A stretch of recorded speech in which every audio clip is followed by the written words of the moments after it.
Chapter 1001. A. Agrora. When the girl's name entered Wu Yan's ears, his relaxed expression froze on his face as he didn't want to frighten the girl.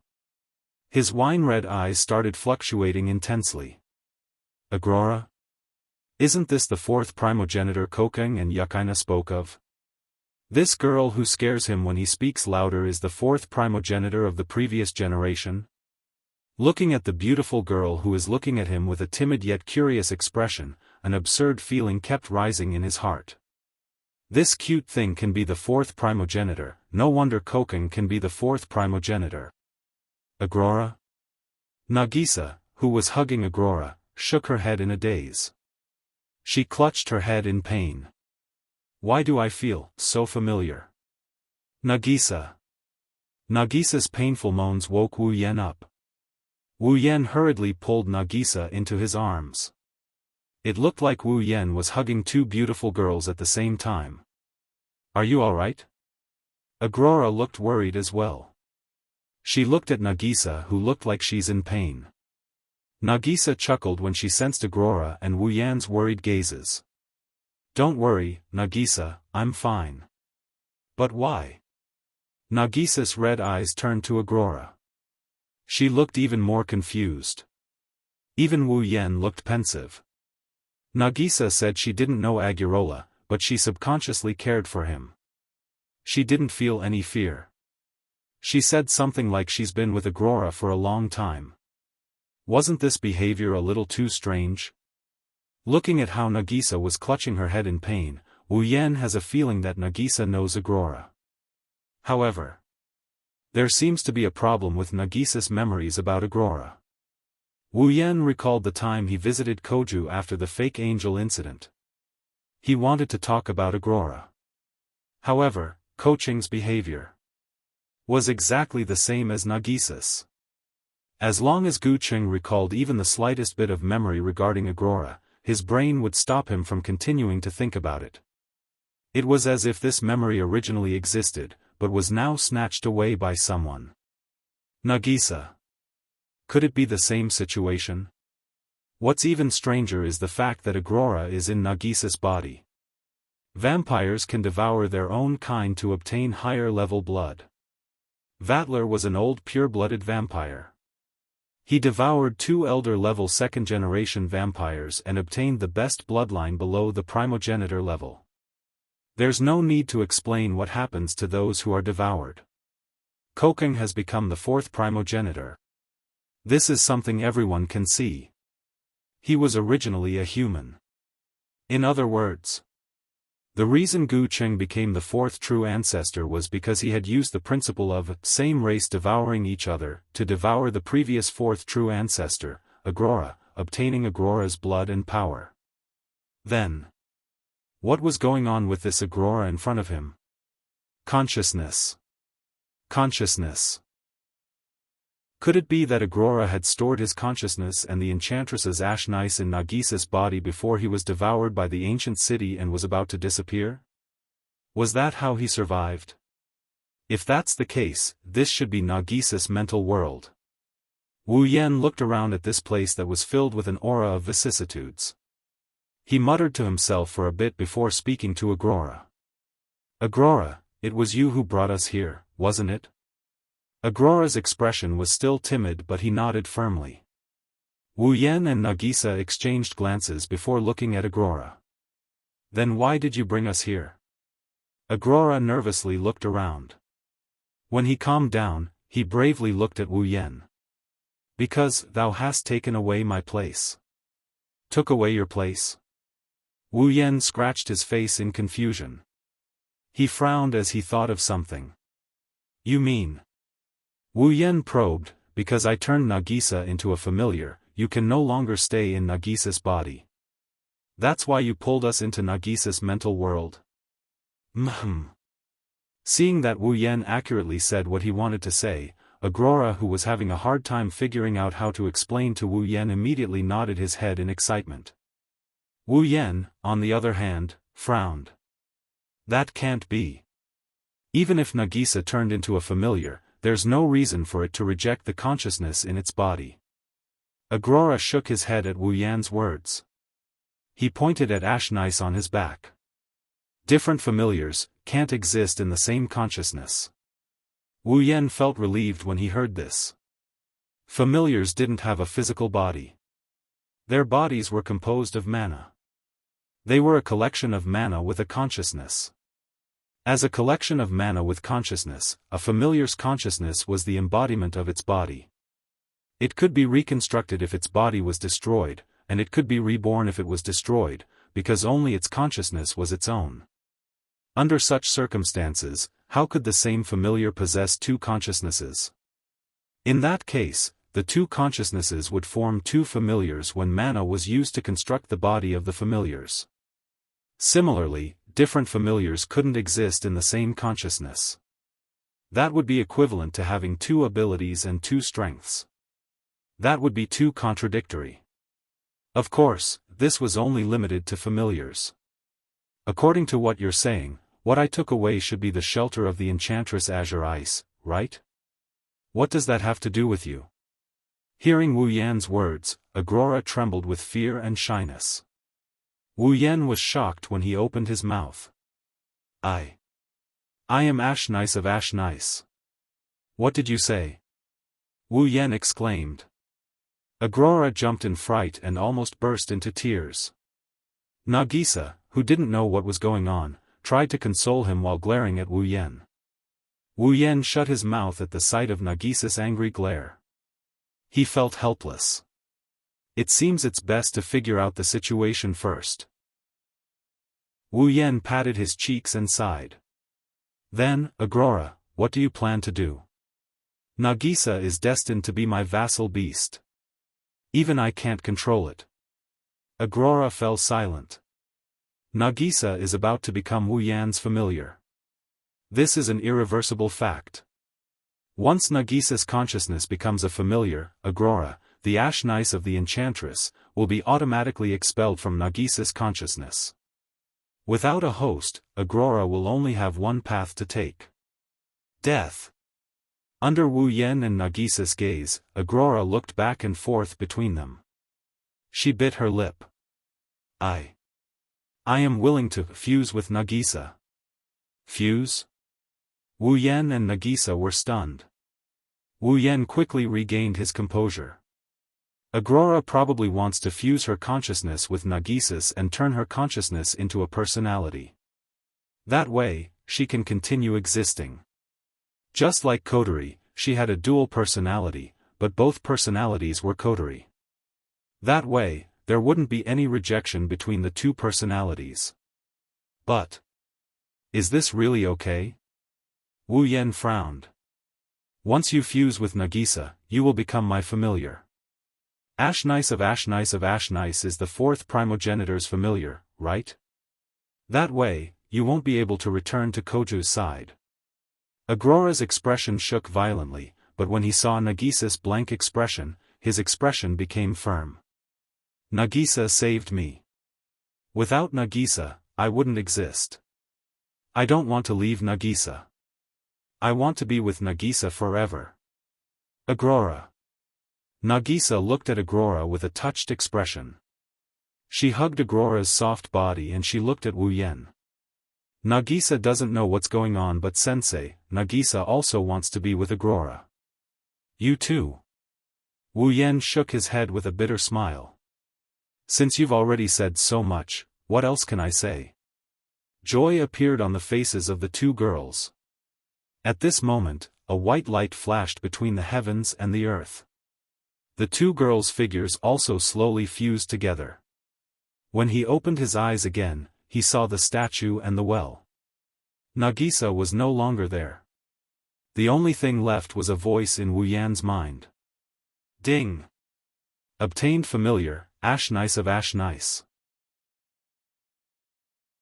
Chapter 1002. Itagami Island, Saikai Academy. The sky was still sunny, and the sun was shining brightly. The huge Kai-Hai Academy was covered by the scorching sun, and the temperature was many degrees higher than a person's body temperature. Fortunately, the buildings in Kai-Hai Academy were air-conditioned. Otherwise, no one would have the energy to study seriously in this kind of weather. Be it students or teachers, no one would want to be exposed to the sun in this kind of weather. The buildings in Saikai Academy are filled with people's voices, but outside, it's eerily quiet. Not even the sound of cicadas can be heard. It's hard to tell if it's strange or natural. No matter how high or low the temperature was, it didn't seem to have anything to do with Natsuki. While the students below the podium were complaining about how hot the air conditioner was, Natsuki was still wearing her usual black lace gothic costume. It seemed to be very thick, and she could wear it even in the winter. If it was someone else wearing this attire, they would be drenched in sweat by now.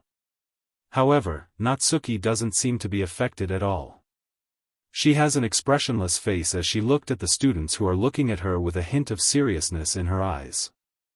Natsuki is trying to deepen the image of her students in her mind. After all, she's about to leave this world with Wu Yan, she won't be able to return for a while. She maintained this state until the bell rang, but she didn't announce the end of class. Instead, his gaze was still moving, sweeping across the faces of his students one by one, causing the students below to feel a little strange. They looked at each other with puzzlement on their faces. What's wrong with their dignified teacher? It's no wonder they have such thoughts. These students have never seen Natsuki lose her composure like this before. Perhaps Natsuki sensed her students' strange gazes, she finally retracted her gaze and raised her head. Don't forget to revise your homework when you get back. Also, don't forget to prepare for your new homework. Last time, everyone left Itagami Island because of that incident. Since everyone left Itagami Island, the school has stopped classes for the next 10 days. Remember to find some time to make up for it, don't waste it. Natsuki is like a teacher who is about to retire. She didn't leave the classroom right away but started nagging. This was something that would never have happened in the past. Natsuki-chan, what happened? Even the stubborn Koju sensed that something was wrong with Natsuki. He frowned and looked to his side, where Motoki Yase was sitting. This. Motoki Yase frowned. His eyes were full of doubt. Even though his status was not very high, because he was very familiar with Xian Gaiyong, he also knew that this Na Yu was not a clone but the real body. Could it be that Na Yu's personality was different from that of her avatar? Naturally, Yase Moki couldn't answer this question. Under the strange gazes of the students, Na Yu finally stopped her abnormal nagging and waved the fan in her hand impatiently. Alright, class is over. Go do whatever you want. He left these words behind. Na Yu left the podium and walked towards the classroom door. Seeing this, Gu Cheng hurriedly left his seat and ran towards Na Yu. Wait! Natsuki-chan. He rushed in front of Na Yu. Before he could finish his sentence, Na Yu turned around and smashed Gu Cheng's head with her fan, knocking him to the ground. Don't use the word, "you" behind my name. Ouch ouch ouch. Gu Cheng got up from the ground while clutching his head. He was in so much pain that tears came out of his eyes, but he still looked at Na Yu. Are you okay? Humph. Na Yu snorted and turned around. Instead of worrying about me, why don't you worry about yourself? Akatsuki, you're late again. Prepare yourself for tutoring this weekend. Gu Cheng's face turned into a melon face. Na Yu tilted her head and glanced at Gu Cheng before smiling. Remember to be on time. When he saw Na Yu's smile, Gu Cheng's mood improved a lot for some reason. I know, Natsuki-chan. Didn't I tell you not to use the word, "you" behind your name? I know. Don't hit me. Itagami Island, man-made island management commune, Kanon sat in a meeting room looking at her adoptive father. She had a comforting smile on her face. I'm relieved to see you in such good spirits, you don't have to worry about me. Kensei Kanase adjusted his glasses expressionlessly. For the time being, I'm living a good life here. You seem to be living a good life too, Kanon nodded fiercely. Sensei treats me well, Kodori-chan takes good care of me too. The neighbors are also my classmates, so I'm living a happy life. Happy? Kensei Kanase lowered his head. His large glasses made it impossible to see the expression in his eyes. That's not bad. The room went silent. Kanon stared at Kensei Kanase with her beautiful eyes for a while.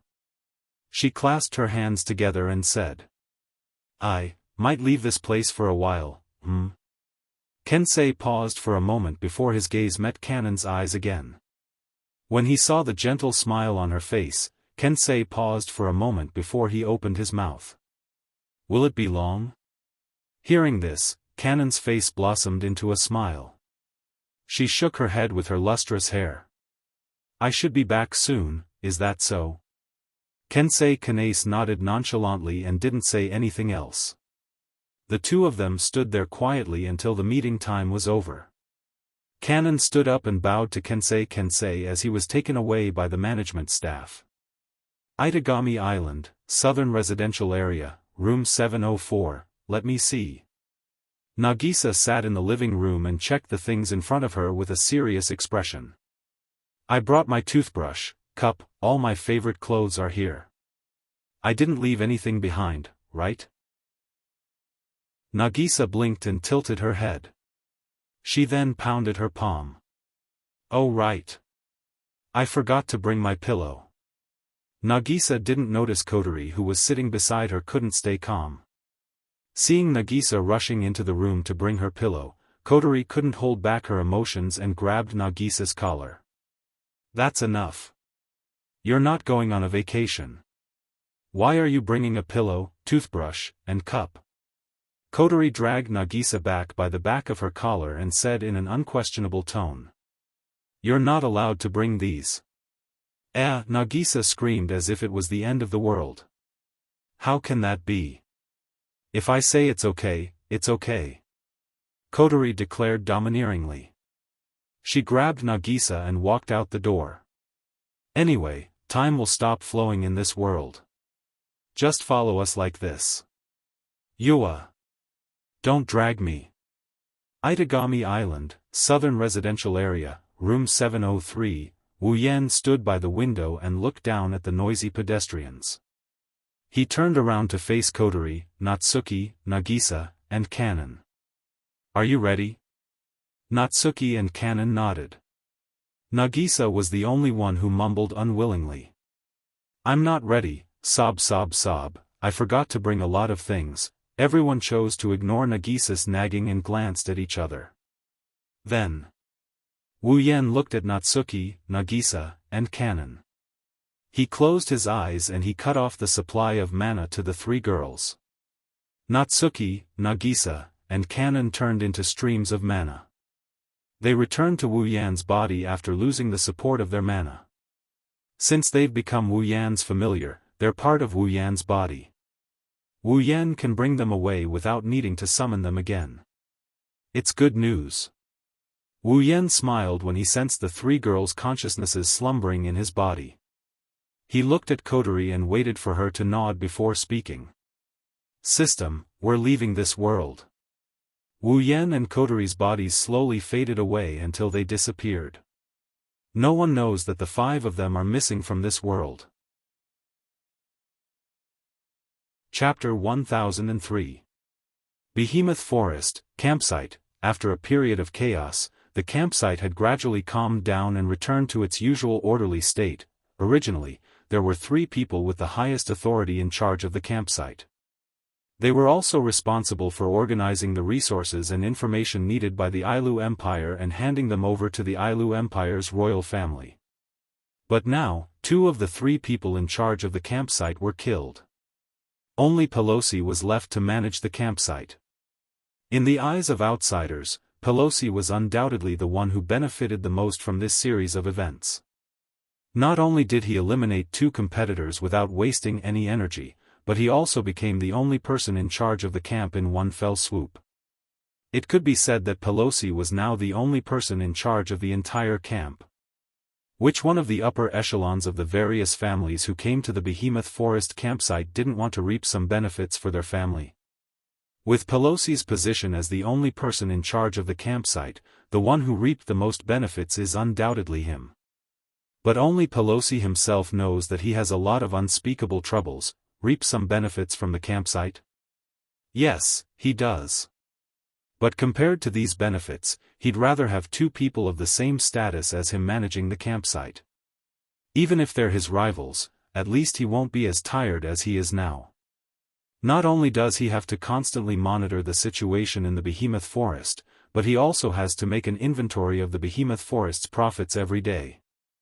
More importantly, he has to search for traces of the Beast King. All these big and small matters are piled on his shoulders. It's easy to imagine how tiring it is for him. But that's not the most important thing. The most important thing is that there's a group of people in the campsite who can cause trouble at any time. Pelosi has to keep an eye on these people's movements while he's busy with official business. He's worried that if something goes wrong, he, the last person in charge of the campsite, will be killed. Although the campsite looks peaceful, it's actually more turbulent than before. After all, there's only one person left in charge of the campsite. The Ailu Empire probably won't allow the Lori family to monopolize the campsite, so the royal family will probably choose another person to take over. How can the upper echelons of the other families not be tempted by this possibility? Before the Thunder King left the camp, he had repeatedly and earnestly warned Pelosi that he had to maintain the order of the entire camp. Don't let those restless fellows use this opportunity to cause any trouble. If it really reached that stage, the camp would have to pay attention to the situation in the behemoth forest, and at the same time, they would also have to deal with internal and external problems. It wouldn't be strange if the camp was destroyed. Thus, another heavy responsibility was placed on Pelosi's shoulders, because of this. In just a short period of time, Pelosi had lost a lot of weight. Fortunately, Pelosi did not realize that the most serious troublemaker among the group of troublemakers was no longer in the camp and had disappeared without a trace. Otherwise, he would definitely be even thinner. Wu Yan had spent about 2 months in the Blood Raid world, but only about half a day had passed in the Spalier world. It was normal that no one had discovered him in half a day, of course. The chaos in the camp had nothing to do with Chuju and the girls. As long as it wasn't directed at them, they didn't want to be involved in the camp's affairs. Plus, on their side, there's still a problem that hasn't been solved yet. At this moment, in a large tent that belonged to the girls, a rather strange scene took place. "Let me go." Shokuhu Misaki struggled with all her might, her face was red from exerting too much force.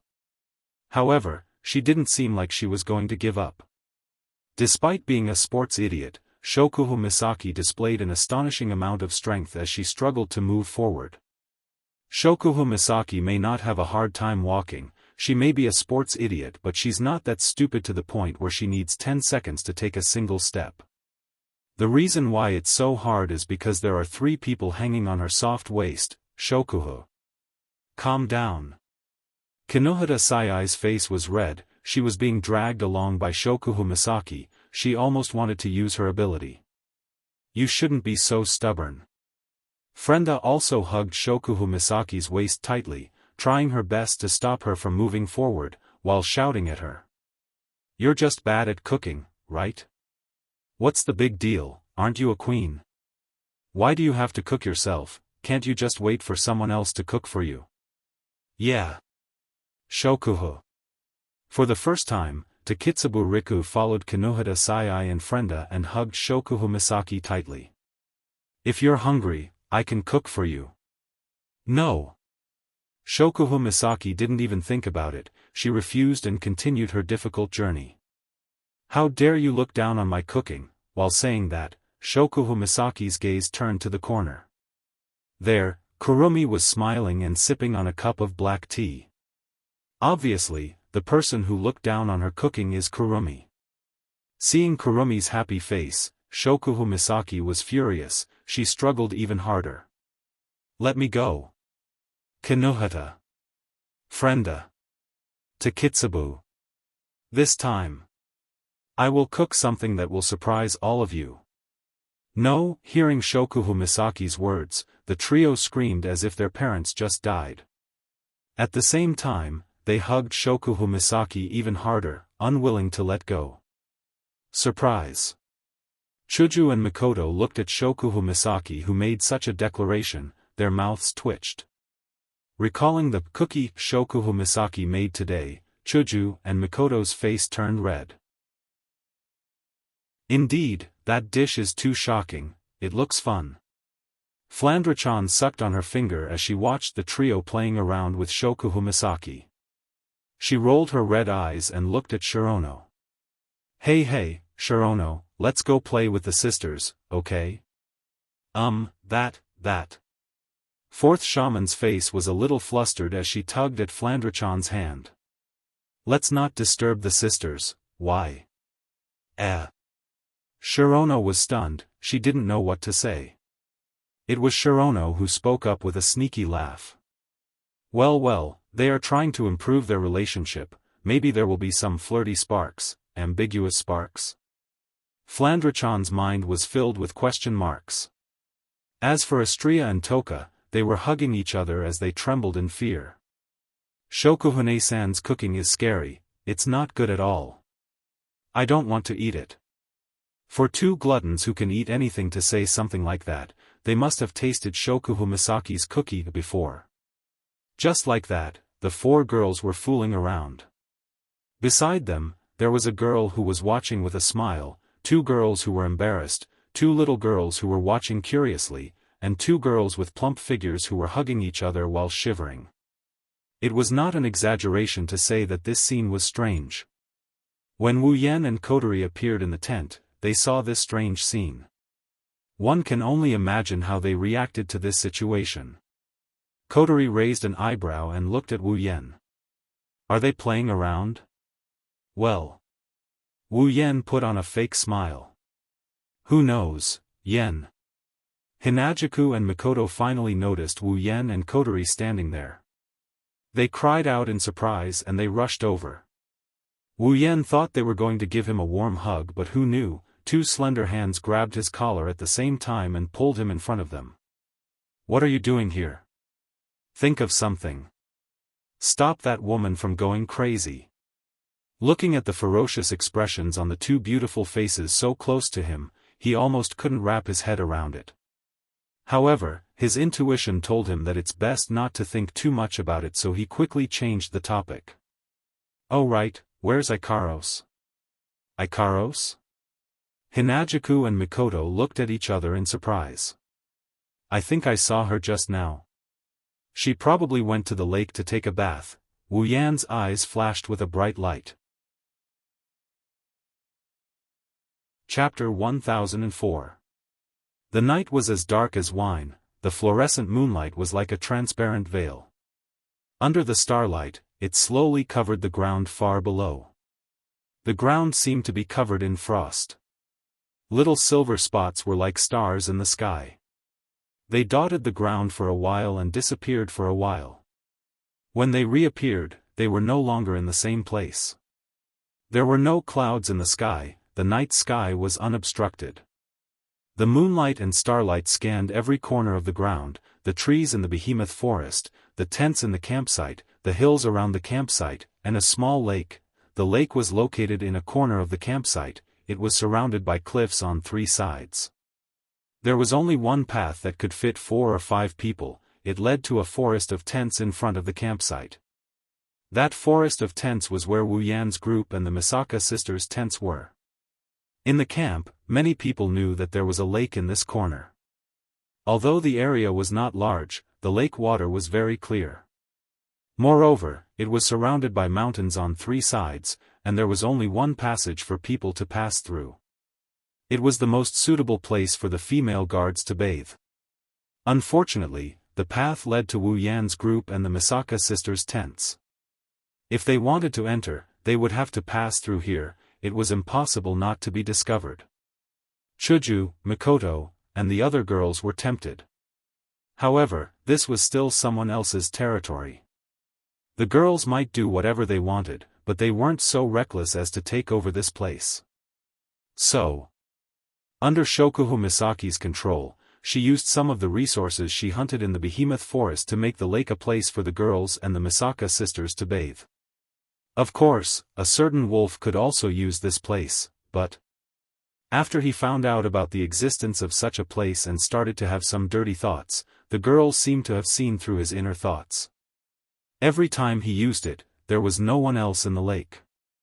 He didn't even have a Misaka sister. This filled the wolf with so much hatred that he beat his chest and stomped his feet. It was night time, usually no one would come here to bathe, but today, there was something different about the lake. There was a hint of life in the air, the sound of the flapping wings was exceptionally clear under the gentle breeze, like a beautiful melody, reverberating rhythmically. The girl flew through the air with the wings behind her back, flying into the lake surrounded by the rock walls. Then, under the cover of pink feathers, the girl stretched out a foot, lightly touching the ground, and landed on the ground. The moonlight shone on the girl's body. It illuminated her voluptuous body and reflected her pair of beautiful pink wings. It also exposed the angel-like girl's devastatingly beautiful and delicate appearance under the light. Her pair of jade-like eyes made people feel pity for her as they flickered with faint ripples. If the male guards in the campsite saw this, they would have lost all of their hearts. Who knows how many hearts would be snatched away by this angel that descended from the heavens. Then, they would be heartlessly abandoned in her heart that belonged to only one person for the rest of her life. The girl was none other than Ikaros. Looking at the sparkling lake in front of her, Ikaros' pitiful face revealed a trace of peculiarity, very moving. The wings on her back shrunk to the size of a palm. If you don't look carefully, you won't be able to see it. Ikaros crouched down after folding her wings behind her back. Her jade-like hands gently glided across the surface of the lake, creating an exceptionally beautiful scene. But Ikaros didn't seem to mind at all. She stood up again and started to take off her clothes, smooth skin, wing-like collarbones, and a curvaceous figure. As long as any of these appeared on a woman, it would be enough to increase the beauty of this woman by dozens of points. And if all of these were concentrated on a young girl, then she would truly become a beauty that could bring disaster to a country. Fortunately, and as if it was only natural, Ikaros had everything, and she also had a beautiful face that could take one's breath away. A girl like this, even if she removed her wings, no one would doubt that she's an angel. The reeds around the lake covered Ikaros's body. Even if someone were to stand on the only path and look up, they wouldn't be able to see what's going on in the lake. This is one of the reasons why the girls were able to bathe here without worry. Under the cover of the reeds, Ikaros stepped into the lake with her beautiful ankles. Amidst the ripples, she reached the center of the lake. The lake isn't that deep, the deepest part is only Ikaros's shoulder. Otherwise, Ikaros's wings would have sunk into the lake with its master if they're sucked in the water. Her hands gently caressed her shoulders, collarbones, her round breasts. Ikaros washed her body to her heart's content. She looked like she was putting a lot of effort into it, but if one were to look closely, they would have noticed that her eyes have lost focus. If other people's eyes lose focus, there's only one reason, it's because they're distracted. But those who are familiar with Ikaros know that she's not the type to lose her mind. The only time she loses her mind is when she's missing her master. Ikaros doesn't have a lot of emotions, this is something everyone knows. She has computing and combat abilities that surpass the average angel, but it's not an exaggeration to say that her emotional abilities are close to zero. She doesn't know the difference between men and women, she doesn't know what love is. She only learned a little bit of how to conduct herself under the influence of the girls around her, but it's only a little bit. If Astrea can only be described as cute without computer skills, then Ikaros can only be described as pitiful without any emotional abilities. But because of this, once Ikaros fell in love, this love would last forever, and no one would be able to destroy it. Wu Yan is a lucky guy. He walked into Ikaros's heart when she was still in a daze. That's how he managed to win her heart. Wu Yan spent about 2 months in bloodlust rampage. Converted to Spalier world time, it's about half a day. In other words, it's only been half a day since Wu Yan left Ikaros's line of sight. But for Ikaros, forget half a day, she can't help but miss her master for even a minute and a second. There's only one person left in her mind. Ikaros splashed water on herself absent-mindedly while muttering the word master. She's wondering when Wu Yan will return. It was also at this moment that an extremely soft sound of footsteps could be heard on the path leading to the lake. The footsteps are as light as water droplets. A normal person wouldn't be able to hear it even if they were standing 3 or 4 meters away. The footsteps in the path are at least 20 meters away, the possibility of being heard is even lower. But Ikaros still heard the footsteps despite being in a daze. As if awakened, Ikaros's indigo eyes slowly focused. She looked towards the direction of the lake entrance, a sci-fi box expanded in her eyes. Ikaros tried her best to bury herself in the water. She crossed her arms in front of her chest, covering the important parts of her body. Her eyes were fixed on the entrance of the tunnel. She was on high alert. Ikaros, who doesn't have emotional abilities, shouldn't be able to understand this. Even after interacting with Wu Yan's group, the only thing she can do is to be shy in front of Wu Yan. When facing other people, even if they're young girls, Ikaros won't be affected much. But Ikaros knows her master likes her body a lot, that's why Ikaros's heart has been branded. Her body belongs to her master. With this thought in mind, Ikaros's eyes showed some vigilance, the wings on her back started to tremble. If she finds out it's not a woman or someone she knows, she's going to fly away as fast as she can without hesitation. But when the owner of the footsteps appeared in front of Ikaros's eyes, that thought vanished like a puff of smoke. Chapter 1005. When the two pairs of eyes met, the two pairs of eyes simultaneously shone with a strange light. In her indigo eyes, the rippling frame disappeared without a trace. Instead, it's replaced by waves, ripples, joy, and longing that couldn't be suppressed no matter what. It's extremely complicated, but they all represent the girl's current emotions. They can't be concealed. Her wine-red eyes aren't that complicated, there's only one emotion inside: stunning. Her long pink hair was no longer tied up by a ponytail and cascaded down like a waterfall, covering the girl's smooth back. Her skin seemed to be flushed due to shyness. Although the color was dark, there was an indescribable beauty when matched with her fair skin.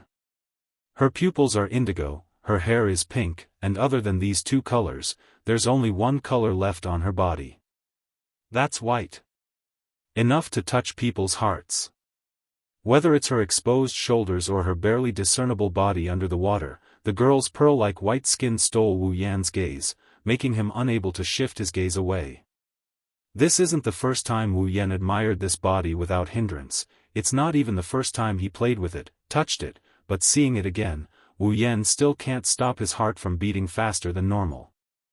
It's like there's a fire burning in his heart, it's uncomfortable and throbbing. Master. Different from the stunned Wu Yan, Ikaros is still immersed in the joy of seeing Wu Yan. There's no change in her expression. She's still as lovable as ever, but the light in her eyes has already melted. Ikaros has 1,000 words she wants to say, she also has the urge to say 1,000 words, but these words, these impulses, they're all catalyzed by the ripples in her heart. In the end, it all turned into a simple sentence: "Welcome back." Hearing this, Wu Yan was stunned for a moment before smiling. The strange emotions in his heart also calmed down in this warm greeting. "I'm back, Ikaros, master." Ikaros doesn't know how to smile. However, she is in a very good mood right now. She wanted to get out of the water and stick to Wu Yan's back like she always does. Then, wherever Wu Yan goes, she will follow. But obviously, Ikaros remembers that she's in the water but forgot that she's completely naked. Splash. The sound of water splashing could be heard. Ikaros's upper body are exposed to the water, it's also exposed to Wu Yan's eyes. Wu Yan's eyes almost popped out. "Wait! Ikaros!" Seeing Ikaros about to come ashore, Wu Yan subconsciously covered his nose and called out to stop her. It's not that he wants to be a gentleman, nor is it that he wants to pretend to be a good person or that he suddenly found his conscience. It's just that he's worried that if he really let Ikaros walk ashore like this, he wouldn't be able to resist pouncing on this alluring body. Of course. Pouncing on her isn't a big deal. I don't think Ikaros will reject Wu Yan's love. But if it really comes down to it, he might forget why he's here. The reason why he came to see Ikaros is because it's been 2 months. Wu Yan misses her a lot. Secondly, there's something he wants to say to Ikaros when they're alone. As for why Wu Yan who wants to see Ikaros and has something to say to her, he chose to do it when she's bathing. Only he himself knows the answer to that question. With great difficulty, Wu Yan averted his gaze from Ikaros's full body. He bitterly smiled.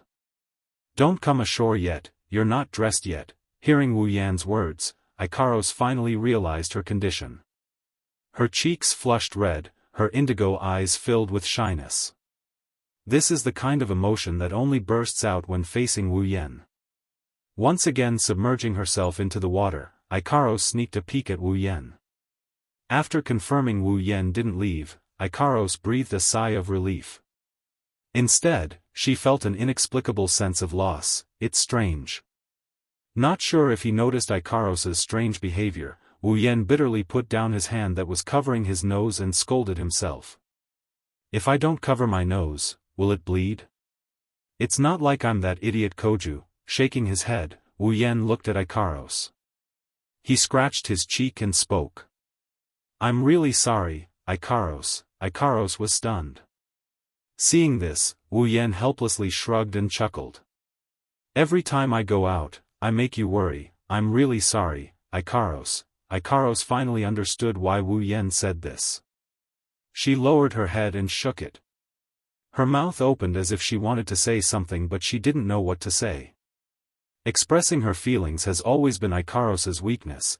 As if he saw through Ikaros's dilemma, Wu Yan laughed. Well, Ikaros, no matter what, I've apologized to you. Just accept it. This time, Ikaros felt even more troubled. She asked anxiously. Is this an order? What order? Wu Yan didn't know whether to laugh or cry. I never intended to order you to do anything. Ikaros only needs to do what your heart desires. My heart desires. Ikaros tilted her head and looked at Wu Yan in confusion. If that's the case, will Master be happy? Wu Yan was stunned. He sighed helplessly. Ikaros, I want you to be happy. I don't want you to cater to me for my sake, understand? Ikaros stayed silent for a bit. Not long after, a sentence that made Wu Yan's heart tremble came out of her mouth. I don't really understand, but if Master is happy, Ikaros will be happy too. Listening to Ikaros's childlike naivety but her heartfelt words, Wu Yan could clearly feel Ikaros's feelings for him. That nerve in the deepest part of his brain was stirred up again and again.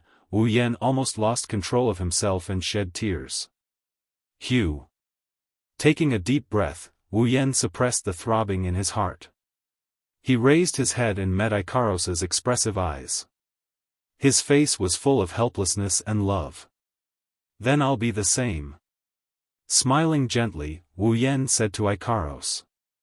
As long as Ikaros is happy, I'll be happy too. So, Ikaros, tell me, what should I do to make you happy? Happy. Ikaros pressed a hand to her chest, as if her heart would jump out of her chest if she didn't. Following Wu Yan's guidance, Ikaros searched through her memories, trying to find the happy part and summarize the happy part. After a while, she finally got the answer in her heart. I want to follow Master forever. In an instant, Ikaros's eyes shone brightly, so bright that it covered the moonlight and starlight around her. Following Master, Ikaros is very happy, you. Wu Yan didn't know what else to say. This Ikaros, he didn't know if it was intentional or not, but every word she said was teasing Wu Yan's heart, causing it to beat uncontrollably. Even if it missed a beat, it wouldn't be strange. But one thing is for sure, if he doesn't treat this girl well, even getting struck by lightning would be a light punishment. Making this decision, Wu Yan's face lit up with a smile. Ikaros. Walking to the lakeside, Wu Yan waved at Ikaros. Come here, master. Blushing, Ikaros looked at Wu Yan, who was waving at her from the lakeside. She was very shy, but in the end, she chose to listen to Wu Yan and slowly walked out of the lake. In Wu Yan's eyes, everything around him has disappeared, whether it's the lake, the grass, the mountains, the sky, the earth, everything is gone. All that's left is this extremely beautiful body in front of him that's being held by her master. With a blushing face, reaching out, he wrapped his arms around Ikaros's smooth waist. Wu Yan gently and domineeringly pulled her into his embrace and straddled his body. I won't leave you again. Following that sentence, Ikaros felt Wu Yan's forceful entry. Her moans coexisted with the night. Chapter 1006. When Wu Yan opened his eyes again, the sky in his field of vision had been replaced by an azure sky. The night sky had faded away without him noticing. The sound of the wind and the chirping of the birds entered Wu Yan's ears, waking him up from his dazed state. Only now did he realize that he had spent the entire night in the midst of the reeds by the lakeside. His gaze swept from the azure sky to the lake. The clear water was still rippling, creating circles of ripples. The ripples were so light that they were almost invisible to the naked eye. Wu Yan could faintly hear the sound of flowing water coming from all directions, from far to near. Rubbing his eyelids, Wu Yan sighed, not knowing whether to laugh or cry. He didn't think that he would really have slept in the wild for a night. If not for the fact that he was a vampire instead of an ordinary human, he would have caught a cold long ago. After all, he was still naked. Patting his head, Wu Yan was about to get up, but as soon as he moved, he felt an extremely heavy, yet light, contradictory weight in his arms. He was a little dazed, but then he remembered something and smiled. He glanced in front of him. The first thing he saw was a strand of bright pink hair. Then, he saw a pretty face that was flushed red. A breathtakingly beautiful face. Perhaps it was because she had slept for an entire night in the wilderness. The beautiful girl's pink hair was covered in raindrops. The raindrops flowed down her soft long hair and slowly dripped down. Some of them dripped onto the ground and sank into the reeds. Some of them dripped onto the girl's similarly flushed skin and slid down her delicate body without a trace of obstruction. Faint rays of light, like tiny spotlights, shone on the angelic girl's pitiful face. Her pitiful and tearful expression fell into Wu Yan's line of sight. A pair of pink, palm-sized wings adorned her fair and smooth back as if they were made by nature. Together with the wing-like accessories by the girl's ears, they undulated up and down like a kitten, causing others to involuntarily adore them. For Ikaros. Of course Wu Yan wasn't an outsider. He's the one she loves the most. But when Wu Yan saw Ikaros' current posture, it still aroused his affection. He couldn't help but caress her face. He scratched her little nose. Really, with that expression, aren't you forcing me to commit a crime? It's hard to tell if he's joking or he's being serious. Wu Yan said this with a funny tone. Ikaros wrinkled her little nose and she mumbled softly. She mumbled softly, but judging from the shape of her mouth, it's probably master. Even in her dreams, Ikaros didn't forget how she addressed her master. She almost turned it into a catchphrase. Wu Yan chuckled. Didn't they say that the omnipotent angel doesn't sleep or dream? That's what he said, but he knows that Ikaros, other than the times when she would fall into a deep sleep due to exhaustion, she hasn't slept at all. Astrea is the same as well, except that she would also fall asleep under other circumstances. That means she ate too much. Thinking back to Ikaros and Astrea, two angels with completely different personalities but equally lovable, Wu Yan suddenly felt like he didn't have enough self-awareness. These two girls are supposed to be loved by him. To be more precise, every single one of the girls by his side seemed to need his love, and they were also worthy of his love. Such a thought flashed through his mind. The faces of the girls flashed through Wu Yan's mind one after another. Wu Yan's love for the girls deepened.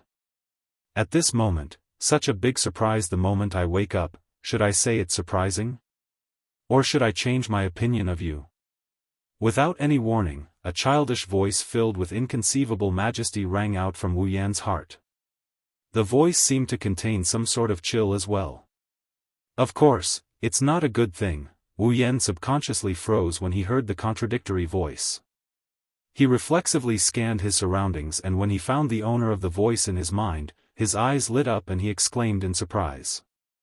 Natsuki, is that you? Oh. You still remember me? The voice that rang in Wu Yan's mind was none other than Wu Yan's familiar, Natsuki, who was sleeping in his blood. However, from the looks of it, Natsuki woke up on her own without Wu Yan's call.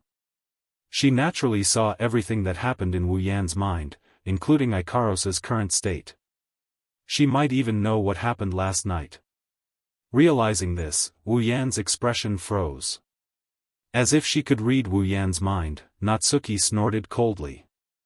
This woman, and the other women from yesterday, they're all your mistresses, right? Wu Yan was too naive. Not only did she know what happened last night with Ikaros, she also knew about how he met Chuju, Mikoto, and the others in the tent. That's... Wu Yan gulped and he grinned sheepishly. He asked her carefully. You weren't asleep last night? Natsuki's confused voice rang in Wu Yan's mind. Don't tell me you didn't know that the host's consciousness is connected to the familiars? Wah! Wu Yan almost jumped out of his skin at the unexpected answer. The host's consciousness is connected to the familiars? In other words, his familiar knows everything he's thinking? Just as this thought appeared in his mind, Na Yu's malicious laughter echoed. It seems like he really doesn't know. That's right, even though real familiars have consciousness, they wouldn't come in contact with their host's consciousness. The only familiars that would come in contact with their host's consciousness are the three of us. No, with Agrora, there should be four of us. Wait. Wu Yan interrupted her before she could finish. You're saying that you're not the only one who knows about Ikaros and the others. Nagisa, Kanon, and even Agrora. Wu Yan didn't say it out loud, he said it in his heart. However, he managed to imitate the hopeful tone of his voice perfectly. Natsuki thought about it for a bit before she smiled. She didn't answer him directly, she gave him an ambiguous answer. What do you think? That ambiguous answer gave Wu Yan a rough idea of what's going on. Ugh. A word full of pain escaped from his mouth, it's as if he's exhausted all his strength. Wu Yan weakly laid down on the ground. Then what are they doing now? Why aren't they talking? They went back to sleep. Natsuki replied, just like me, they both woke up last night. They were lucky enough to see what you were doing here last night. They were also unlucky enough to come into contact with your consciousness and found out about your lovers. One of them was so embarrassed that she couldn't stand it anymore and fell asleep. The other one was so angry that she didn't want to talk to you anymore and also went to sleep. Wu Yan's heart trembled with every word Natsuki said. By the time she was done, Wu Yan's heart was shaking like a nervous system. He forced a smile that was uglier than crying. What about you? What do you plan to do? Huh? Natsuki's voice sounded like a sneer. Natsuki replied. Even though I'm not interested in watching you fool around, I'll let you know when you're done. Don't forget to take care of your familiars. Yes. Wu Yan tried to figure out if Natsuki was angry from her tone, but he gave up when he heard her laugh. He laughed bitterly. Then, aren't you going to come out and meet everyone? No need. Natsuki was as merciless as ever. I'm not in the mood to interact with your mistresses for the time being. The same goes for Nagisa and Kanace Kanon. Natsuki seemed to have disappeared after saying that. This time, Wu Yan sensed that Natsuki's consciousness had fallen asleep. He frowned in confusion. I have to pay more attention to my body's condition in the future. Chapter 1007. Under the influence of the clear sky, the atmosphere in the campsite seemed to have livened up. After the night's rest, the garrisons walked out of their tents one by one and began a new day of camp life. Some washed up, some put out the bonfires that had been burning for the whole night, some cooked, and some contacted the higher-ups of their families. For a moment, every corner of the camp was filled with noise and clamor. After keeping watch for an entire night, the patrolling guards yawned and returned to their tents to rest. Those who weren't patrolling the giant beast's forest at night were preparing to gather. Then they would head towards the giant beast's forest to fulfill their duty. Walking out of the only path in front of the lake that was surrounded by mountains on three sides, Wu Yan first saw the Misaka sisters wearing goggles shuttling back and forth between their tents. They seemed to be very busy. Just like the other guards in the campsite, they were preparing to wash up, cook, and head into the behemoth forest to hunt. They were extremely busy. Looking at the sisters who looked exactly the same as him, Wu Yan's heart skipped a beat. He remembered that the Misaka sisters were clones who learned their daily routines from the learning device. Even though they had their own consciousness, they lacked vitality when they moved. It made him feel uncomfortable and pitiful for the Misaka sisters. But now, the Misaka sisters not only moved in a regular manner, they even learned how to cook, wash up, and even communicate with each other. This was something that would not have happened in the past. After all, the Misaka sisters' consciousness was connected to the Misaka network. If they wanted to say something, they could say it through the Misaka network. It was very convenient. Also, it was very efficient. No matter how long they talked, it only took a single thought. It was as if their minds were truly connected. Under such circumstances, the Misaka sisters who relied on their rationality would naturally choose the most convenient way to communicate. At least, that was the case when there were no outsiders around. Therefore, the Misaka sisters communicated with each other. Almost none, now, even if there were no outsiders, the Misaka sisters would still communicate with each other in person. All of a sudden, they became very humane. They must have begun to realize that some words could not express the feelings in their hearts if they did not say it personally. Isn't this proof that the Misaka sisters are gradually becoming more like normal people? No, it should be said that if it weren't for the fact that the Misaka sisters all looked exactly the same, which made them feel unreal, and their tone was close to zero emotions, which made them sound too robotic, it wouldn't be too much of a stretch to think that they were normal people right now. The sisters were also trying their best to live their lives in their own way. Looking at the energetic Misaka sisters, Wu Yan couldn't help but smile. It seems that the sisters will soon be able to think like normal people. Just as Wu Yan's mind, the Misaka sisters who were closest to him finally noticed his presence. They all looked at Wu Yan. Onia-sama. Do. Misaka 10047 cheered in surprise. This was the Misaka sister who was expressionless, motionless, and speaking to Wu Yan with a monotonous tone. It really is Onia-sama. Onia-sama is still alive. Do.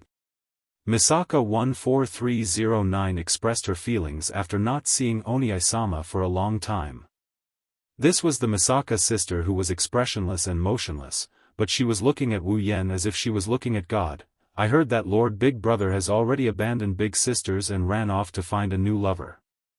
Now that you're here, according to Misaka's judgment, it's very likely that you've been dumped. Misaka 9776 didn't hide the secret information she obtained and gave Lord Big Brother a look of disdain. This was the same Misaka sister who was looking at Wu Yan with disdain, but in reality, she was looking at him like he was an animal. According to the secret information given by 9776, Misaka came to a different conclusion. Misaka felt that Onia-sama did not abandon us because he wanted to find a lover, but because he wanted us. Therefore, Misaka 19794 decided to protect Onia-sama and tried to hint Onia-sama. She said she wanted to protect herself, but in the end, she gave a sister who was more likely to cause Wu Yan to suffer the fate of being chopped to death. I see. Onia-sama finally decided to make a move on Misaka. Do. Misaka 3399 took a step back and hid the joy in her heart. Misaka believes Oni-sama shouldn't abandon us. If Oni-sama wants to make a move on Misaka, Misaka can share Oni-sama with the sisters.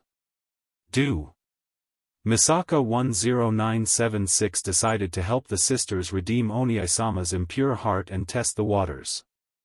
Misaka 10029 seconded. Misaka 19909 seconded. Misaka 16300 seconded. Misaka everyone seconded. As the Misaka sisters' words became more and more ridiculous, Wu Yan's forehead was covered in cold sweat. Looking at the Misaka sisters getting closer to him, Wu Yan's mouth twitched. He grabbed Ikaro's hand and ran away in a sorry state. Have a normal person's mind? That's going to be tough. Holding the hand of a shy Ikaros, Wu Yan led her into the big tent shared by the rest of the party. There's a big table in the middle of the tent. Around the table, there's a lot of chairs. Counting carefully, it's the exact number of people in Wu Yan's party. There's also a table at the edge of the tent. Other than that, there's nothing else in the tent. This tent is used by Wu Yan and the girls when they are having a meal or discussing important matters. Usually, the girls would gather here when there's nothing to do but to drink tea, eat snacks, and have some fun. A table and chairs are more than enough for that. Currently, Flandre-chan and Yoshino are playing around by the side. Astria and Toka are eating and drinking. The other girls are all sitting on chairs with serious expressions. They look like they're discussing something important. They look like they're discussing something, but it's actually Kotori who's sitting at the head of the table. The girls are quietly listening to her with different expressions. Kinohata Sayai, Frenda, and Takitsubu Riku are nonchalant. Shokuha Misaki and Kurumi have an inexplicable smile on their faces. Chuju and Mikoto's expressions are getting darker and darker. Looking at this scene, for some reason, Wu Yan had a bad feeling about this. His intuition is telling him that if he continues to stay here, he won't have a good ending. Wu Yan's expression changed. In the end, he chose to believe in his intuition. He pulled Ikaro's hand and quietly turned around. He then tiptoed away from the tent. Just as Wu Yan was about to leave the tent, Ikaros, who has been looking at him with a confused expression, suddenly spoke up. "What's wrong, Master?" The air suddenly froze. Hearing Ikaros' voice, Wu Yan knew he's in trouble. He quickly channeled his mana to teleport away from this place, but before he could do so, two small hands pressed down on his shoulders. Wu Yan's body trembled. His face stiffened as he slowly turned around. He saw Chuju and Mikoto with bulging veins on their foreheads. Their eyes flashed dangerously as they looked at him. It's that smile that sent a chill down Wu Yan's spine. Gulp. Gulping down his saliva, Wu Yan started to smile obsequiously. What's wrong, madams? If it was any other time, Hanajaku and Mikoto would have blushed the moment Wu Yan said the words "two madams." But this time, the girls didn't blush at all. Instead, their faces darkened. Nothing. Chuju and Mikoto spoke up at the same time. "We just want you to introduce your new sisters to us." Wu Yan's vision darkened. There's only one thought left in his mind. It's over. Chapter 1008. Introduce the new sisters to you guys? That's all? Wu Yan screamed in his mind when he saw Chuju and Mikoto's gloomy faces. This isn't just all. It's obvious that Chuju and Mikoto already know about Natsuki, Nagisa, and Kanon. No, it's more accurate to say that all the girls know about them. No wonder Kotori was the only one talking while the girls were listening. Kotori was the one who told them all about what he did during the devouring blood raid. She must have emphasized what happened to Natsuki, Nagisa, Kanon, and the others. Wu Yan glared at Kotori. What he got in return was a sweet smile. She closed one of her eyes at Wu Yan and giggled with a sweet voice that only a little sister would have. "Do your best, Oni-chan." Wu Yan burst into tears at this moment. Canon aside, it was Kotori who instigated Nagisa to throw herself at him, and Natsuki was also Kotori who told him to conquer Natsuki in order to prove the ability of the Yao Beast mark. Although he did develop feelings for them, Kotori was the main culprit. Why did he have to swallow the bitter fruit? Wu Yan gnashed his teeth as he glared at Kotori, who is smiling sweetly at him. He sneered. Kotori didn't care about Wu Yan's sneer. Shokuho Misaki's face turned pale and she shuddered. She looked at Kotori with pity in her eyes. Back then, Arju-sama also added insult to injury, and a certain wolf took revenge on her. He attacked her tent in the middle of the night and gave her a humiliating performance. Looks like Kotori won't be able to escape this. Of course. It doesn't matter when this humiliating performance befalls Kotori. Now, he has to deal with Hinajuku and Mikoto, these two vinegar buckets. No, it's not just Chuju and Mikoto who are jealous, there's a huge jealous one here. Is what they said true? Shido, amidst the roar of the battle cry, a voice rang out. Toka shot towards Wu Yan like an arrow. Her expression was ferocious. Wu Yan was startled. Just when Wu Yan thought Toka was going to denounce him, Toka said something. "Did you have a child with another woman?" Before he could finish his words, everyone on the scene fell to the ground with a series of li-li-pa-la sounds.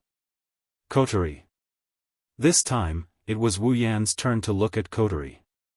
But Kotori was stunned. When did I say that he had a child with another woman? A question mark appeared on 10 Fragrance's forehead. She blinked her large purple eyes. I didn't say it was Kotori, it was Kurumi. Kurumi? Everyone looked at Kurumi in shock. Sensing everyone's gaze, Kurumi tilted her head and smiled. I think it's more interesting this way. Wu Yan and the girls were speechless. Toka pulled on Wu Yan's sleeve innocently and looked at him with big curious eyes. By the way, Shido, what is having a child?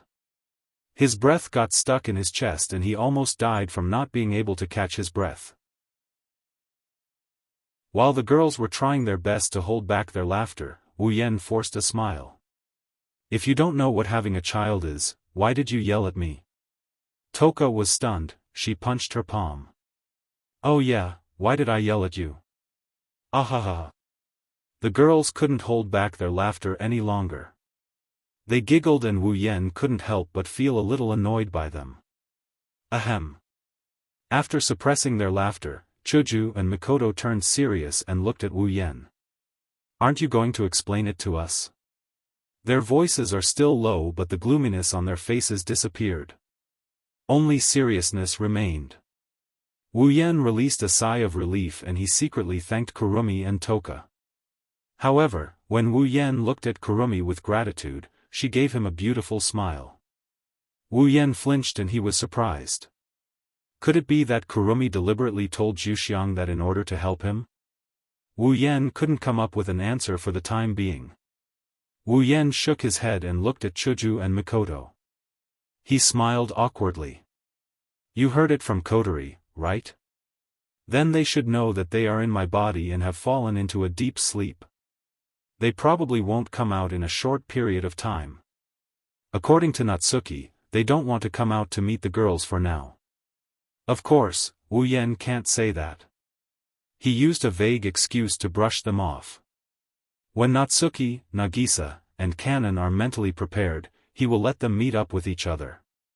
The girls seemed to have thought of something and they looked at each other. They stopped talking about the introduction, including Chuju and Mikoto.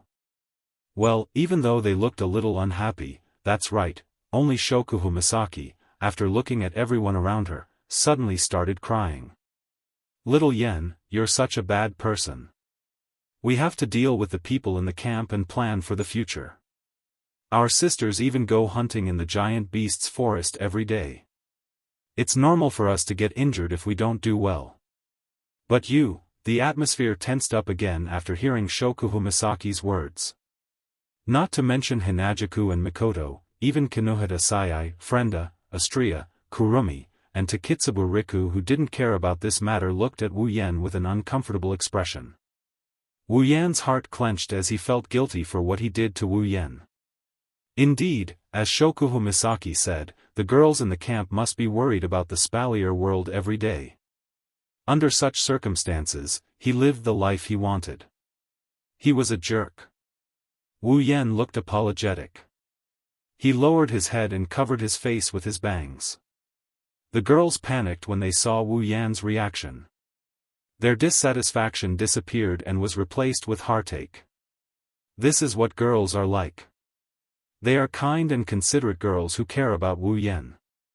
No matter what Wu Yen did, no matter how much injustice they feel, they will still act with Wu Yen as their everything. No matter how unreasonable it is, it's all the same. Yen. Hinajaku and Mikoto came to Wu Yan's side. They wanted to say something but they couldn't bring themselves to say it. They looked at Shokuhu Misaki with pleading eyes. Shokuhu Misaki gave them a confident smile and suddenly changed the topic. Allah, my bag seems to be a bit broken. When he said that, everyone was stunned. Wu Yen was the same.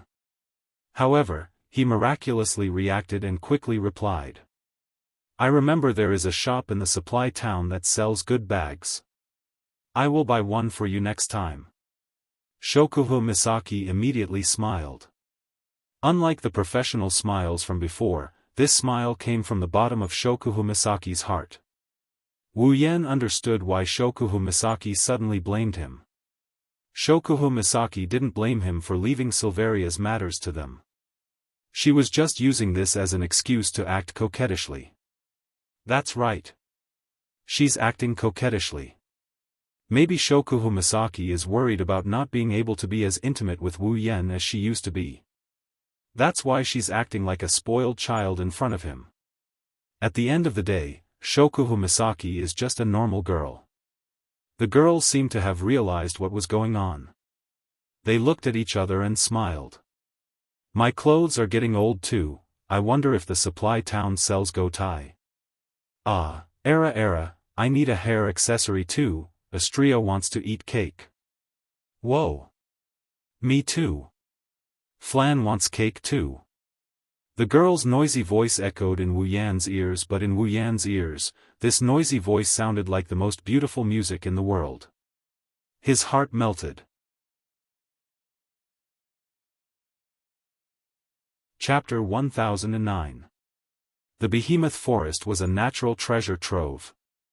This was something that everyone in the spalier world, even ordinary people who didn't train, knew. As a paradise for magical beasts, the Behemoth Forest had an inexhaustible supply of magical beasts. This was because the Behemoth Forest was extremely vast, so the magical beasts' capacity was also relatively high. More importantly, magical beasts' reproductive ability was generally much higher than that of humans. Humans hunted magical beasts and used their skin, flesh, and torsos to create armaments, medicines, and other resources that were beneficial to the development of the spalier world. This wasn't something that happened in a day or two. It was something that humans had been doing ever since they gained consciousness and knew how to train. But even so, until now, after who knows how many tens of thousands of years, the Behemoth Forest still had an abundance of magical beasts. There had never been a magical beast species that went extinct. Even if there was a magical beast species that became rare for a period of time, it would recover after a few years.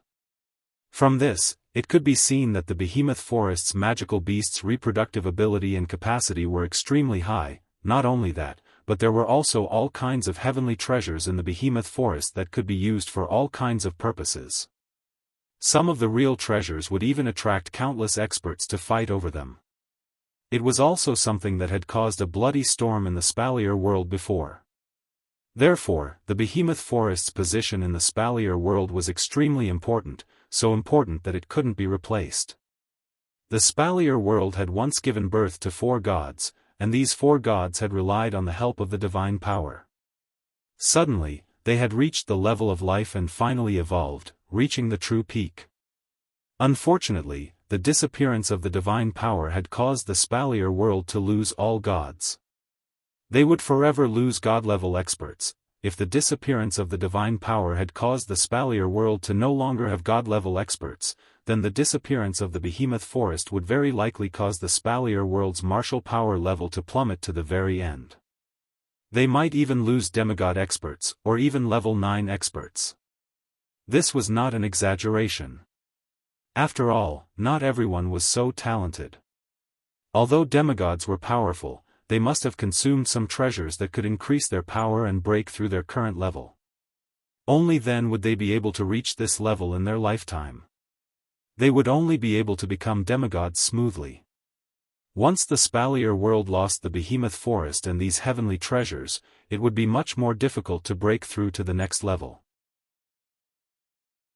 In the end, there might not even be anyone who could break through to the next level. In addition, equipment and TSSSSSSS, tools, and tools TSSS resources, they would all Therefore, the behemoth forest was. In the past, there were humans who wanted to occupy the behemoth forest and obtain all the behemoth forest's resources. However, all of them failed in the end because the behemoth forest was too unsuitable for humans to live in. Those who had such thoughts were caught off guard. Since then, the behemoth forest had completely become the world of magical beasts. Although humans would go there every day to hunt, no one had ever built a place to live in. Until today, in a corner between the behemoth forest's outer and inner regions, there was a rather wide open space. The open space was very ordinary. The terrain was flat without any slope. It was surrounded by many huge trees. Other than the trees, there was nothing else on the open space. There was only flat ground made of rocks. At this moment, on the flat ground, there were figures scattered around in 2s and 3s. They were looking at the open space, as if they were sizing something up. It's Wu Yan's group. Standing in front of the girls, Wu Yan looked around the open space with a frown. He then looked at Shokuhu Misaki. Are you sure you want to build a base here? Wu Yan's wine-red eyes were serious. He said worriedly.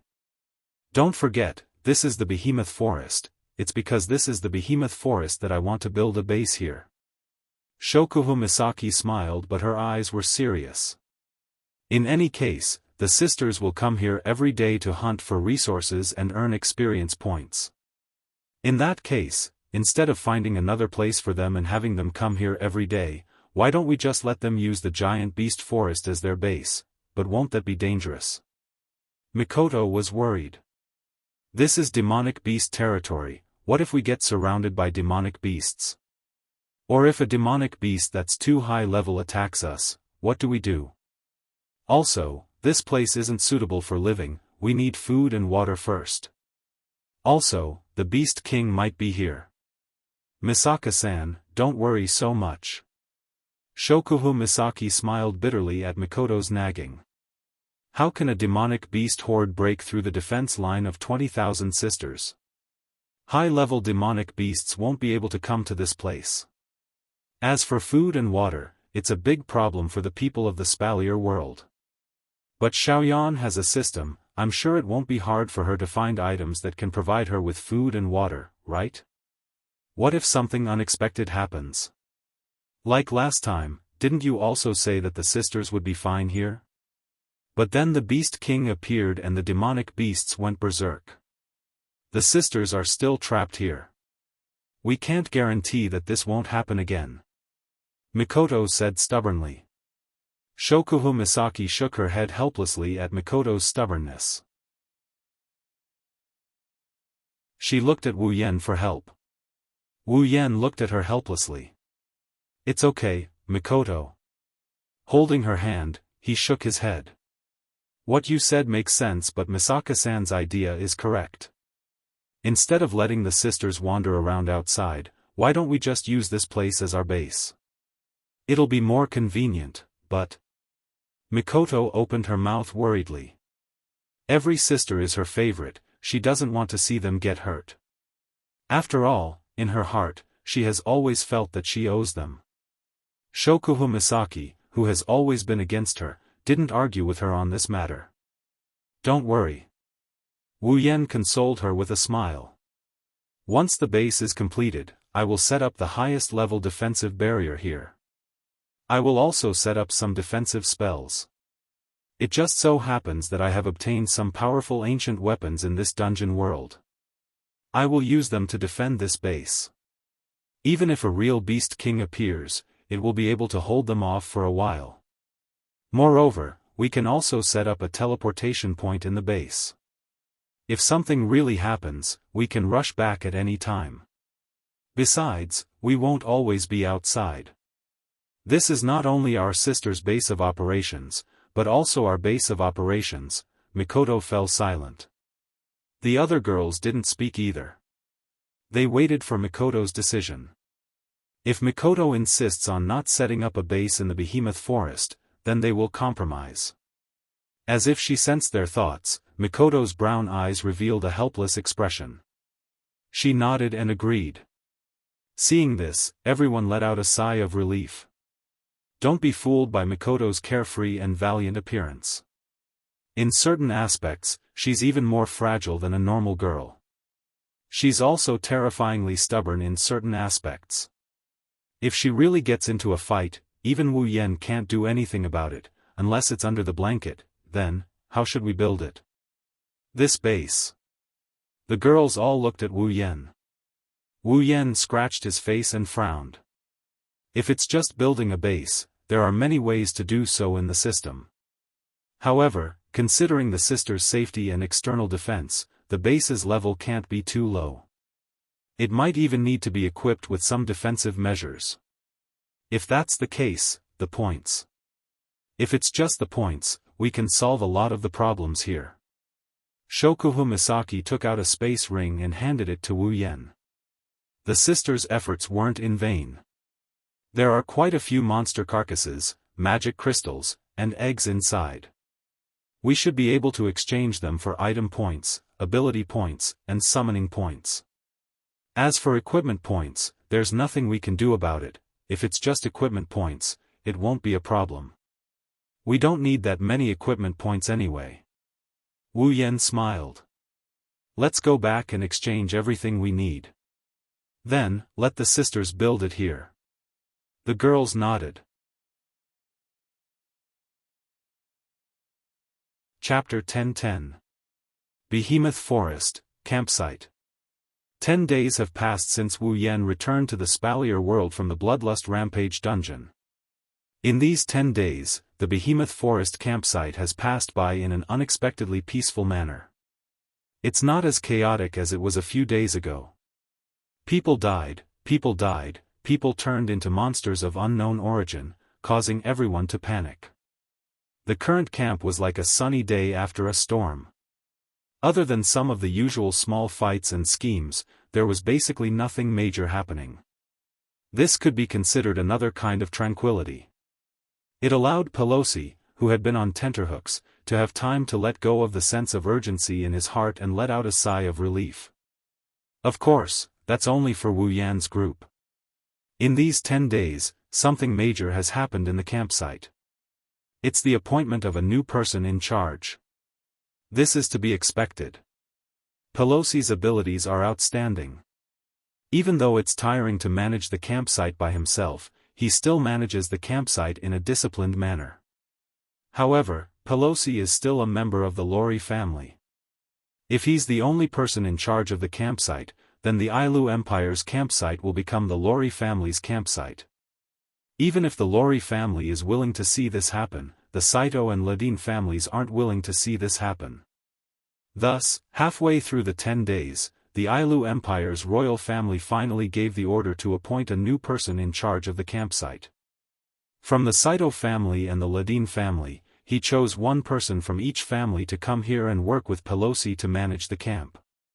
As one of the 3 great families of the Ailu Empire, it's reasonable for the royal family to choose someone from one of the 3 great families to be in charge of the campsite. The other high-ranking members of the other families also expected this to happen. However, they're still somewhat dissatisfied. During this period of time, in order to be chosen as the person in charge of the campsite, they've done a lot of things in the dark. They've tried to bribe, and curry favor. There were even cases where they would assassinate those who met the conditions. Now that they had received such a result, one could imagine the anger in these people's hearts. Some of them even complained to the imperial family, saying that the imperial family was biased towards the three great clans, which attracted a lot of ridicule. The reason why the three great clans were called the three great clans was because their strength and ability far exceeded the average clans in the Ailu Empire. Gaining the recognition of the Ailu Empire's royal family was like an emperor arranging for someone to do something important. Normally, he would choose someone he trusted, someone whose position was close to his own. There was no reason for him to choose a small official. Therefore, these unreasonable people were all choked back by the imperial family's words. If you want to be in charge, that's fine too. Just drag one of the three great clans down from their position. It was a simple sentence with a reasonable answer. This time, no one else responded. What a joke. They could still fight for the position of the person in charge, but if they were to go against the people from the three great clans, it would be strange if their clan's resources were not completely wiped out. Those who couldn't be chosen were vexed, while those who were chosen were also vexed. This time, the person in charge sent by the Saito and Ladin clans weren't strangers. On the contrary, they were people Wu Yan was very familiar with. Bing Ling and Bishi. Peak Type 8 powerhouses were not cabbages that could be found anywhere. Even with the three great clans, each clan would only have 2 or 3 Peak Type 8 powerhouses, and these Peak Type 8 powerhouses.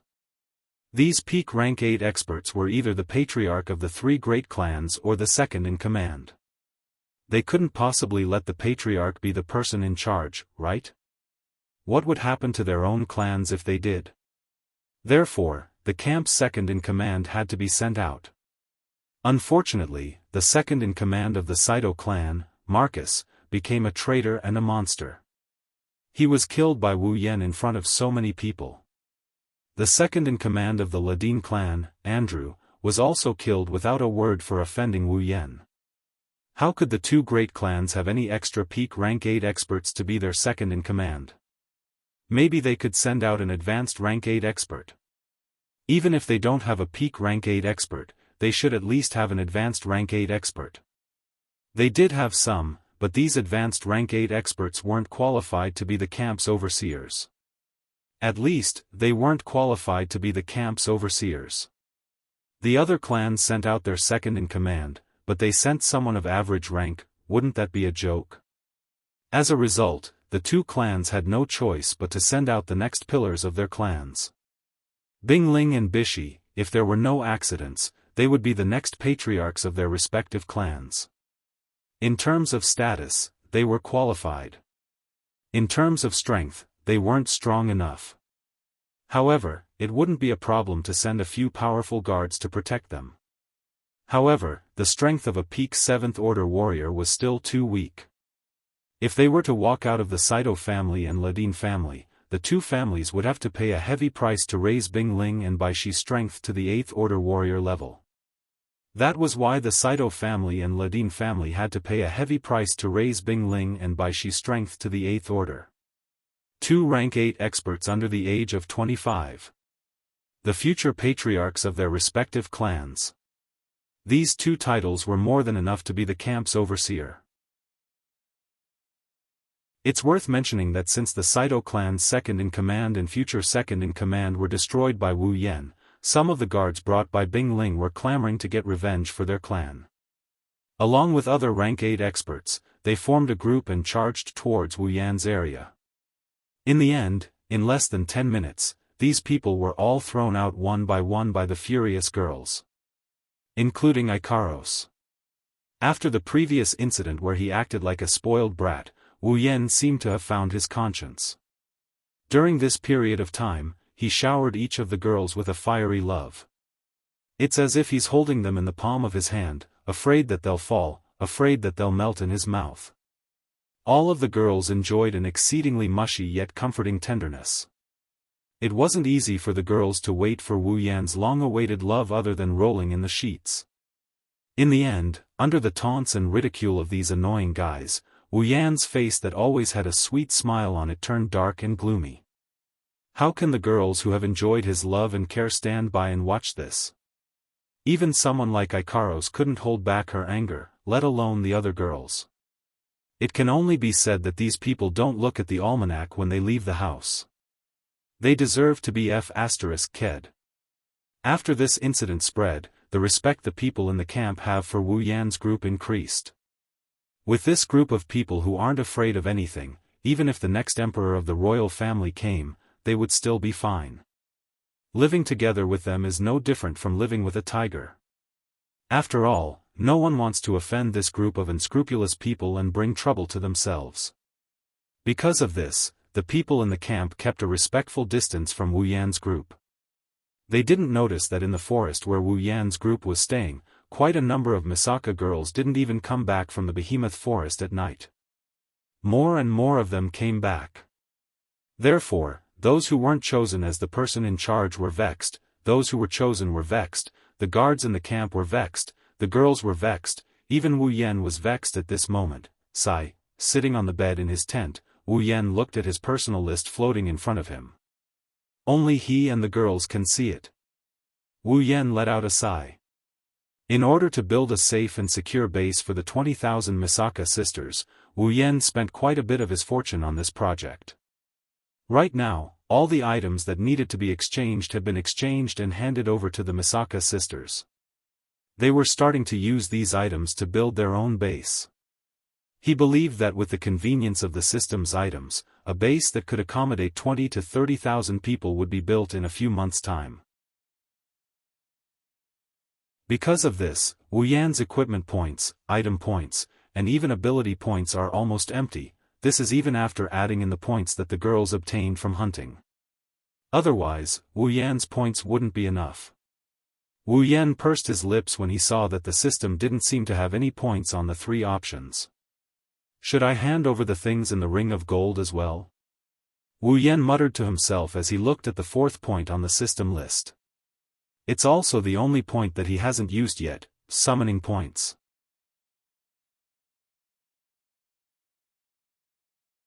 Chapter 10-11. Most of his equipment points, item points, and ability points were used to construct the base.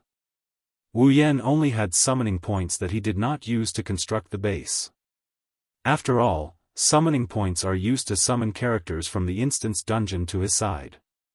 Unlike the other three types of points, when building a base, he would have to use a little of it. Once the base gets bigger, the amount of points would be too much to bear. If it wasn't for the ring of gold, he would be considered poor right now. Among the four types of points, Wu Yan had the most item points. But now, he has almost used up all his item points along with his ability points and equipment points. On the other hand, his summoning points, which weren't that impressive in the first place, were kept intact. Adding in the spoils of the Misaka sisters, his summoning points increased instead of decreasing. Wu Yan crossed his arms in front of his chest as he stared at the only summoning point that he had not used up. Since the other 3 points were almost used up, he might as well use the summoning point as well. The moment he thought of this, he could not stop himself. Logically speaking, Wu Yan, who had just realized that he owed the girls, should not summon new characters to his side. Natsuki, Nagisa, and Kanon were still in his body and had no intention of meeting the girls. This was a big problem. Summoning new characters on the basis of this problem. Without a doubt, it would only add fuel to the fire and make the young girls really angry. Based on the feelings the girls have for him, this bit of resentment would have to be pacified sooner or later. However, Wu Yan, who understood the hardships the girls went through, didn't want to see any trace of unhappiness on their faces. This is also one of the reasons why he dotes on the girls so much these days. Even if he was tempted, Wu Yan shouldn't be summoning any new characters at this point in time. But this time, Wu Yan really wanted to summon new characters. Because he wanted to summon someone. Not a new character, but an old acquaintance. He opened the summoning list and dragged his finger across the illusory list. From an outsider's perspective, it looked like he was gesturing something in the air. But in Wu Yan's eyes, following the movement of his fingers, the system list was also changing, allowing him to find his target. Yakumo Purple, a powerful monster from the land of fantasy. One of the founders of the fantasy village. Along with the previous generations of Boli witches, she maintains the Boli Great Barrier. She is an indispensable existence in the fantasy village. Summoning points, 1 million. Indeed, the person that Wu Yan wanted to summon was Yakumo Yukari, whom he had temporarily summoned with the help of the system. Even though he only spent a week with Yukari, he didn't forget about this black-bellied, shrewd person who took care of them like a big sister at critical moments. She even helped them solve their problems. Other than a lot of troublesome big monsters, Wu Yan and Co didn't forget about her. Wu Yan summoned Yukari because he wanted her to help him defeat the Beast King. Unlike the other girls, Wu Yan summoned Yukari after careful consideration. He only summoned Yukari because he wanted her to be his companion. To put it bluntly, summoning Purple was a bit like summoning a fighter, a tool to help him solve his problems. Of course, in such a critical situation, he had no choice. If he didn't summon Purple, not only Wu Yan himself, but also the girls might die in the hands of the Beast King. Wu Yan had been using this excuse to comfort himself. Who would have thought that Purple could use her ability to extend the time she spent in the Spalier world and temporarily stay with Wu Yan and the others? This was really unexpected. What was even more unexpected was that this intelligent and shrewd big monster had carefully taken care of everyone in Wu Yan's group during that short period of time. To be honest, Wu Yan didn't believe that Yukari would treat him and the others as her companions just because she became his summon. With Yukari's shrewdness and intelligence, there's no way she would protect someone she just met for the first time. At most, she would lend a helping hand when she felt like it. If she really put her heart and soul into it, let alone outsiders, even those who know Yukari and Gensokyo wouldn't be able to make her do so. But the result was that during that period of time, Purple not only got along well with them, but also played the role of a big sister and took good care of them. Even when the summoning time was up, Purple left a drop of her blood for Wu Yan. Even when she left, she used her own way to protect Wu Yan. Obviously, they had only known each other for a week, so there was no need for Purple to go to this extent. Wu Yan didn't know whether Purple had her own considerations and calculations, or she had really developed feelings for them in this short period of time, but the reluctant smile on her face before she left was definitely not fake. Based on this alone, even if Purple had her own calculations, Wu Yan was willing to fall into it. He believed that the other girls must have thought the same. Now, the time since Purple left them was about a month in the Spalier world. However, for Wu Yan, who had been to the Sword and Saber Dominion and the Blood Frenzy after Purple left, it had been a few years. He also missed the sage monster who was sometimes bad and sometimes good, sometimes evil and sometimes shameless. Moreover, if he summoned Purple, the girls wouldn't have any objections. She was the best summoner. With these thoughts flashing through his mind, Wu Yan immediately decided to summon Purple. However, when he saw the words, 1 million summoning points, his eyebrows couldn't help but twitch. The system had been updated once, and after that update, the exchange value of points had also changed. A small number of points could have a greater value. Take the summoning points for example. The original 10,000 summoning points were roughly equivalent to 1,000 summoning points now. The value had shrunk by 10 times. In other words, in the past, the summoning points needed to summon Purple was at least 10 million summoning points. Even now, it still needs 1 million summoning points, as expected of a monster, a demigod. Wu Yan smiled bitterly as he wiped the sweat off his forehead. He didn't use his summoning points, but he only has about 40,000 to 50,000 summoning points. Including the Misaka sisters' summoning points, he only has about 100,000 summoning points. 100,000 summoning points is only 10% of the summoning points. Looks like I have to use my trump card. With a wave of his hand, a crimson spatial ripple appeared in front of Wu Yan. The ripple then spat out a golden ring. His consciousness entered the ring of gold and he started searching for treasures that can be exchanged for summoning points. After about half an hour of searching, he finally gathered 1 million summoning points. However, the items in the ring of gold that can be exchanged for summoning points are now less than 10% of the items in the ring that can be exchanged for summoning points. However, it was worth it to be able to summon purple. After confirming that he had enough summoning points, Wu Yan clicked on summon, *buzz, *a dazzling white light rose up within the tent. Unfortunately, no matter how blinding the white light is, Wu Yan didn't pay attention to it. His gaze pierced through the white light and was attracted by a beautiful figure. It's a girl who's dressed in a weird way. She wore a pink and white princess dress with pleated edges. The front part of her body had a Daoist robe engraved with the 8 trigrams. Her golden hair was slightly curled, and there were a few small red butterfly knots at the end of her hair. She wore a lace-round hat on her head, and the front of the hat also had a red ribbon in the shape of a butterfly knot, which set off the girl's beauty. At this time, the girl was holding a parasol in one hand and a paper fan in the other. Her eyes were closed and her noble and beautiful face looked peaceful under the white light. It was as if the girl was supposed to sleep under the bright light. There was a mysterious aura around her that made it impossible for people to ignore her presence. This girl is Yakumo Yukari. After a few years, the shrewd and intelligent demon sage was still as beautiful as if she had returned from a painting.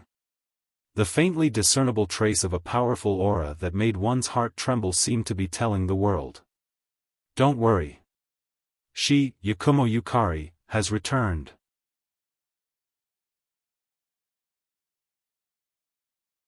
Chapter 10-12.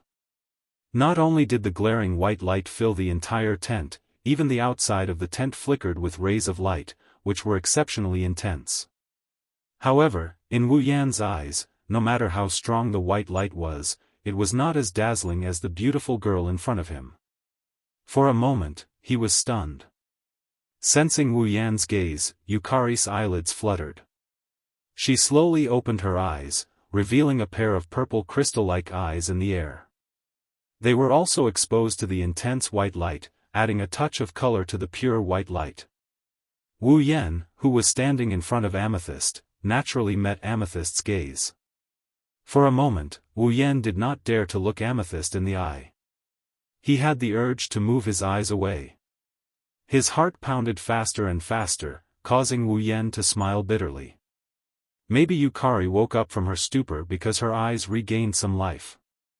However, when Yukari saw Wu Yan standing in front of her, she blanked out for a bit. Isn't my summoning time up? Why do I see Xiao Yan? Wu Yan flinched when he heard this. Then, he remembered that if he didn't enter a certain dungeon world, the time in those dungeons would stop flowing. In other words, for Wu Yan and the others, they had been separated from Amethyst for a while. However, for Amethyst, she only closed her eyes for a moment. It was not even a second. When she opened her eyes again, he was in front of her again. Amethyst's consciousness. She should still be in the moment when he left, right? Thinking of this, Wu Yan smiled bitterly again. If he was in Amethyst's place, he would be separated from her 1 second and then reunited with her the next second. No matter how strong he was, he would not be able to react. Unfortunately, Wu Yan underestimated Amethyst. As if she recalled something, the confusion in her eyes faded away, replaced by her usual shrewdness. Looking at Wu Yan who is standing in front of her, Yukari smiled. She smiled helplessly. It seems. I was summoned by you again, Xiao Yan. As expected of the legendary sage demons. Even if he didn't personally experience it, he was able to understand the situation just by looking at the current situation. It was truly amazing. Even Shokuhu Misaki wouldn't be able to compare to this level of intelligence. A trace of admiration rose in his heart. Seeing Amethyst's helpless expression, Wu Yan couldn't help but smile. No matter how smart she was, she would still feel awkward when she was saying goodbye 1 second and then reappearing the next. Wu Yan held back his laughter and waved at Amethyst. "Long time no see, Amethyst." "Long time no see?" Amethyst rolled her eyes at Wu Yan. "It's only been a blink of an eye for me. But for me, I haven't seen you in years." Wu Yan giggled and he pounced at Yukari with open arms. "It's great to see you again." Just as Wu Yan was about to embrace Amethyst, a paper fan hit Wu Yan on the head and knocked him down. Era. Yukari put away her paper fan and looked at Wu Yan, who is howling in pain on the ground. She said with a smile that isn't a smile. "His strength has increased by quite a bit, and even his courage has grown by quite a bit. Are you finally going to target me?" You misunderstood, Amethyst." Wu Yan held his head and quickly stood up. "This is an action derived from the joy of our reunion." "Is that so?" Yukari blinked and she laughed at Wu Yan's intentions. "Aren't you using the joy of our reunion to take advantage of me?" "Of course not." Wu Yan awkwardly scratched his cheeks. He felt like there's nothing he can hide from Yukari's eyes. He couldn't hide his thoughts from those deep purple eyes. He could only helplessly say it out loud. "Anyway, welcome back, Amethyst." Hearing this, the inexplicable smile in Amethyst's eyes slowly disappeared. The expression on her face relaxed a lot and became gentler. "From the day you summoned me, little Yen, I knew I'd be at your beck and call for the rest of my life."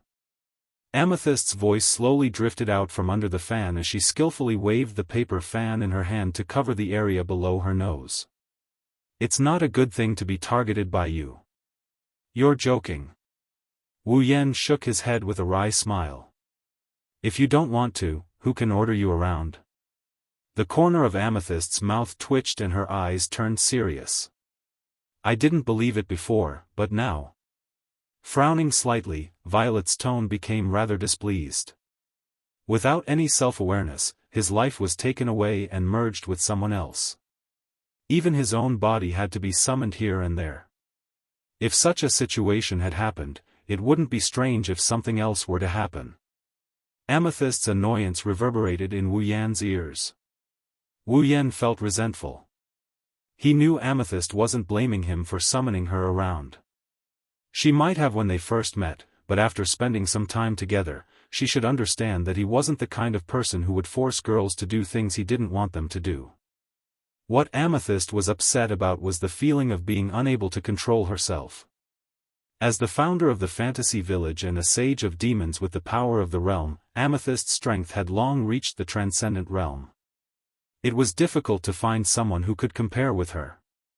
Amethyst had always been confident that even though she wasn't the strongest in the fantasy village, the strongest person wouldn't be able to do anything to her. Despite having such power, Yukari was still summoned by the system. She was robbed of her life and assimilated into Wu Yan's body. This feeling of not being under her own control and being at the mercy of the system, for someone as prideful as Yukari, this must be a very uncomfortable feeling. Wu Yan even suspected that Amethyst had used the power of the realm to resist the system's summon time and let him stay in the Spalier world. It wasn't because she was interested in this world, but because she was resisting the fact that she couldn't control herself. She was Amethyst. How could she be obedient and let herself be at the mercy of others? As Wu Yan said, without Amethyst's permission, no one could order her around. Even if she was stronger than Amethyst, she would find a chance to fight back. Even if she couldn't win, she would at least destroy her opponent's car. Amethyst may seem approachable, but she was still the sage of demons who made all demons and even living creatures tremble. The trace of admiration in his heart gradually turned into admiration. Looking at Amethyst's expressionless face and dissatisfied eyes, Wu Yan didn't mince his words. "Amethyst, you really are an amazing person." Amethyst's pretty face was slightly stunned. She couldn't help but smile. "Era, little Yen is amazing too. I'm very happy to have met someone like you. Is that so? Wu Yan shrugged and he continued with a smile. What about the reunion hug? Zi's smiling face collapsed. She resisted the urge to roll her eyes and felt all kinds of annoyance. All right. Take it as a gift from an older sister to a younger brother. Younger brother? Wu Yan retorted. How could it be younger brother? I'm already in my 20s. Era, you're only in your 20s? We've already. Before she could finish her sentence, Zi's voice seemed to be stuck in her throat and stopped abruptly. A mischievous grin appeared on Wu Yan's face. Already what? Why don't you continue? Amethyst glanced at Wu Yan and snorted. I'm already 17. 17? Who are you kidding? Shaking his head, Wu Yan laughed mischievously. Then I'm older. How could it be a gift from an older sister to a younger brother? It should be a brother's love for a younger sister he hasn't seen in a long time. Little sister. Even Violet's mouth couldn't help but twitch after being called little sister. Seeing Amethyst's uneasiness, Wu Yan smiled proudly. He opened his arms and hugged Amethyst. In the next moment, a burst of fragrance and softness entered Wu Yan's nose and mind at the same time. Amethyst's expression was somewhat helpless. But this time, she didn't resist Wu Yan's hug. She just patted his shoulder and smiled warmly. Chapter 1013. Behemoth Forest, Camp. Inside the tent, the girls who gathered together every day were discussing something. To be more precise, Chuju, Mikoto, Shokuho Misaki, and Kotori were discussing something. Kurumi was leisurely sipping her tea, she didn't participate in the discussion at all. Astria and Toka were having a competition of eating. Flandre-chan was cheering for Astria while Yoshino was cheering for Toka. The four of them were having a good time but they kept their voices low so as not to disturb Chuju, Mikoto, and the others. Astria, Toka, Flandre-chan, and Yoshino knew there was nothing they could do in a serious discussion like this. They wanted to help but they weren't strong enough to do so. The only thing they could do was to try their best not to disturb the other girls. When the time comes, they will do their best to help. As for the rest of the time, they just need to be themselves. This was what Chuju, Mikoto, and the others told them. Kinohata Sayai, Frenda, and Takitsubu Riku were the same. Compared to Astria and the others, these three used to be black ops in Academy City. Logically speaking, this kind of discussion is nothing out of the ordinary for them. But when it comes to discussion, they are better at taking action. That's why they usually don't participate in the girls' discussion unless it's absolutely necessary. They will wait until the girls have something to do and they will take over the task. Their respective tasks are well distributed. Because of this, every time the girls discuss something, it's usually Chuju, Mikoto, Shokuho Misaki, Kotori, or Kurumi. That's it. At this time, Chuju and the others were discussing the Behemoth Forest base. Under Wu Yan's control, all the materials needed to build the base have been gathered. The sisters started bringing these materials to the base to build the base. The girls, on the other hand, are busy building the base.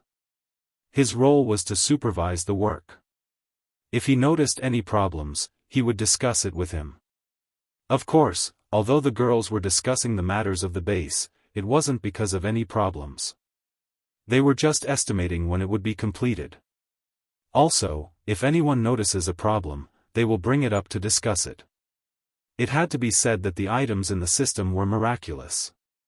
A base that could accommodate 20 to 30,000 people, if built according to the normal construction process, might not even be completed in a year and a half, but with the items in the system.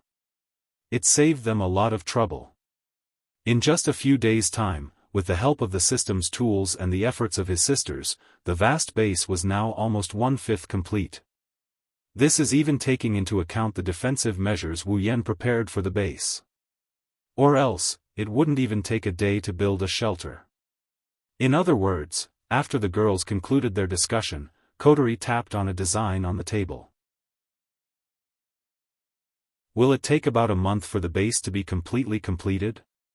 With the sisters' efficiency and teamwork, we should be able to shorten the time.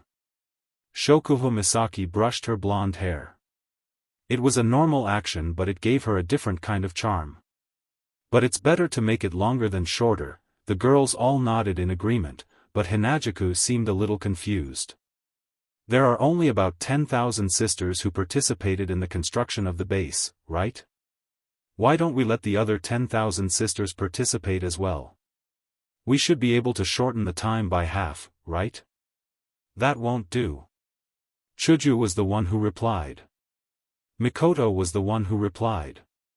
If all the sisters are not in the camp, it will definitely attract the attention of others. When the time comes, our base in the giant beast forest will be discovered. That is not a good thing, that's right. Shokuho Misaki nodded. Her eyes flashed with wisdom. The fewer people who know, the safer the sisters will be in the behemoth forest. We already have to deal with the demonic beasts in the first place. If we let other people harass us, it will be much more dangerous than the demonic beasts. At least the demonic beasts will only charge forward while the people will hide and ambush us. Hinajuku was relieved. The trio who had been quietly listening to their conversation nodded their heads. They had worked in the Black Ops before.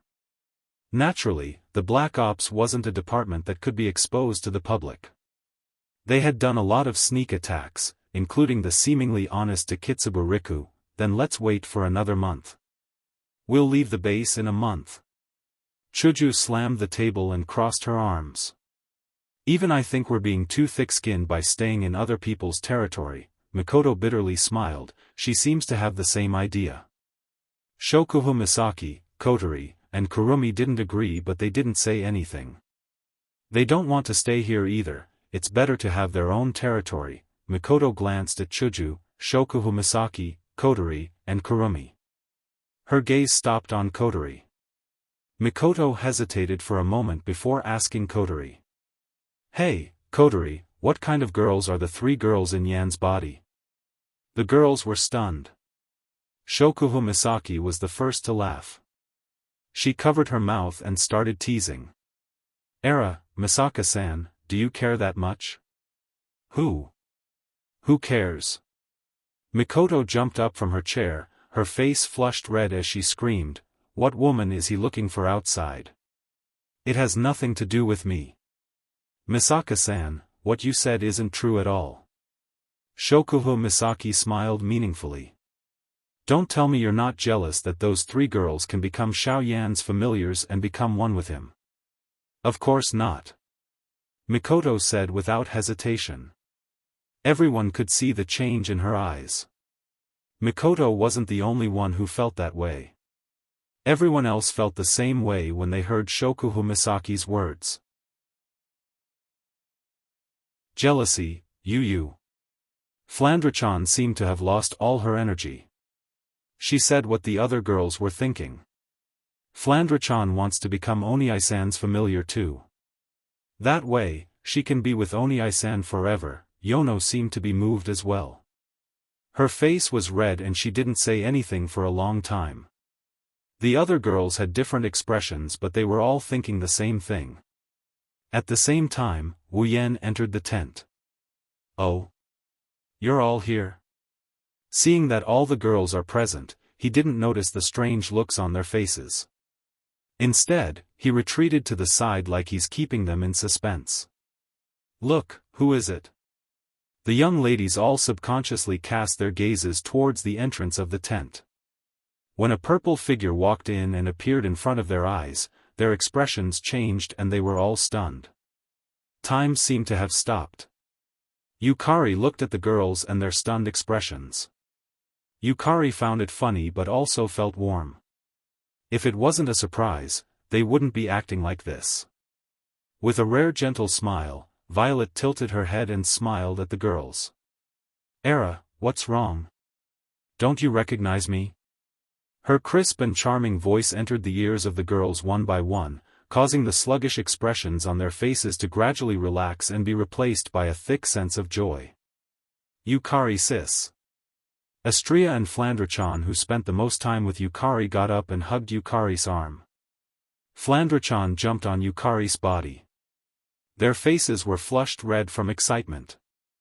Yukari. Chuju and Mikoto finally reacted. They looked at Yukari happily. You're back? Yukari nodded with a smile. I was just summoned back, you won't disappear again, right? Flandrachan doesn't want to see Yukari sis disappear. Flandrachan looked at Yukari with hopeful eyes. Yukari couldn't help but rub her head. I won't this time, don't worry, that's great. Astria and Flandrachan cheered at the same time. Hinajaku, Mikoto, and the others also let out a sigh of relief. They ran to Yukari and pulled her over.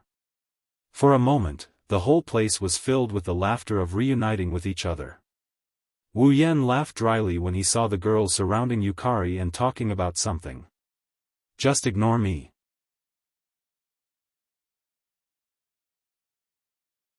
Chapter 10:14.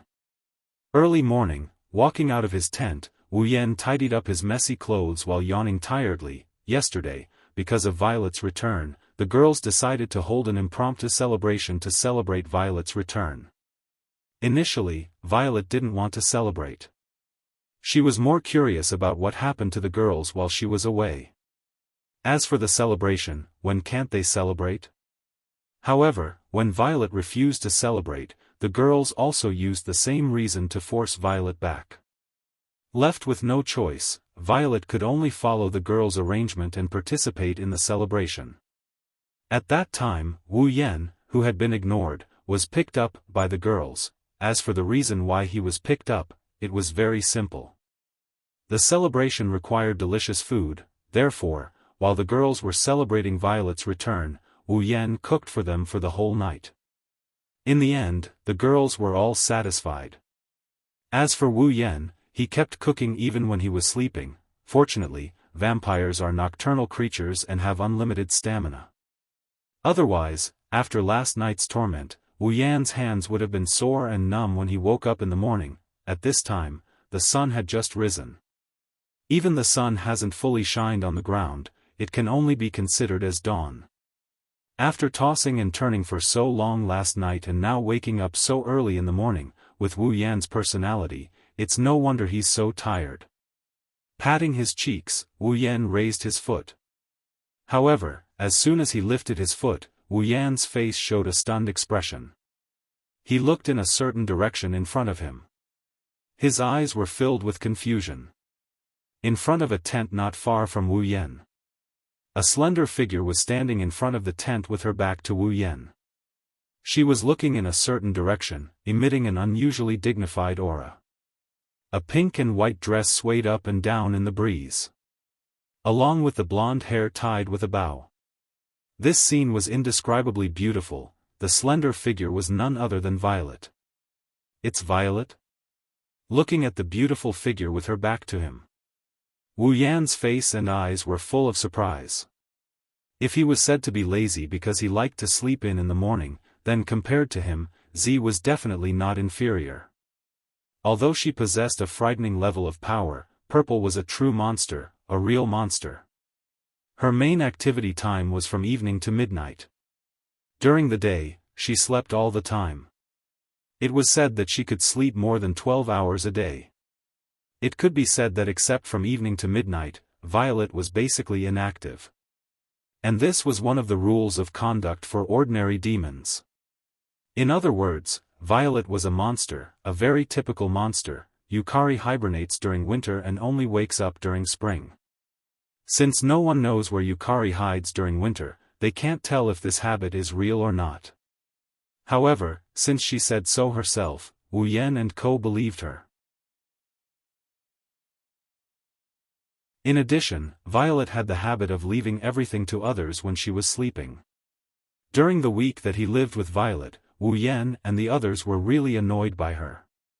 Fortunately, Violet tasted Wu Yan's cooking and fell in love with Wu Yan's cooking. Every time Wu Yan cooked or when she was hungry, she would find Wu Yan. Otherwise, it would be difficult for them to even talk to her because they had a completely different schedule from Violet's. One could only imagine how lazy this difficult demon sage was.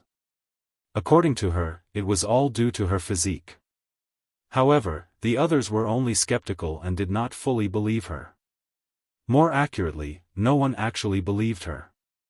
She could control the realm power and was close to the origin. How could she not be able to handle such a small habit?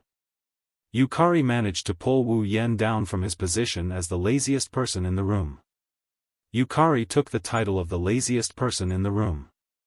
It was not time for dinner yet and the sky was almost bright. Logically speaking, Violet should be lying in bed at this time. Why was she standing there? Could it be that she was active all night and did not have time to sleep? Then why was she standing there? Or has Violet already reached the realm of lying down and sleeping standing? If so, then I have to learn. Shaking his head with a smile, Wu Yan turned around and walked towards Violet. Still not asleep? Or did you just wake up? Let me return those words to you as well. Yukari giggled as if she already knew Wu Yan would come to her side. However, her eyes were still fixed on a certain direction in front of her. She didn't look away for even a second. Ma, I had something to do so I woke up early. Wu Yan mumbled. Yukari giggled and she replied with a teasing tone. Era, what a coincidence. I also had something to do so I didn't go to bed. You really didn't go to bed? Wu Yan pursed his lips and he glanced at Yukari. He frowned when he saw Yukari staring into the distance. What's wrong? Wu Yan followed Violet's gaze and saw the behemoth forest. Wu Yan's frown deepened. Is there something wrong with the behemoth forest? Wu Yan didn't think Violet would go against her usual routine and stand there doing meaningless things. Problem? Violet narrowed her eyes and nodded. It should be considered a problem, right? Question mark. Wu Yan didn't understand. Did you discover something? Discovered something? Violet lowered her head and pondered for a moment before smiling. It should be considered a discovery, right? What do you mean? Wu Yan rubbed his cheeks with a wry smile. Don't speak in riddles, okay? I'm not as smart as you. I'm not playing riddles with you. Purple slowly put away the smile on her face, and her expression became indifferent. Yes, I'm not sure what's there either. You're not sure? Wu Yan flinched, he looked at Yukari in shock. Why wouldn't I be sure? Why don't you just open a gap and take a look? If I could, I would have done it long ago. Violet shook her head, her golden hair rippling in circles. In the sunless dawn, her hair shone brightly. In one night, I used gap to scan the entire behemoth forest more than 3 times, but it seemed like the other party could sense my gap and couldn't find it at all. The other party? Wu Yan caught a phrase and said uncertainly, You mean, there's something in the behemoth forest? That's why I'm not sure either, Wu Yan said grumpily. Then how do you know there's something strange in the behemoth forest? Violet stroked the parasol leaning against her shoulder, her eyes filled with an inexplicable light.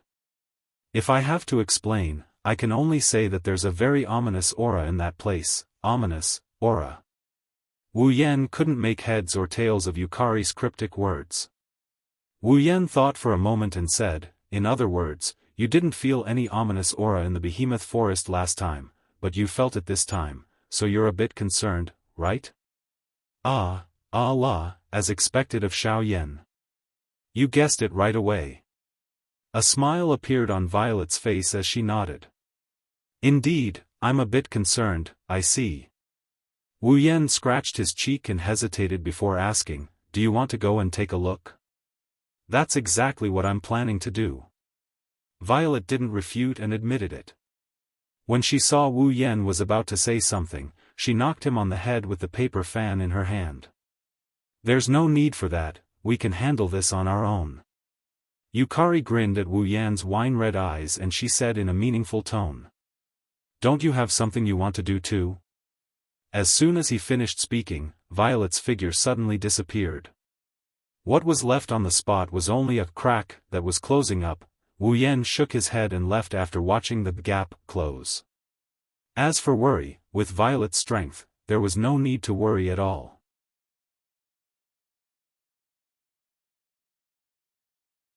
Chapter 10-15. Behemoth Forest. The towering trees that reached the clouds did not have the slightest pattern as they stood on the undulating terrain, as if they had been there since the beginning of time. Not a single ray of sunlight could reach the forest that was surrounded by trees, emitting an ancient aura. The cries of birds, beasts, and insects were incessant, but there was no trace to be found. Vaguely, a roar full of ferocious and murderous aura was transmitted in the towering forest. Among them, there were even one or two roars that contained a powerful aura. With just one sound, one could tell that the level of the owner was definitely not low. This was the deepest area of the Behemoth Forest, extremely close to the central area where the Beast King had been born. It could be said that this was the most terrifying area in the Behemoth Forest outside of the central area. The edge of the inner area was quite a distance away from here. It was common knowledge that the distribution of magical beasts in the Behemoth Forest was that the closer to the central area, the higher the level of the magical beasts. The central area of the Behemoth Forest was also divided into three areas: the outer area, the inner area, and the deepest area of the Behemoth Forest. Therefore, other than the central area, the deepest area of the Behemoth Forest was the area where the highest level magical beasts lived. In the deepest area of the Behemoth Forest, the magical beasts were not as terrifying as the 12-peak 9th-level magical beasts that Wu Yan and the others saw when they went to the central area to search for the Beast King. However, it was still an area where 9th-level magical beasts were active. Because magical beasts generally had longer lifespans. Even if they did not live for thousands of years, they lived for hundreds of years. Some with longer lifespans could even live for thousands of years. In addition, the deepest area of the Behemoth Forest was an area that humans did not want to go near the most. Therefore, after a long time, the number of 9th-level magical beasts here had accumulated to a certain extent. They were not as strong as the 12-peak 9th-level magical beasts, but they were still 9th-level magical beasts. Of course, the deepest area of the Behemoth Forest did not only have 9th-level magical beasts. There were 8th-level magical beasts as well. These magical beasts, all of them were at the peak of the 8th stage. Magical beasts below the peak of the 8th rank didn't dare to approach this place. Even if they were at the peak of the 8th rank, some magical beasts would choose to live in the inner regions of the Behemoth Forest. At least in the inner circle. They could even be the lords of a land. But if he was caught by a magical beast of the 9th step in the depths of the forest, then his tendons were pulled out, his skin was peeled, and his body was eaten. That was certain. Under such circumstances, unless it was really necessary to come here, such as the previous operation to investigate the birth of a Beast King, even a powerhouse of the 9th level would not be willing to come here.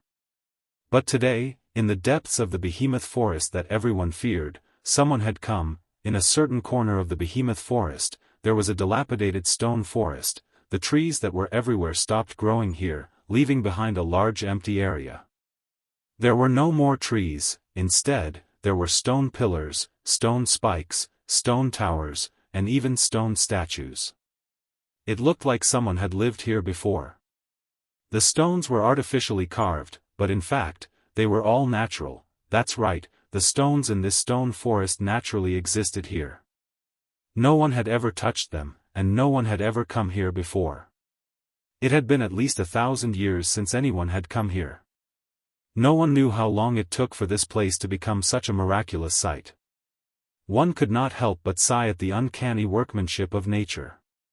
Now, this stone forest that had been lifeless for a long time finally welcomed a guest. At the edge of the stone forest, a pitch-black crack suddenly and silently ripped open in the empty space, exposing the vicious eyeballs inside.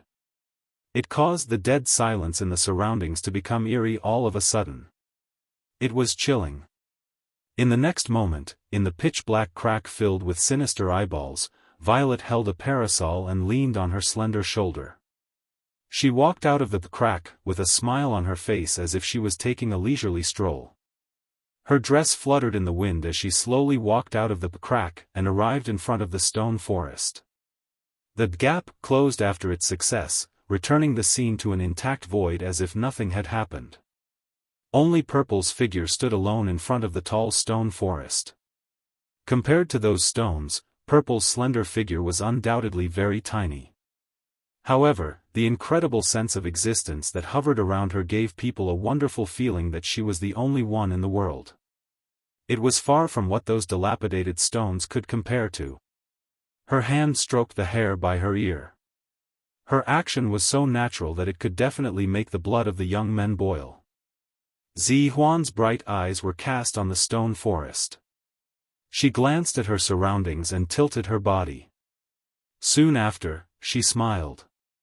"It's here, right?" Her light voice echoed as if she was talking to herself, as if she was waiting for someone to answer her. She turned her head and looked in a direction beside her.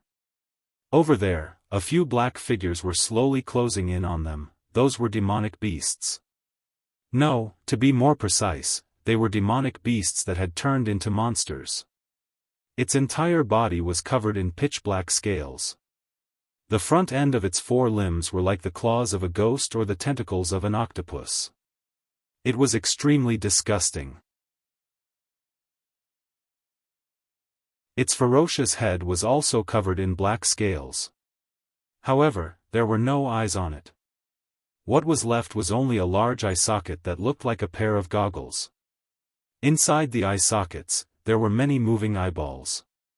These demonic beasts looked more like monsters than demonic beasts. Some looked like baboons, some looked like tigers, some looked like jackals, wolves, tigers, leopards, and some looked like elephants, fish, dogs, and cats. However, all of them were covered in pitch-black scales. The front of their limbs had turned into that disgusting appearance. Coupled with their ferocious heads and strange eyes, it was as if they had returned from hell. Even Purple, who had lived for over 1,000 years and had seen a lot of things, couldn't help but raise her beautiful eyebrows when she saw such a monster. Demonic beasts? They don't look like them. If Wu Yan was here, he would have noticed that these demonic beasts looked exactly the same as Marcus and Bing Mian when they were possessed by blacklight. Ha ha. Just as Violet was sizing up the demons in front of her and trying to identify their species, those disgusting demons suddenly let out a strange cry that sounded like the cry of a dying cat. Their disgusting eyes were cast on Violet's body, and then, a thick black aura erupted from their bodies. Seeing the black aura flowing around the demonic beasts, Violet's brows furrowed tightly. A trace of disgust appeared in her eyes. What an uncomfortable aura. She twirled the parasol in her hand and sneered. I wanted to study it more, but this aura is too disgusting. It's even more disgusting than the bad luck on the body. If I capture you all, Xiaoyan and my sisters won't like it. It's better if you all disappear. Before Violet could finish her words, the magical beasts seemed to have lost their patience. Amidst the ghostly roars, they leaped into the air, bringing with them a large amount of black gas. They were like dark clouds that blotted out the sky and covered the earth as they pounced on Violet. Allah! Violet smiled faintly at the demonic beasts that pounced on her. How impatient! She didn't do anything but slowly smiled. In the next moment, a mysterious wave reverberated from her body and spread out like a wave. This is Violet's ability. The power of a realm. In just a moment, the wave that represents the power of a realm smashed into the demonic beasts like a hot knife through butter. In the depths of the behemoth forest, the demonic beasts in front of them are disgusting, but their strength is not to be underestimated. Looking at the black aura that blotted out the sky, each one of them is probably a level 9 demonic beast. But this group of level 9 demonic beasts didn't even make a sound in front of Violet's ability. They didn't even have time to struggle. In the blink of an eye, under the power of a realm, they were all turned into ashes. Not a trace of them was left behind. With a wave of her hand, a group of level 9 demonic beasts died in Violet's hands.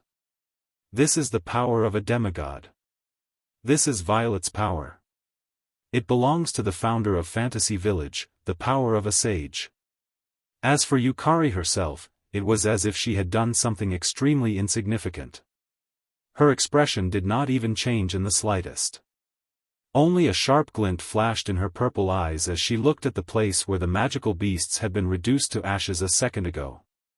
Over there were streaks of black light dancing.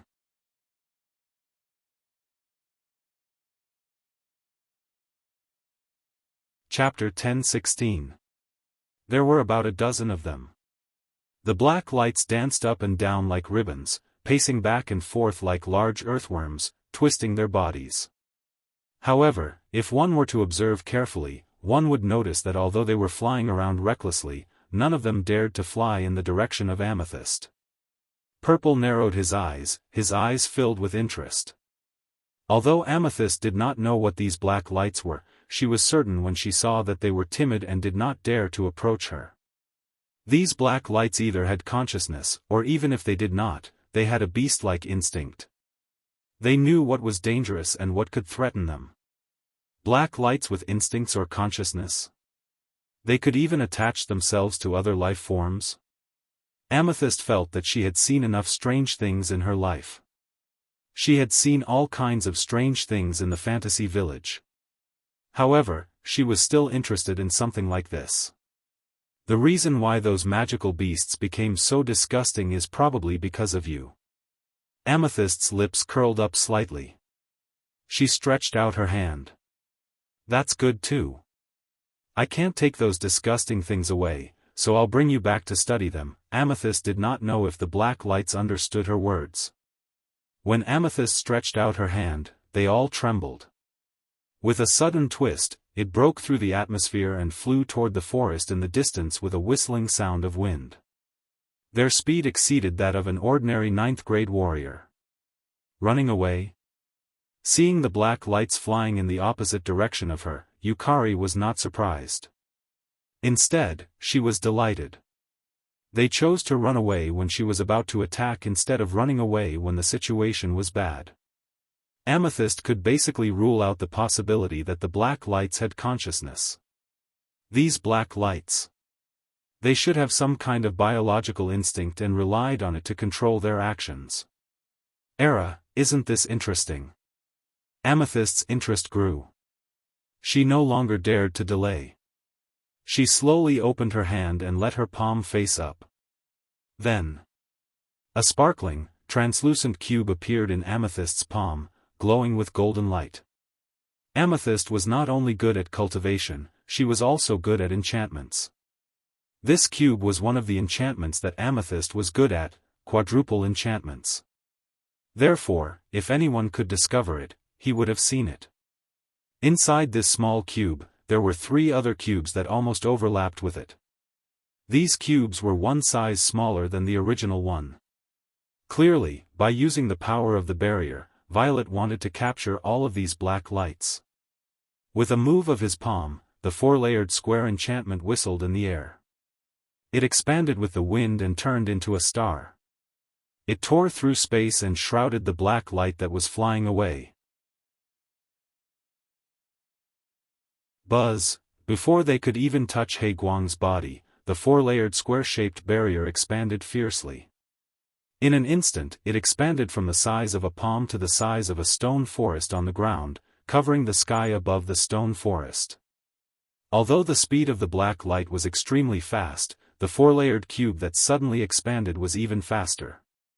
In less than a second, it had already grown to the point where it could envelop the stone forest below, enveloping all the black light. The black light that was trapped in the enchantment did not slow down at all.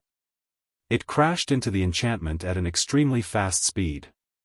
In the end, it was like an egg crashing into a rock. With a muffled sound, it flew back and almost shattered itself.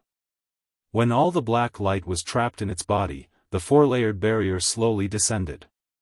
As it descended, it shrank in size. When the four-layered barrier fell back into Amethyst's palm, it had already returned to its original size. Amethyst looked at the black light that was scuttling back and forth in the four-layered barrier, trying to break free from the barrier. A joyful smile appeared on her face. For the time being, it shouldn't be boring. Amethyst shook his head with a smile as he patted the four-layered barrier that imprisoned the black light in his hand. After all, it seems like we're not the only ones interested in you. When he said this, Amethyst raised his voice slightly. It was extremely clear as it reverberated in the surroundings. It was like a sound wave that slowly drifted into the distance, as if he was deliberately saying this for someone to hear. As it turned out, Amethyst's actions were not without reason. Beep! Suddenly, the sound of thunder striking down from the clouds in the sky like a thunderbolt. A burst of dazzling light flashed, illuminating the entire dilapidated stone forest in an instant. Amethyst raised his head slightly with a faint smile on his lips. He looked at the thunderbolt that was striking down. To be more precise, Amethyst was not looking at the thunderbolt, but at a person within it. That's right. There was a person within the thunderbolt. It was a man who looked to be in his 40s or 50s, but he had a long beard on his chin.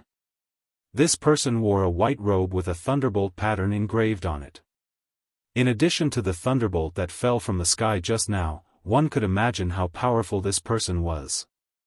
However, although the scene just now was very shocking, the aura on this person's body was faintly discernible. It was not as domineering as the thunderbolt engraved on his white robe. He was just like an ordinary person. However, could an ordinary person float in the air? In the Spalier world, there was only one type of person who could float in the air other than those who were proficient in wind magic and some special flying magic and combat techniques. A demigod. This person was actually a demigod. Whoosh!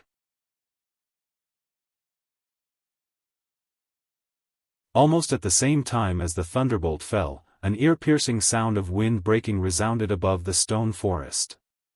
With a sonic boom, the person cut through the sky with a momentum that was not inferior to the previous one. In a flash, he appeared above the stone forest.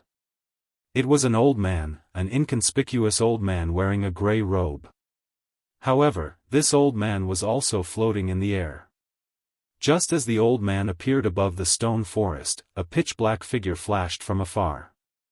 As if teleporting, it directly appeared beside the old man and the old man in the white robe. This time, the person who appeared was also an old man. He was also floating in the air, but the difference was that he was wearing a black robe. In the blink of an eye, in the behemoth forest, in the sky above the stone forest, 3 demigods appeared.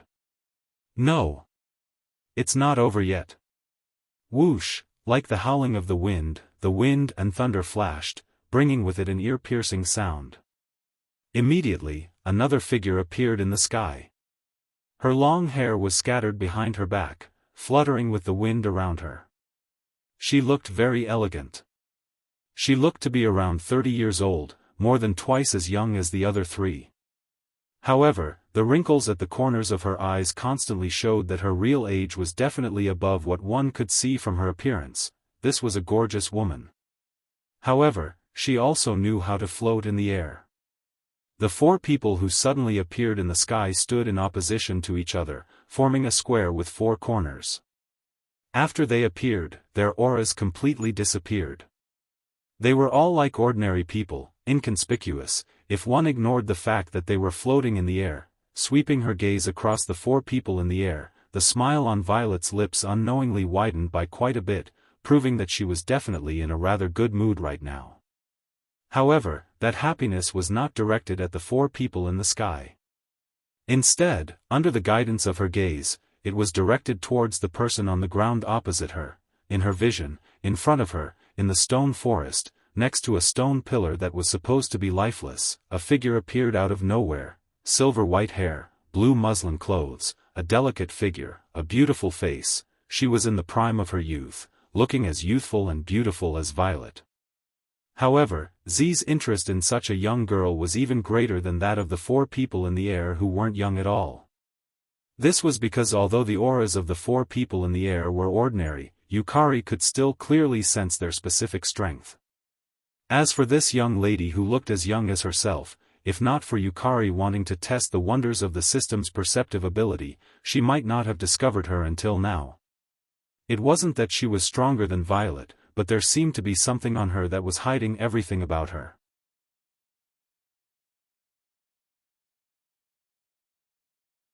Chapter 10:17.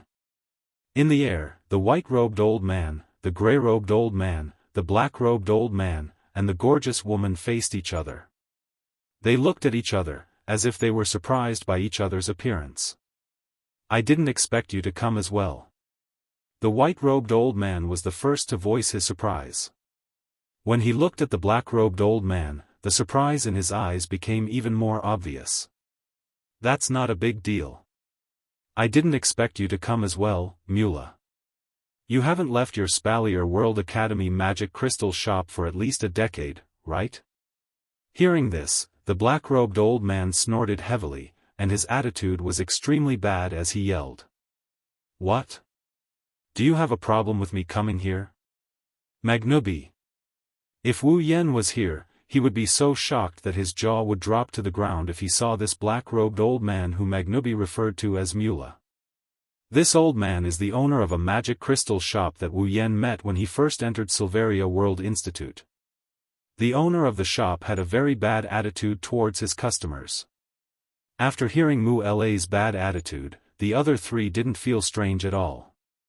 Obviously, it was not the first time that they had seen Mu La's bad attitude. "I'm just a little surprised." Magnubi glanced at Mula.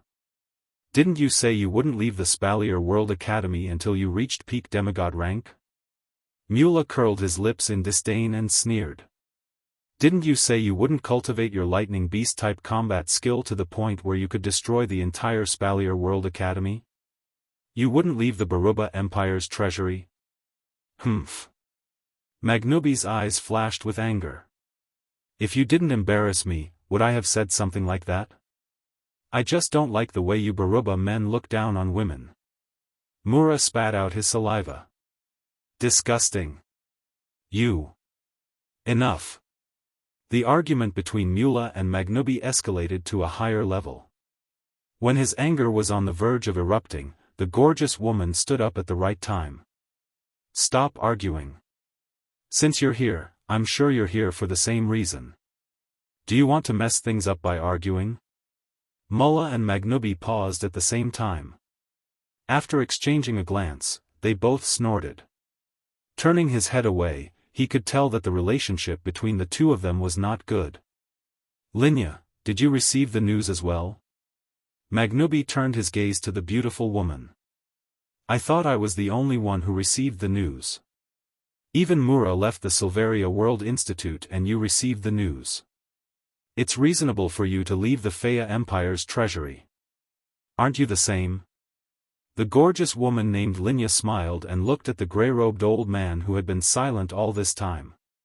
"Why didn't you tell me that something like this happened?" "Garen, that's not very nice of you." "Yes, the gray-robed old man. He's the guardian of Ailu Empire, Garen." As for the other 3 people's identities, they could more or less guess from the conversation just now. Magnubi is the guardian of Baruba Empire. Linya is the guardian of Faya Empire. As for Mula, even though he's not a guardian, he's one of the 5 demigods in the Spalier world. 5 demigods. At this moment, 4 demigods appeared at the same time. Maybe there's more than 4. Mula, Linya, and Magnubi looked at the silent Garland at the same time. They could feel the other 3's gazes. Garen smiled bitterly. "It's not that I don't want to talk about it. It's just that the truth is too unbelievable. If we don't get to the bottom of it, who would dare to talk about it?" A glint flashed across Jarlin's eyes as he looked at the 3 demigod powerhouses who seemed to be deep in thought. Something that can turn people into monsters and level up. The 4 demigod experts were rarely seen in 100 years. Now that they had come here, their objective was obvious. It's the black light. Come to think of it, it was Bing Mian who created this rare scene. Even though he was possessed by the black light and turned into a monster, Bing Mian's vitality is strong. When the black light left his body, Bing Mian was able to recover. Wu Yan didn't kill him at the time. Instead, he agreed to Bing Mian's request and allowed them to deal with it themselves. Anyways, the half-crippled Bing Mian turned into a cripple after Kuroto messed with him. Even walking is a problem for him. Wu Yan isn't in the mood to deal with a piece of trash like this. The Saito family learned about the origin of the black light from Bing Mian and how Marcus and Bing Mian were turned into monsters and leveled up unnaturally. Following that, the Saito clan's Type 9 powerhouse brought up the matter during the council meeting. At the same time, the news reached Garen and the other demigods. They were tempted. It's not that they wanted to be turned into monsters. What attracted them was the effect. Leveling up. This was a huge temptation to others, but to those who had already become demigods, it was even more tempting. After all, if even they could level up, then what would happen if a demigod leveled up? Celestial. It's been missing for a long time. All demigods dream of leveling up to Celestial. Under the temptation of leveling up to Celestial, they ignored the side effects of the black light. Perhaps, they thought that with their level, they could eliminate the side effects of the black light. They don't know what to do if they can't eliminate the side effects. Anyway, it's better to have a chance than not to have one. This was also the reason why they were all gathered here today. Demigods are indeed powerful. Somehow, they found out that the black light originated from the behemoth forest. Hence, they came here one after another. Yukari used her realm energy and 4 layers of barrier to capture the black light. They sensed the powerful energy and came here. That's what led to the current situation. Thinking of the powerful force they had just sensed, the 4 demigods looked down at the same time. They saw the confrontation between Violet and the silver-haired girl, which stunned them. Then, they were surprised. That's... Linya exclaimed when she saw the silver-haired girl. Cynthia? She's here too? It's not that strange. Jarlin shook his head and sighed. The 4 of us are here. It's only natural that Cynthia would come. After all, leveling up is too tempting. Especially for us. Magnubi nodded solemnly. The 5 demigods of the Spalier world are here. This is going to be interesting. Jaren and Linya's expressions turned serious as well. They only hoped that they would be able to get what they wanted smoothly, and it would be best if there was no conflict. Otherwise, if the 5 demigods of the Spalier world start a war, things will get serious. After all, they don't just represent themselves. They also represent their respective empires. If something goes wrong, the empires under their protection will get involved. If that happens, the Spalier world will be in chaos. Mura, who isn't an empire guardian, didn't think much of it. He glanced at the young girl named Cynthia and then looked at Yukari who was holding a parasol. That energy just now, was it hers? She. Jarlin, Linya, and Magnubi looked at each other and frowned. She's a demigod as well? It's no wonder the demigods reacted this way. They are the only 5 demigods in the Spalier world. The sudden appearance of a 6th demigod would shock anyone. However, they quickly recalled something and came to a realization. She must be the demigod who defeated the Beast King? Yes, I've also heard that a newly born Beast King was defeated by a newly ascended demigod. What's her name? I remember. If I remember correctly, her name is Yukari Yakumo. The 4 demigod powerhouses began to discuss as if there was no one else around. Although the demigod was on the same level as them, a newly ascended demigod was not enough to warrant their caution. Unfortunately, they didn't know that Yukari isn't a new demigod. In terms of level, Yukari is only average among them. However, in terms of strength, Yukari who possesses the power of a higher realm isn't someone they can casually discuss.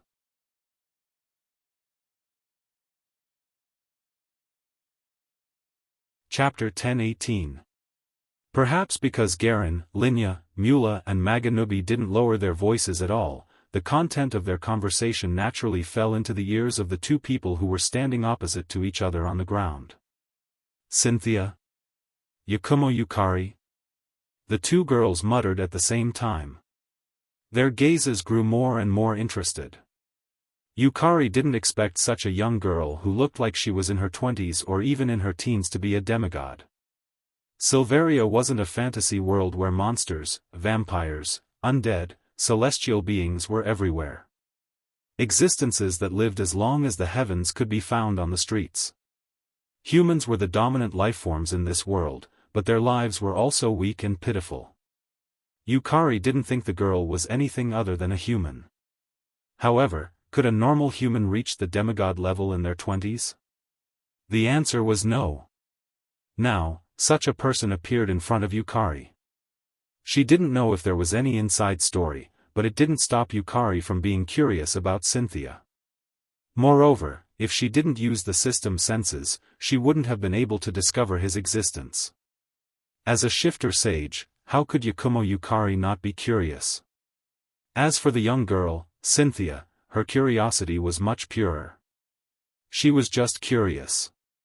How did this beautiful girl, who looked about her age, discover her existence? This kind of thing had never happened before. The thing that Cynthia is hiding is no ordinary thing. The two beautiful and noble girls had forgotten about the other four demigods. They looked at each other in silence, not bothering to hide the curiosity in their eyes. Until a certain moment, Cynthia, who obviously lost in terms of patience, took the initiative to speak. "I'm Cynthia." Yukari smiled and nodded.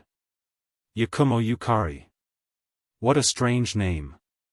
Cynthia pursed her lips. She didn't mince her words. "Can you tell me how you discovered my existence?" Yukari's lips curled into a sly smile. Then. "Can you tell me how you managed to hide your existence?" "Me?" Cynthia blinked. "I relied on external objects to hide my existence." Allah, what a coincidence. Purple smiled. "I was only able to discover your existence by relying on external objects." "You discovered my existence through external means?" Cynthia tilted her head and asked curiously, "What's that?" Looking at the other party's curious expression. The purple side turned sideways. "Then what are you relying on to hide your existence?" Cynthia rolled her eyes at Yukari. "I'm the one asking you a question. Or are you asking me a question?" Too cunning. Hearing this, Z only smiled and didn't say anything else. At first, Z was still doubtful. The girl named Cynthia in front of him should be an old monster who had lived for God knows how many years. The reason why she looked so young was because she had used some items to retain her youthful appearance. Her appearance shouldn't match her real age. But now, Yukari has refuted this conjecture. A real old monster, even if they could pretend to be the same as when they were young, it wouldn't be natural and their aura wouldn't be too dazzling.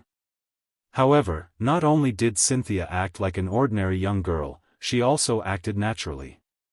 Although Yukari couldn't completely sense her aura due to the external object in her mouth, Yukari felt that Cynthia's real age should match her appearance.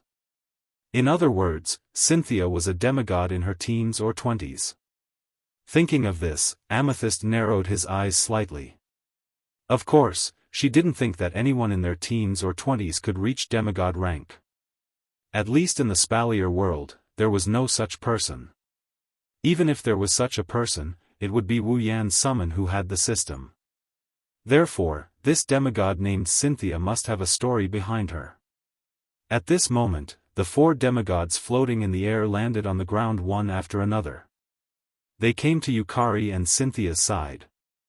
Instinctively, Jarlin, Mula, and Magnubi sized Z up. Only then did they realize that this new demigod master was younger and prettier than they had imagined. Gazing at Z, who was looking at them with a smile, even though Garland and the other two were already in their 70s or 80s, they could not help but be amazed. Even Linya, who was a woman, was the same. She also felt a little bit of disbelief. Cynthia was a very young demigod. Yukari could tell this based on her rich experience. The four demigods who had known Cynthia for a long time naturally knew this as well. However, they didn't expect that there would be a demigod as young as Cynthia in this world. The reason why Cynthia could become a demigod at such a young age was very complicated. However, it was certain that it wasn't the result of her own cultivation. Therefore, Garland and the others didn't feel anything strange. However, Yukari's appearance made them waver. Could it be that Yukari's appearance was fake and her real age wasn't that young? Or was she in the same situation as Cynthia? Several thoughts flashed through their minds. Although they were puzzled, the four demigods did not have the intention to pry into other people's bodies. Soon, their gazes shifted from Violet to her hand, which was the quadruple barrier that trapped the black gas. Seeing the black gas trapped in the barrier, the demigod's eyes were filled with desire. The most bad-tempered Mula stepped forward. "You're Yakumo Yukari, right?" Mura yelled impatiently without any manners. "The black gas in your hand, is it the black gas that can turn people into monsters?" Garland, Linya, and Magnubi all looked at Yukari with a hint of curiosity in their eyes. "Turn people into monsters?" Yukari's eyes turned slightly. She looked at the black gas in her hand and shook her head with a seductive smile. "I don't know if it can turn a person into a monster, but I got these disgusting things from some magical beasts that turned into monsters." "That's it." Mula laughed out loud. His voice was filled with joy. The other demigods had the same reaction. "Miss Yukari." Garland stepped forward and nodded politely to Yukari. "We're also looking for this thing. Since you found it before us, can you give some to us?" "Yes, yes, yes, yes, yes." Magnubi nodded. "Miss Yukari has the same goal as us, right? Then you should know that this thing is very important to us, very important. We can exchange something with you." Even though Linya was anxious, she did not show it on her face like the rest of them since she was a woman. "I'm sure Miss Yukari can find something she likes." After saying that, the four demigod powerhouses stared straight at Z-Meng, and they did not shift their gazes away. Yukari listened to the four demigods and looked at the black gas in her hand thoughtfully.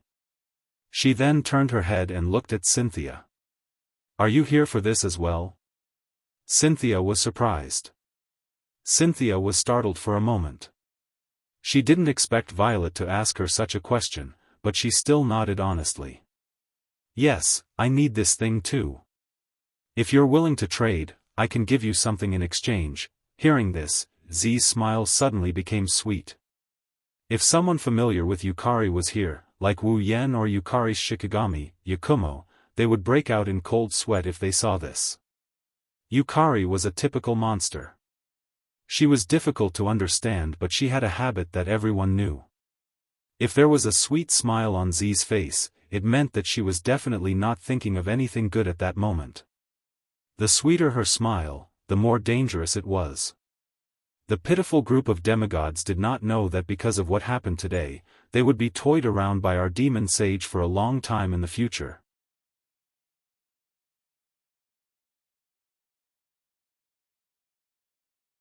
Chapter 10:19. On the other side, in the depths of the behemoth forest, there is a deep valley with complicated terrain. The deep valley seems to have been split into two halves.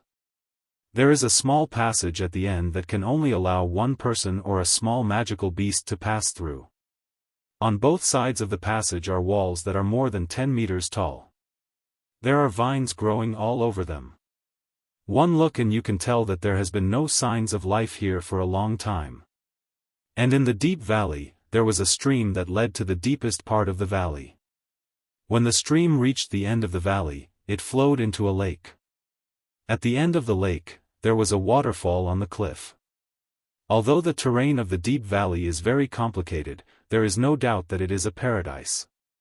If there are fruit trees, people can live here for a long time. The behemoth forest is very unsuitable for people to live in. Otherwise, people would have built bases in the behemoth forest to harvest resources. It is not easy to find a suitable place to live in the behemoth forest. One can imagine how unique this deep valley is. Although there are no fruit trees and it is not suitable for people to live in, it is a good place to live. Unfortunately, this deep valley had already been occupied by someone else. On a large rock next to the waterfall, there is a person sitting cross-legged. He is wearing a beast skin coat and his face is pale. He looks like he has suffered a serious injury and is very weak.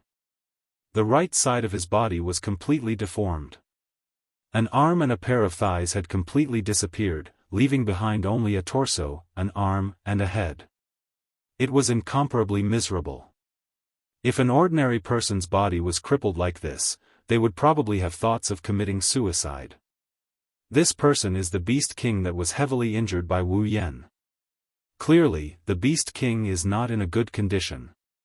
Using his only remaining arm, the Beast King is gnawing on a piece of flesh in his hand. It is indeed a piece of flesh. It is completely raw. It has not been processed at all. Moreover, from this piece of flesh, one can faintly see the outline of a human chest. It is a piece of human flesh. If one looks carefully, they can see that. Below the rock that the Beast King is sitting on, there are many things piled up. Bones. Human bones. They were all humans who had suffered at the hands of the Beast Kings. However, from the looks of it, there weren't many of them. That was only natural. Now, almost everyone knows that the Beast Kings can consume the flesh and blood of cultivators to speed up their recovery. If the Beast Kings were to capture cultivators without restraint, they would definitely be discovered. Therefore, the Beast King could only endure. Every day, he would secretly capture 1 or 2 unlucky people in the behemoth forest. If it was just 1 or 2, then it wouldn't be a big problem. After all, the behemoth forest was originally a world of magical beasts.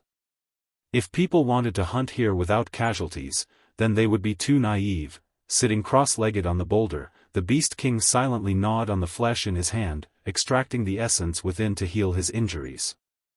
Although his injuries were severe, he was a magical beast with a tenacious vitality. Moreover, he was already a demigod. As long as he continued to heal, his injuries would be healed sooner or later. As for whether or not his broken arms and legs could be healed, that would be difficult. Therefore, in addition to secretly capturing 1 or 2 people in the behemoth forest every day, the Beast King would also go out every day to search for treasures. The behemoth forest has plenty of these treasures, some of which can even heal broken limbs. It was also because of this that the Beast King could endure the fact that he was being hunted down. Otherwise, if the proud and arrogant Beast King had to secretly capture ants, he would have gone crazy long ago. The Beast King, who was repeatedly gnawing on the flesh, suddenly stopped and frowned. Then, he quickly turned his gaze towards the deep valley in front of him. There, several figures were gradually approaching. From the looks of it, they should be magical beasts. Seeing this, a trace of anger appeared in the Beast King's eyes. He had already spread out the scent that only magical beasts could sense to warn the other magical beasts in the behemoth forest not to approach this place. But now, it seems that some magical beasts ignored his scent and barged in. How could the Beast King not be angry? He is the king of magical beasts. How dare some magical beasts ignore his scent? This is illogical. The Beast King felt that his dignity was being challenged. Magical beasts are not kind pets. The weak are prey to the strong. There are situations where they eat each other all the time. Even if the Beast King sees all the magical beasts as his subordinates, if they dare to offend him, even if they are his subordinates, he will cut off their heads. Just as the Beast King was about to kill the magical beasts that barged in, he just moved his hand when he noticed that there was something wrong with these magical beasts. Their bodies were covered in pitch-black scales. Their limbs were like ghost hands and tentacles. Their faces only have one large eye socket, but there are 7 eyeballs in it. Are these still magical beasts? The Beast King looked at these monstrous magical beasts in confusion. How come I didn't know about this breed? Is it a new breed? But even if it's a new breed, it can't ignore its scent. Something's wrong. The Beast King narrowed his eyes and looked at the magical beasts that were wobbling closer.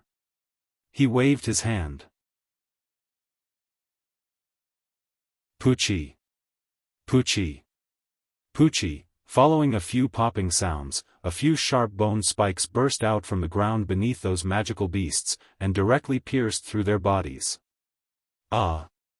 Strange sounds came from their mouths. They didn't even have time to see what they killed. Their heads tilted to the side and their breaths gradually faded away. The Beast King thought this was just a small interlude. However, when the magical beasts died, rays of black light shot out from their bodies and flew into the air. Seeing this scene, the Beast King froze for a moment. After recovering, he hurriedly stretched out a hand and the mana within his body surged, instantly forming a huge skeletal hand. As it rose and fell, the skeletal hand grabbed the few black lights and pulled them back. The black lights immediately fell into the Beast King's palm.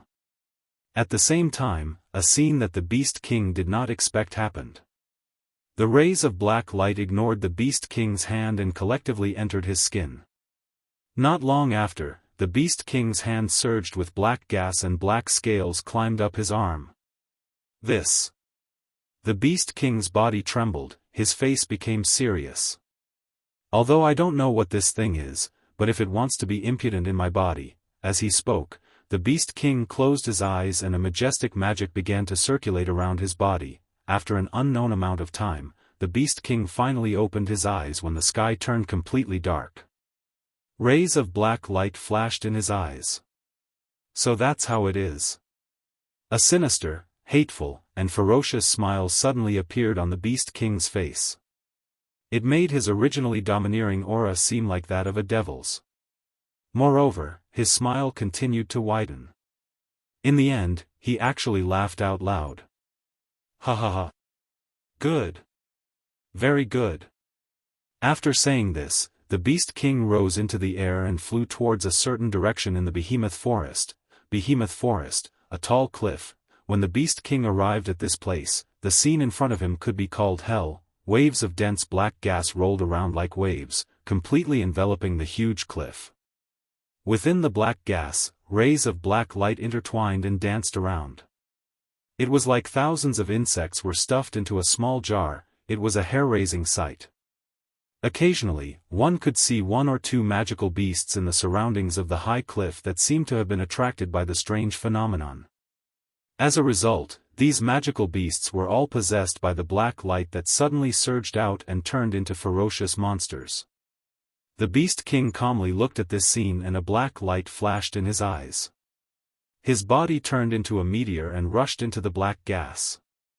Along the way, streaks of black light surged into his body violently as if they had seen some delicious food. However, the Beast King did not even try to stop them. He went straight to the top of the cliff, to a platform that was continuously emitting black gas and black light. Then, with a wave of his palm, he directly smashed the entire platform into pieces. Then, a pitch-black hole appeared in front of his eyes. Inside, it was all black gas and black light. The Beast King laughed sinisterly. Wu Yen. Yakumo, human, I will endure for a while until I come out of seclusion. After saying this, the Beast King's body flashed and he rushed into the hole. On the high cliff, the black gas and black light that enveloped the entire high cliff rapidly decreased at a speed visible to the naked eye and flowed into the hole.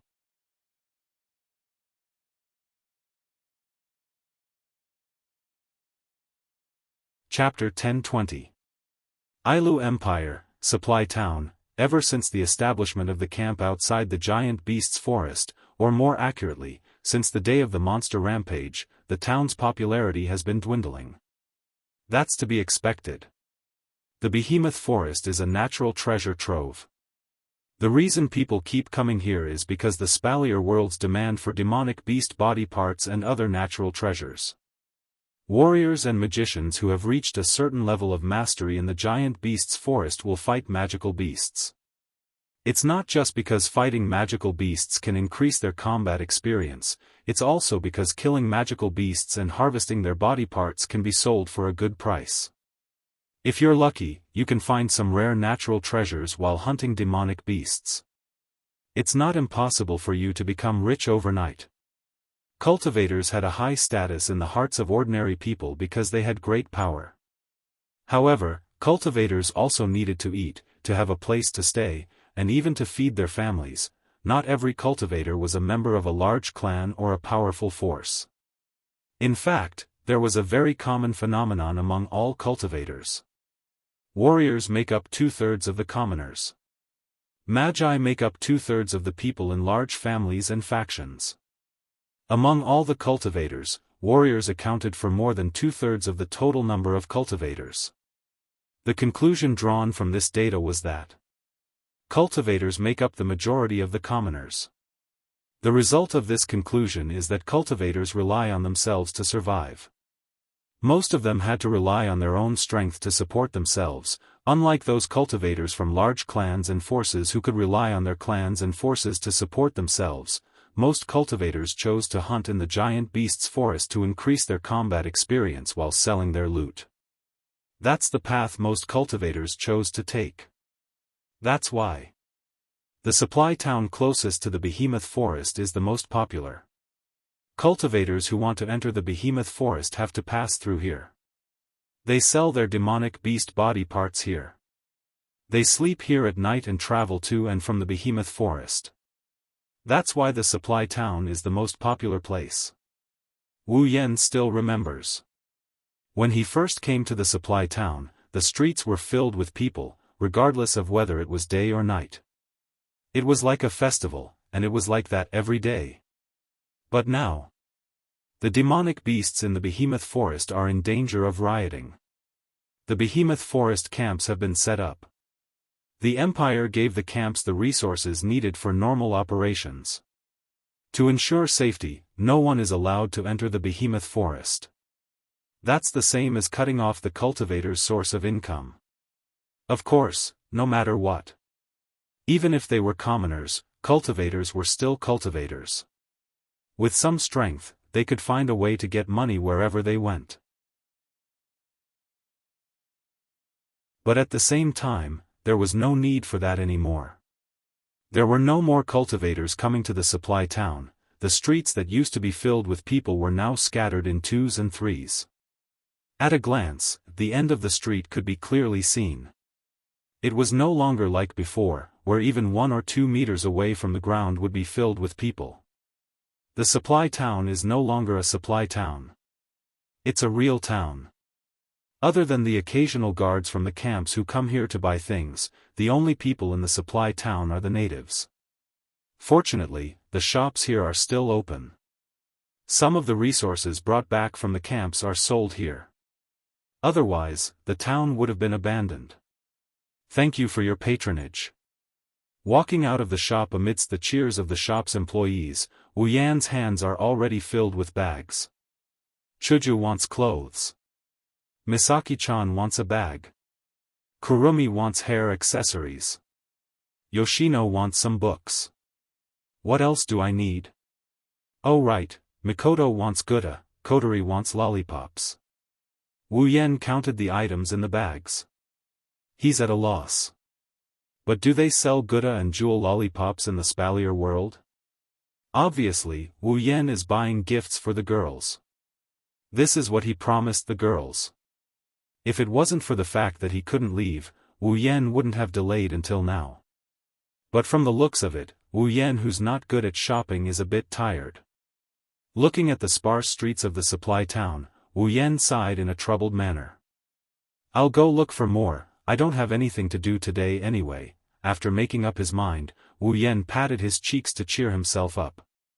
He then walked down the street. Wu Yan scanned through the shops in an attempt to find Gouda and lollipops. They're considered rare items in the Spalier world, especially the former. It's not easy to find. That's the conclusion Wu Yan came to after 3 hours of shopping. After 3 hours of searching, Wu Yan suddenly had an idea. Would a normal shop sell Gouda and lollipops? Indeed, the reason why a trading company was called a trading company was because its scale had already developed to a certain extent. In such a trading company, how could one find things that belong to children like Gouda and lollipops? If he wants to find these two items, it's better to go to the stalls or small shops. I'm so stupid. Bitterly laughing, he knocked his head and sighed again. Along with the sigh, he lost quite a bit of his strength. Wu Yan, who was sighing in the middle of the street, didn't notice that a figure appeared in a corner not far from him. The figure was staring at him with resentment. Found you. Wu Yan, In the middle of the street, Wu Yan stopped sighing. He turned around to look at the corner of the street, but he didn't see anything there. Wu Yan scratched his face and frowned. Am I mistaken? At this moment, an ear-piercing sound broke through the air. Along with a little magic fluctuation, it suddenly rushed out from the other corner and headed straight for Wu Yan. Although the magic fluctuation wasn't very strong, it made Wu Yan, who thought it was an illusion, shiver. He quickly looked in that direction and a violent storm came into his sight. Wu Yan squinted his wine-red eyes. He didn't even try to dodge. Instead, he stomped on the ground. Suddenly, a magic flow that was several times stronger than the magic contained in the storm surged up violently. Wu Yan didn't use any special technique, he used the purest form of mana to meet the incoming storm head-on. Bang! It was as if a scorching airflow had collided with a gust of wind. The muffled sound reverberated in all directions along with the sound wave. The originally intact street was struck by the sound wave, and the ground within a 5-meter radius cracked open. The glass windows of the shops on both sides of the street were all shattered into pieces. Ah! A few of the unlucky ones who were closer to Wu Yan were stunned by the sound of the attack. Before they could react, the shockwave hit them and blew them away, leaving them moaning and groaning in pain. Luckily, the storm's target was Wu Yan and he managed to block it in time. The attack didn't directly affect the people around him. Only the wind and waves that collided with each other were affected. Although some people were blown away, it didn't do much damage. However, the people on the street were blown all over the place and screams of agony could be heard everywhere. From this, it can be seen that the storm's power wasn't that great. At most, it was 5th or 6th grade. Otherwise, Wu Yan wouldn't have blocked it with pure magic. Wu Yan also knew this, so he didn't pay attention to the people around him. Because of the sneak attack, he looked at the source of the storm. Soon after, he saw it. On the other side of the street, there was a young girl who wore a veil on her face. Her face couldn't be seen clearly, but she was around 17 or 18 years old. She had long, straight black hair that was like a waterfall. She was looking at him with eyes full of resentment.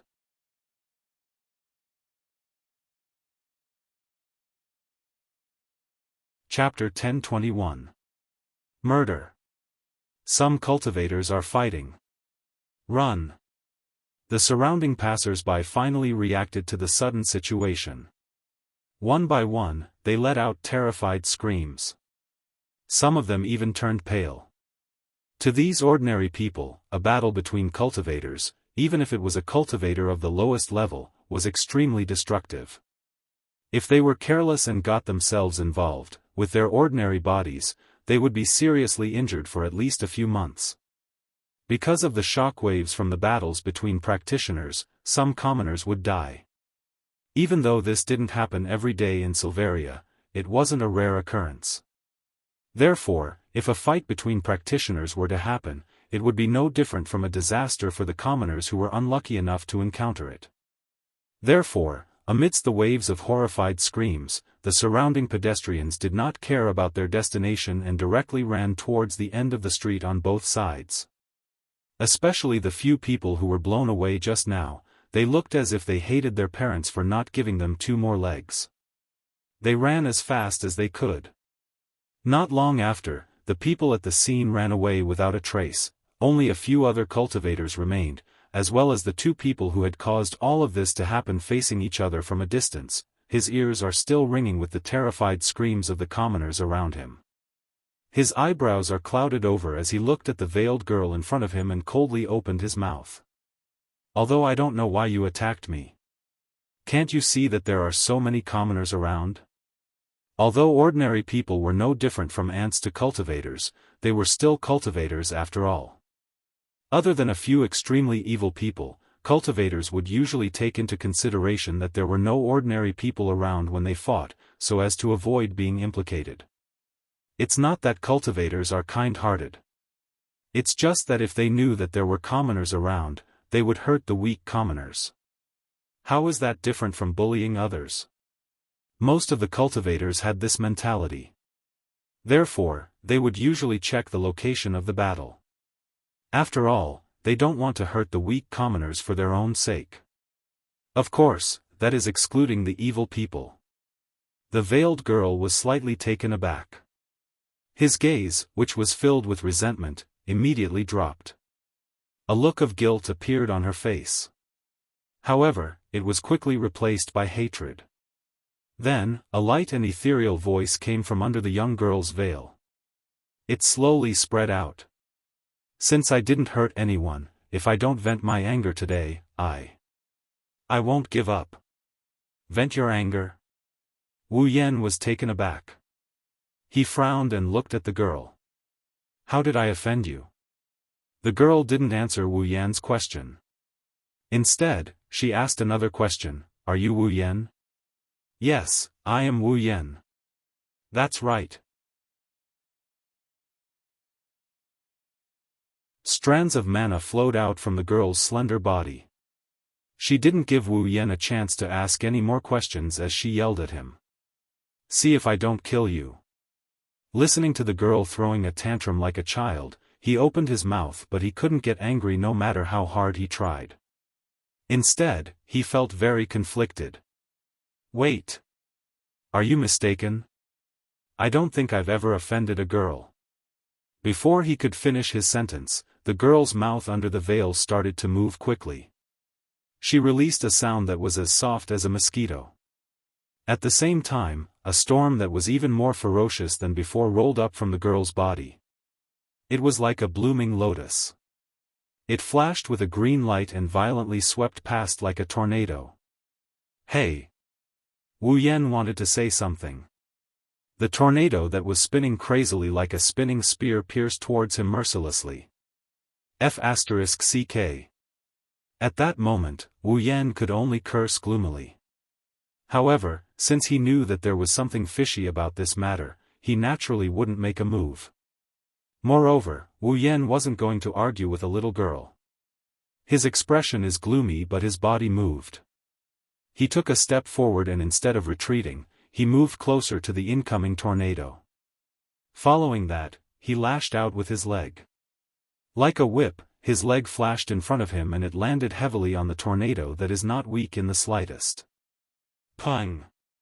This kick, Wu Yan didn't use magic or superpower. He only used his physical strength to throw out this kick. However, it was this kick that sent the wind magic that was powerful enough to slice off a layer of the ground in the surrounding streets, flying away with a muffled sound. The wind magic changed direction and shot straight into the sky. Seeing this scene, the masked girl's eyes suddenly widened. Faintly, from her transparent veil, one could see that her mouth had turned into an O shape. Her eyes were filled with disbelief.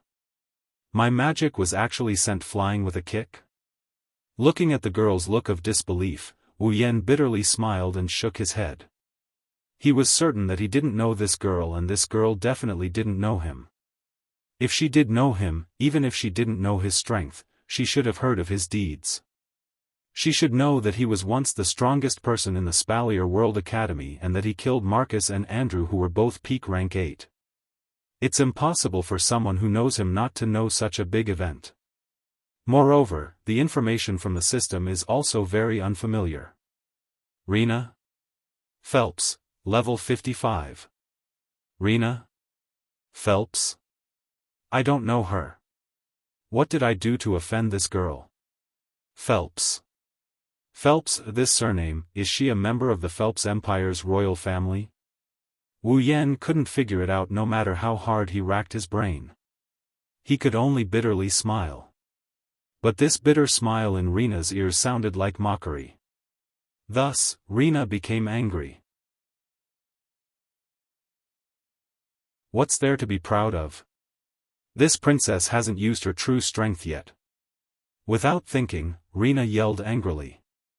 But due to her anger, she also leaked some useful information. This princess? Wu Yan raised an eyebrow. You're a member of the Phelps Empire's royal family? How did you know? Rena exclaimed out of reflex. Even though she regretted it, it confirmed Wu Yan's guess. Alright, princess of the Phelps Empire. Wu Yan rubbed his brows as if he had a headache. Let's not talk about why you're in the Ailu Empire's territory and in a supply town. You should at least tell me how I offended you. What do you mean you're an elder? This princess is only 17 years old. Rena yelled, and the sound of gnashing her teeth came from under the veil. If you want to know, let this princess teach you a lesson first. Are you stupid or am I stupid? Wu Yan rolled his eyes at Rena. Do you think that's possible? Even if it's impossible, it has to be possible. Rena declared like an unreasonable princess. In short, if I don't teach you a lesson, this princess will be angry. With that, Rena waved her slender hand and a dazzling small green staff appeared in her hand. Moreover, magic power surged within it. Rena had actually used her armament. Are you for real? Wu Yan's jaw dropped, he almost couldn't speak properly. Rena snorted and ignored Wu Yan. She channeled her mana into the magic staff and the crystal at the tip lit up. Wu Yan saw that Rena was about to open her mouth to chant another spell. He quickly hid his shocked expression and clenched his teeth. Since he couldn't explain himself, he would have to take her down first. At the same time, Wu Yan didn't delay any longer. He channeled a trace of mana and activated a spatial teleportation spell. He disappeared from the spot. Rena only saw a blur in front of her eyes, and the detestable guy in her heart disappeared. Before she could react, the hand holding the staff suddenly felt weightless. Even his armament had disappeared. Rena's face was full of shock. At this time, a pitch-black halo suddenly fell from the sky and wrapped around her body. Then it suddenly contracted and trapped Rena, who was still in shock. What is this? Rena cried out in surprise. Only now did she realize that Wu Yan was standing beside her and pressing his hand on the pitch-black halo. You did this? Rena struggled with all her might. Let go of this princess. Wu Yan snorted, the corner of his mouth slowly raised into a smile that made Rena tremble in fear. Before that, I think we need to talk.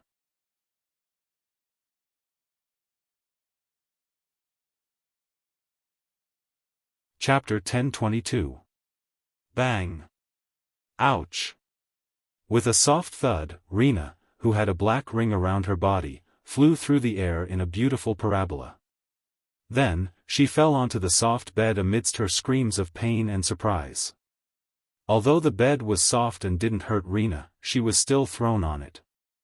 No matter how soft the bed was, it couldn't prevent the vibration. Rena wasn't injured, but she was still dizzy from the vibration. But that wasn't important. What was important was where she was now. In a hotel room.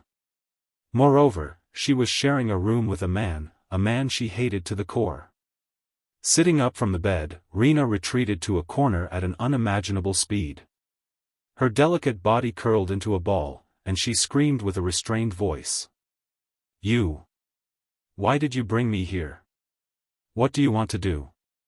Wu Yan closed the door indifferently. But it was this sound that made Rena's body tremble exaggeratedly. Her big watery eyes almost popped out of their sockets. Rena retreated to the corner of the bed and looked at him like he was a beast. Wu Yan's mouth twitched. He took a deep breath and walked over. Stop right there. Rena shouted when she saw Wu Yan approaching. I'm warning you. If you dare to touch me, I'll ask my father to cut you into pieces. Hearing that, Wu Yan couldn't stand it anymore. You call yourself a princess but your head is full of evil thoughts. Do you think a man will touch you? Hearing Wu Yan's words, Rena was a little angry. But she was relieved and tilted her head in confusion. Then why did you bring me to such a dirty place? What a filthy place. Wu Yan resisted the urge to roll his eyes as he casually sat on the edge of the bed. Didn't I tell you? Let's talk. Talk? Rena was stunned. She snorted and turned her head away. I have nothing to talk about with you.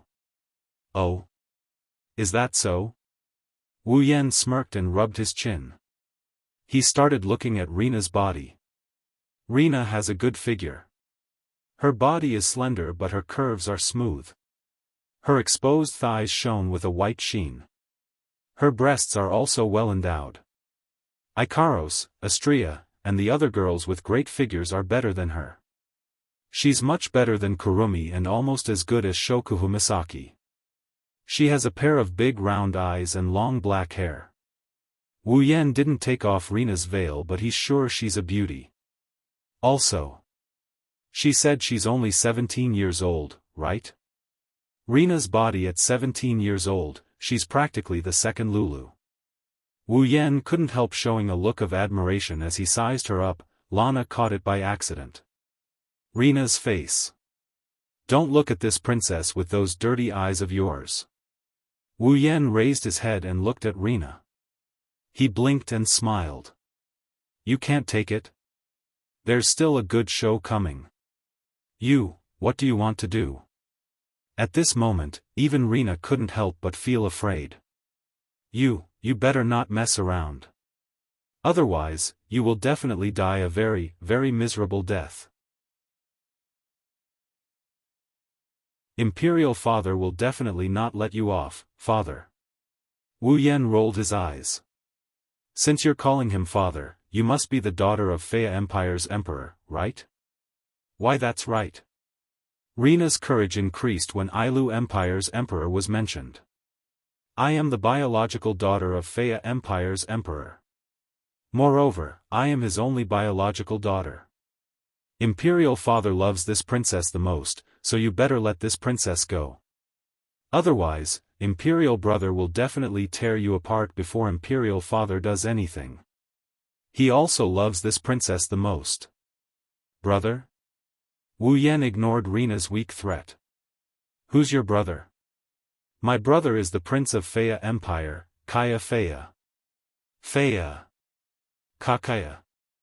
Wu Yan looked at Lana who was looking at him with a smug expression. You're Kaya's sister? Can't I? Perhaps it was because Rena had revealed her background, but she returned to her unruly state. Wu Yan didn't have the time to care. He frowned and asked after some hesitation. Then, are you looking for trouble because I defeated your brother in Spalier World Academy? Who cares if he dies? Rena, who was planning to use her brother's name to scare Wu Yan, immediately blurted out such a declaration.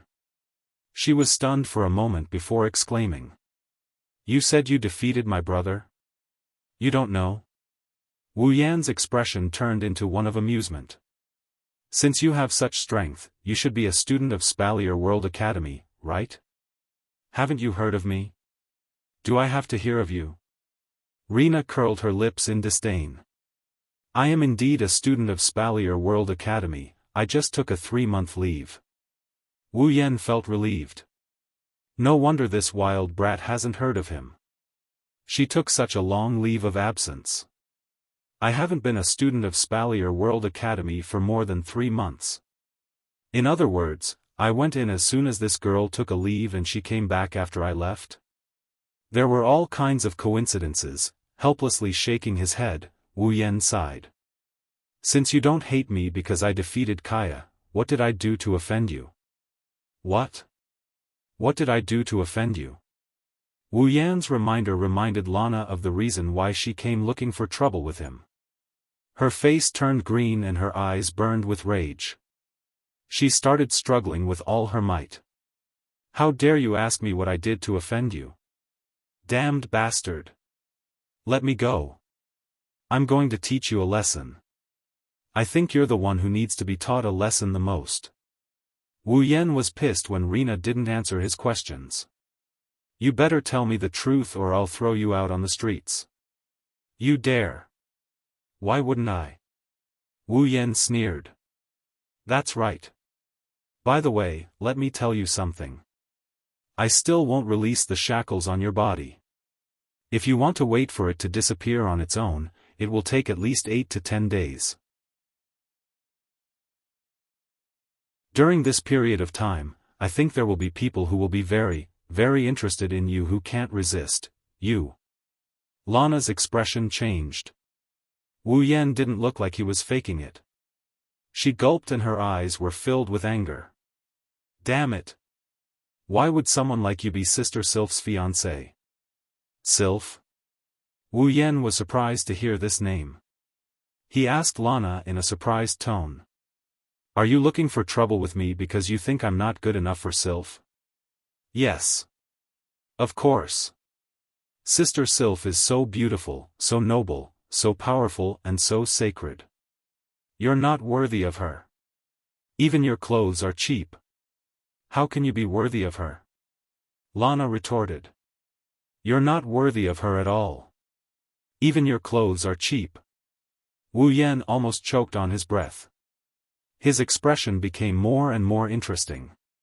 His lips kept twitching and his eyebrows kept twitching. He looked at Lana who was glaring at him like she wanted to bite off a chunk of his flesh. After holding back for a while, he finally managed to squeeze out a sentence.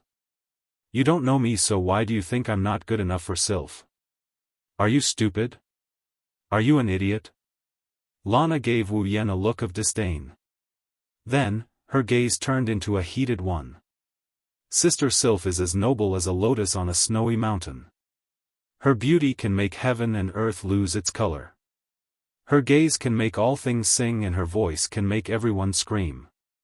Even her body is blessed by the sun. She is the most beautiful and powerful ice queen in the Spalier world. After saying that, Rina's tone of adoration changed, and she became fierce again. How can a man be good enough for someone as good as Sister Sylph? Wu Yan pressed down on his chest, suppressing the urge to vomit blood when he heard such words that can't be ignored. Don't tell me you're a lesbian. You're the lesbian.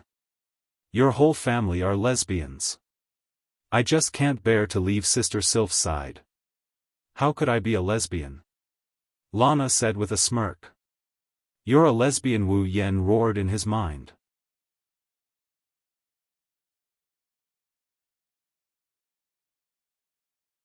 Chapter 1023. As noon approached, there were more and more people in the supply town. Most of them are natives of the supply town. Only a small portion of them came here to purchase behemoth forest resources. After all, the behemoth forest resources can only be used in two ways.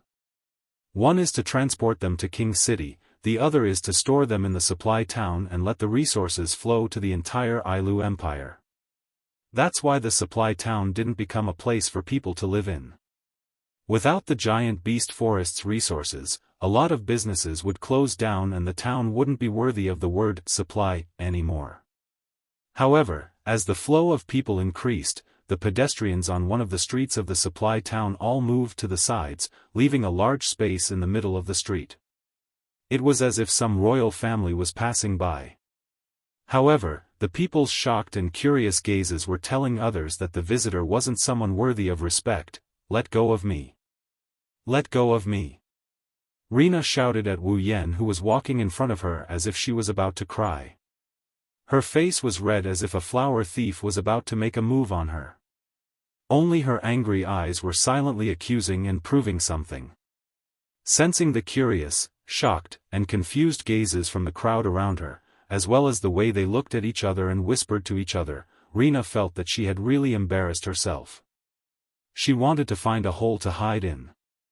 Of course Rena felt embarrassed. Because at this moment, the pitch-black halo around Rena's body still hasn't disappeared. No, not only did it not disappear, there is also a rope tied to the front part of the black halo and the other end of the rope is in Wu Yan's hand. In other words, Rena, the princess of the Faya Empire, was a noble. She is being dragged around by someone like a dog. How could Rena not feel humiliated? Fortunately, Rena still has some self-awareness. She didn't shout out, "This princess," in front of everyone. Otherwise, the commotion she caused at that time wouldn't be as dramatic as it was now. Instead, it would be a real big commotion. Furthermore, Rena couldn't shout those words either. Now, in other people's eyes, at most, she was a young girl who was tied up with a rope. However, if she called out, "This princess," then she would become a princess who was tied up with a rope. If that really happened, where would she put her face? Even if the people around her didn't know her identity, she still felt embarrassed. She twisted her body desperately, trying to break free from the strange halo that could imprison her mana. However, she had been struggling for an entire hour since she left the hotel, and the halo didn't loosen at all. She wanted to cry, but no tears came out. "Let go of me!" Rena screamed frantically. "Aren't you afraid I will take revenge? You already did your best to get back at me." Wu Yan didn't even turn his head as he sneered. "If I let you go, what are you going to do? Do you even need to ask? Of course I'm going to teach you a lesson. I'm going to show Sister Sylph that you're a piece of trash who can't even beat a 17-year-old girl. I'm going to cut all ties with you and cut all ties with you." "Oh?" Wu Yan turned around with a surprised look on his face. "I thought you were going to say, 'Of course I'm going to kill you to save Sister Sylph.' That's what I'm going to say." Rena paused for a moment before a look of realization dawned on her face. "Oh right. I didn't know there was such a way." Wu Yan's mouth twitched, he rolled his eyes at Rena. "I'm sure you're not only a lesbian, you're a completely unqualified lesbian." "You're the lesbian. What makes you think I'm unqualified?" Rena raised an eyebrow, her contradictory words made the people around her laugh. "Of course you're unqualified." Wu Yan recalled something and his expression turned sour. A real lesbian should call the person she's a lesbian to be her lady big sister. Every day, she'll look for an opportunity to rub against her lady big sister's modest chest. She'll think about pushing her lady big sister down all the time and look for an opportunity to drug her. She can even accept being whipped by her lady big sister. When she meets someone who intends to touch her lady big sister, she'll say things like, "I'll stuff you underground," or, as her lady big sister's personal bodyguard, "My mission is to defeat all the apes who intend to touch her lady big sister." Wu Yan spouted a string of strange words into Rena's ears. She was stunned, she even thought she was unqualified. That seems to make sense. Rena nodded thoughtfully. Not long after, she raised her head abruptly and said excitedly, "All right. Rena will call Big Sister Sylph Big Sister from now on." Wu Yan, who was walking in front, almost tripped and fell to the ground. He wiped the cold sweat off his forehead and felt a little guilty. Could it be that he had raised a pure lily into a pure pervert? What a sin. Wu Yan shook his head and drew a cross in front of his chest. He muttered as if he was atoning for his sins. "Sylph, don't blame me. I was just complaining. I hope you can live your life as usual." Rena saw Wu Yan muttering and shouted in dissatisfaction. "Hey! What are you muttering over there for?" "Nothing."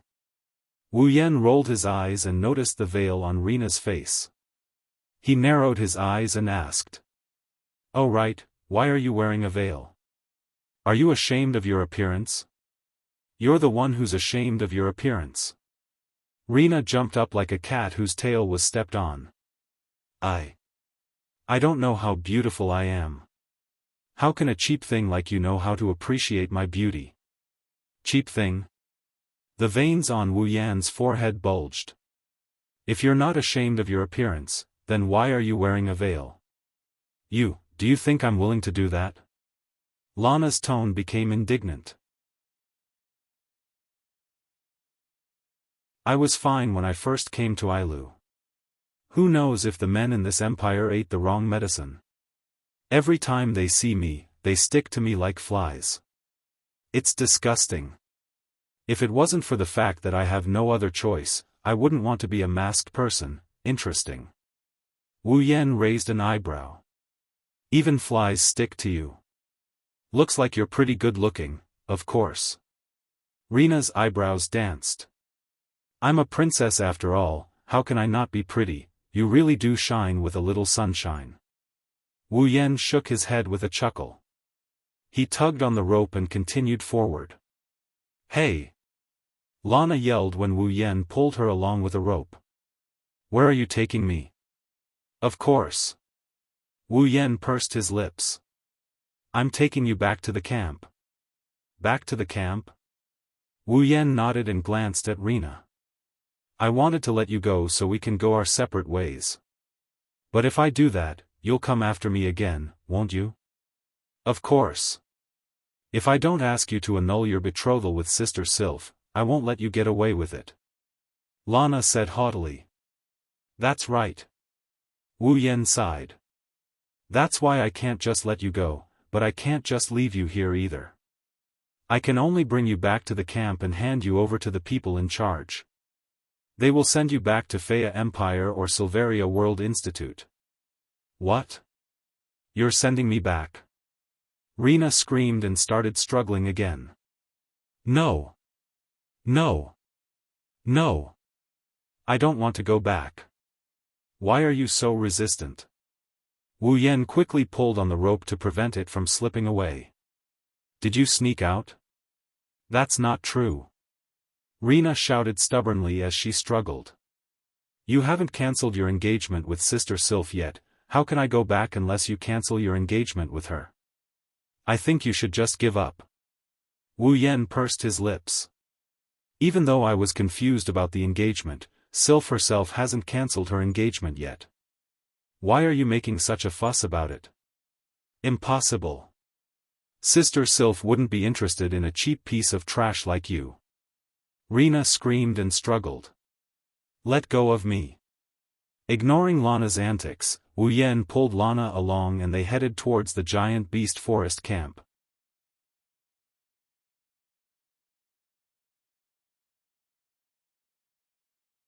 Chapter 1024. Behemoth Forest, Encampment. So this is Ailu Empire's Behemoth Forest encampment? Standing outside the camp, Rena's curiosity was immediately replaced by boredom as she looked at the camp that was filled with tents, weapons, and guards who were patrolling back and forth.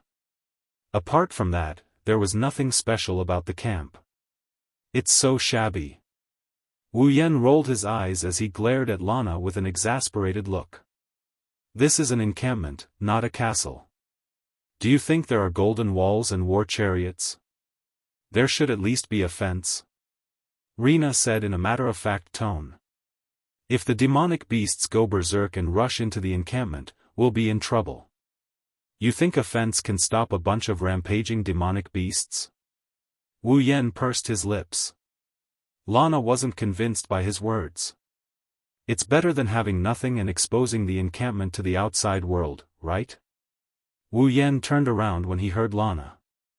He stared at Lana so intensely that if she wasn't restrained by the black ring, she would have covered her chest with her hands.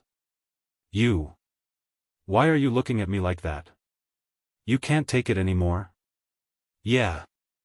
I can't take it anymore. Wu Yan's mouth twitched. I really can't take it anymore. What do you mean? Little princess, even if you haven't been to Faya Empire's encampment. Even if you don't know what the encampment looks like, you don't have to be so shallow. Rina's eyes were filled with anger. Wu Yan pointed at the encampment in front of them. Take a closer look, do you really think there's nothing here? Lana wrinkled her nose. She subconsciously looked at the campsite again under Wu Yan's guidance. Her expression turned serious. She finally noticed that something is wrong. The encampment looked like it only had tents and guards. However, not far from the encampment, there was a fluorescent light. It was blinking. That is. When Rina saw the fluorescent light clearly, she was stunned. Then, she was astonished. A barrier? Good, it's not a waste of your 6th-tier power. Wu Yan sighed. Fences, walls, war chariots, how can they compare to a barrier? I see. Lana nodded in realization. She paused and she looked at Wu Yan with a suspicious look. Right. How do you know I'm 6th tier? Wu Yan smiled bitterly at Rina's question. Do you think everyone is like you, rushing forward blindly without understanding the strength of the other party? What? You make it sound like it's something amazing. Rina yelled unhappily. Then why don't you tell me how powerful you are? What's your tier? What's the level of your armament? Are you a sorcerer or a warrior? Wu Yan rubbed his head as if he has a headache. Heavens, it's fine if you don't even know if I'm a mage or a warrior, but you still want to cause trouble for me? I have to hand it to you. Rina rolled her eyes and giggled. If that's the case, why don't you let me go? Wu Yan looked at Lana like she's an idiot. She was infuriated by the way Wu Yan looked at her. I'm warning you. Don't look at me like that again. Otherwise, I'll get angry. When this princess is angry, even she is afraid of herself. It's scary. Looking at the angry yelling at him, he thought, what? Rina was glaring at him fiercely with her big round eyes, baring her teeth like a spoiled kitten. Wu Yan couldn't help but laugh out loud. He nodded like he's serious about it. Indeed, it's scary.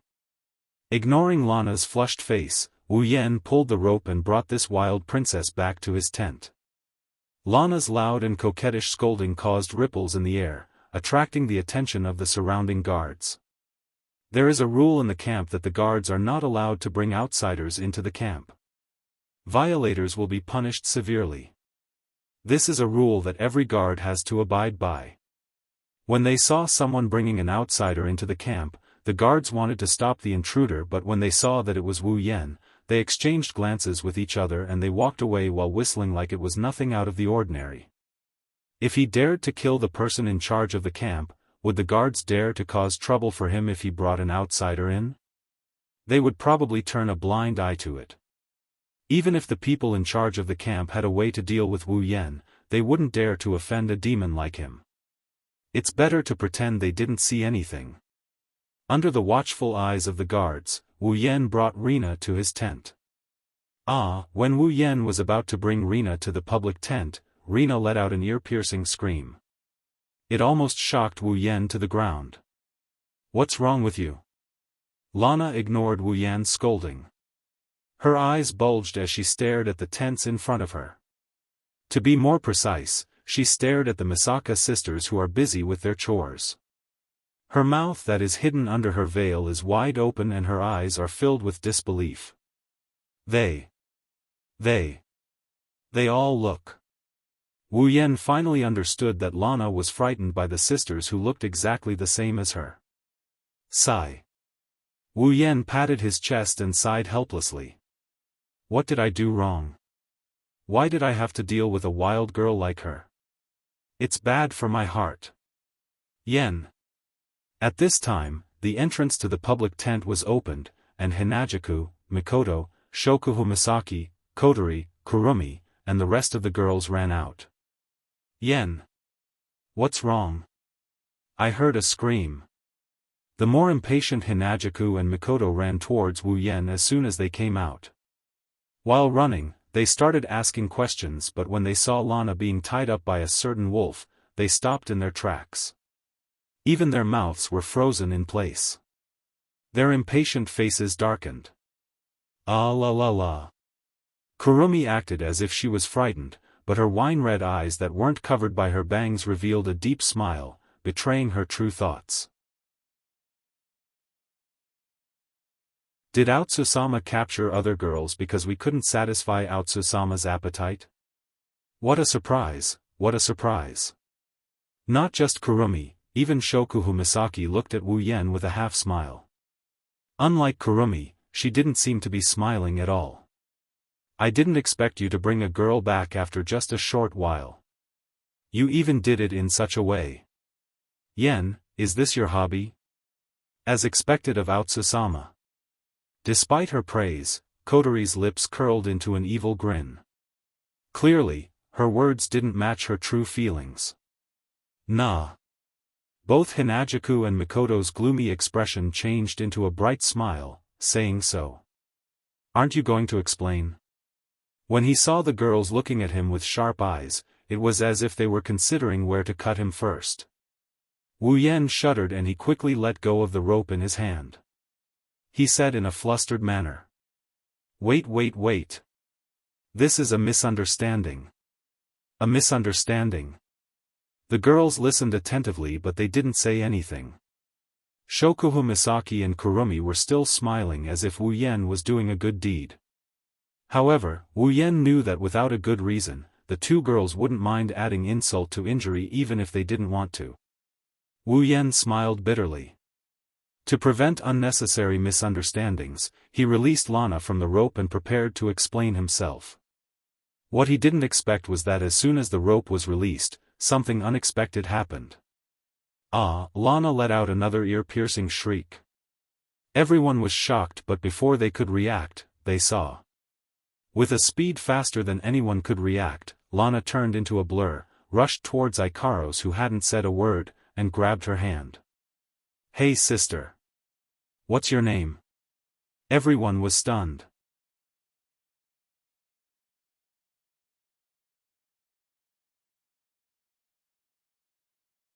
Chapter 1025. Wu Yen and the other girls fell silent when they saw Lana looking at Ikaros with her starry eyes. She clasped Ikaros' hand and acted like she's in a trance. Ikaros was also stunned. She couldn't figure out what was going on. Her pitiful face was filled with confusion. Her indigo eyes looked at Rina who was holding her hands, asking her silently. What's going on? What's going on? However, under the gaze of Ikaros's expressive indigo eyes, Lana moaned as if she was electrocuted. Even with a veil covering her face, everyone could see it clearly. Under the transparent scarf, there was a sparkling and translucent liquid that was slowly flowing down from Rina's mouth. It's saliva. Hey. Big sister. Rina, who had completely lost her composure, giggled like an idiot. What's your name? Can you tell Reina? Ikaros stared blankly at Reina, but she still answered her question. Ikaros. Is your name Ikaros? Is that so? Rina's pretty face abruptly moved forward, her eyes shining brightly. She looked like that.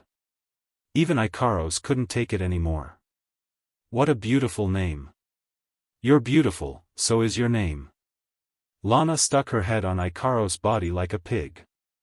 Saliva dripped from the corner of her mouth but Lana didn't notice. She kept rubbing her head against Ikaros' body, almost rubbing her face against Ikaros. You. What should I do? Rina already has big sister Sylph and now she has big sister Ikaros. Is Rina really a bad girl? Ugh. What should I do? That's what she said. Reina's face showed a blissful expression that couldn't be hidden even with the veil covering her face. In the next moment, a second stream of saliva flowed out from under the scarf. Humph.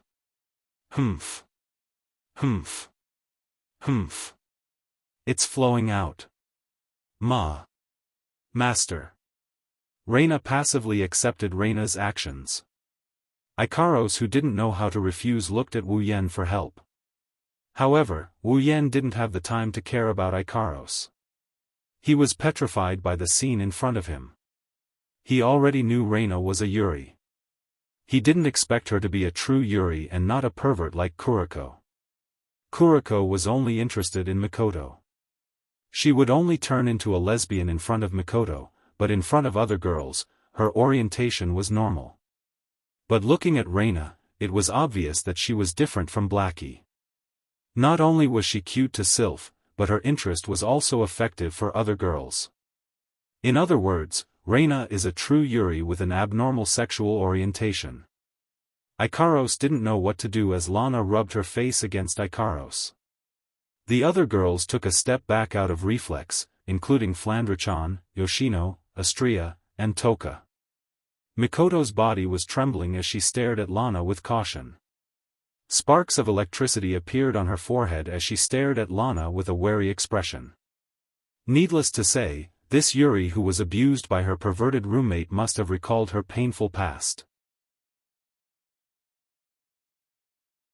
There's no doubt Mikoto wouldn't mind giving Reina a love whip if she dares to jump on top of Mikoto. Hey. Kotori glanced at Wu Yan with a sharp gaze. What's going on with that woman? Ahaha. Wu Yan chuckled dryly, he couldn't keep his cool. It's just like what you saw. Now you can rest assured that there's nothing going on between us, right? That kind of thing doesn't matter. Hinajuku, who almost turned black, glanced at Reina, who kept squeezing herself into Ikaros' arms, and Ikaros, whose eyes were filled with panic under Reina's teasing. She raised her voice slightly. Don't you think you should go help Ikaros? The girls went silent for a moment before they looked at Wu Yan. Wu Yan shook his head without hesitation. If there's a way to control that wild brat, I wouldn't have to tie her up. Wu Yan suddenly remembered something and turned to Mikoto. Mikoto. You go. Why? Mikoto jumped up. You have more experience. Who has experience? I don't need that kind of experience. Aya, why are you being so humble? You should be happy that you can help Ikaros. That's true, but I don't want to get close to that girl. You're the only one who can save Ikaros now. All you have to do is pull her away and Ikaros will be saved. You were going to say sacrifice, right? Sacrifice, right? That must be it. In any case, it's time for you to make your entrance. Why does my appearance have to be said at such an uncomfortable time? Also, what's the meaning of that pause? While Ikaros' situation is still unresolved, Wu Yan and Mikoto's situation is already starting to get rowdy. The girls looked at each other, they looked at Lana, who has turned into an idiot, and then they looked at Ikaros, who has a troubled look on her face. For a moment, the girls didn't know what to do with themselves. In the end, the most courageous and kindest Kaishu-sama stood up. Hey! You! Chuju walked up to Ikaros and Reina with her hands on her hips and a sharp look on her face. Ikaros is very troubled right now, can you please not make things difficult for her? Reina, who was squeezing Ikaros' body, suddenly stopped and turned around. Her eyes were filled with displeasure. However, when she saw Chuju, who is emitting an oppressive aura, she froze for a moment. Then, the displeasure in her eyes disappeared and was replaced with passion. Feeling Reina's burning gaze, Chuju's body stiffened and a bad premonition rose in her heart. And the facts proved that her ominous premonition was completely correct. So cool, so handsome, so strong. Muttering these words, Lana crossed her arms in front of her chest and abandoned Ikaros without hesitation. She came to Hinajuku's side with twinkling little stars in her eyes. Dear sister, can you tell Reina your name? Her delicate body trembled, then trembled again. Her gaze met with Reina's eyes that seemed to want to swallow her whole. Finally, Hinajuku couldn't maintain her calm. She took a few steps back, and a drop of cold sweat dripped down her forehead. My name is Chuju. Dear sister Chuju. When Hinagiku retreated, Lana immediately followed, closing in on her. The expression in her eyes constantly changed, until finally, it turned into longing. No. I can't. Lana raised her head and leaped towards Hinagiku. Reina can't hold it in anymore. Wah. Daisy didn't expect Rina to do such a thing. She only had time to let out a miserable cry before she was pushed to the ground by Rina. You. Reina moaned as she sat on top of Chuju and sniffed around with her little nose. What a nice smell. I can't. Reina is going to eat. What are you doing? Being straddled by a woman, Hinagiku couldn't keep her cool, her face flushed red. Hinagiku wanted to scold her and stop her, but before she could open her mouth, the scolding in her throat turned into a moan.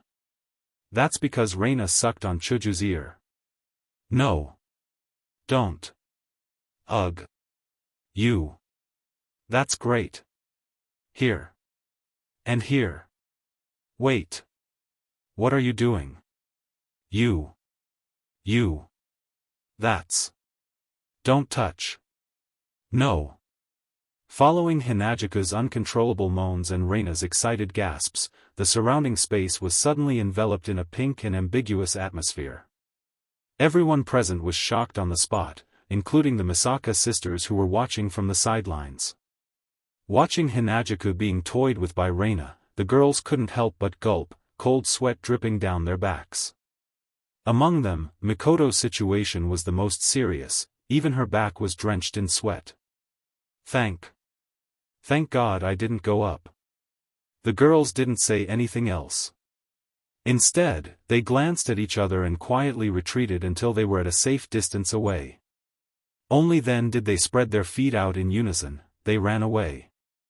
Looking at the girls who ran away and the blooming lilies in front of him, Wu Yan was silent for a while. He found a place and sat down. How could he not enjoy such a beautiful scene?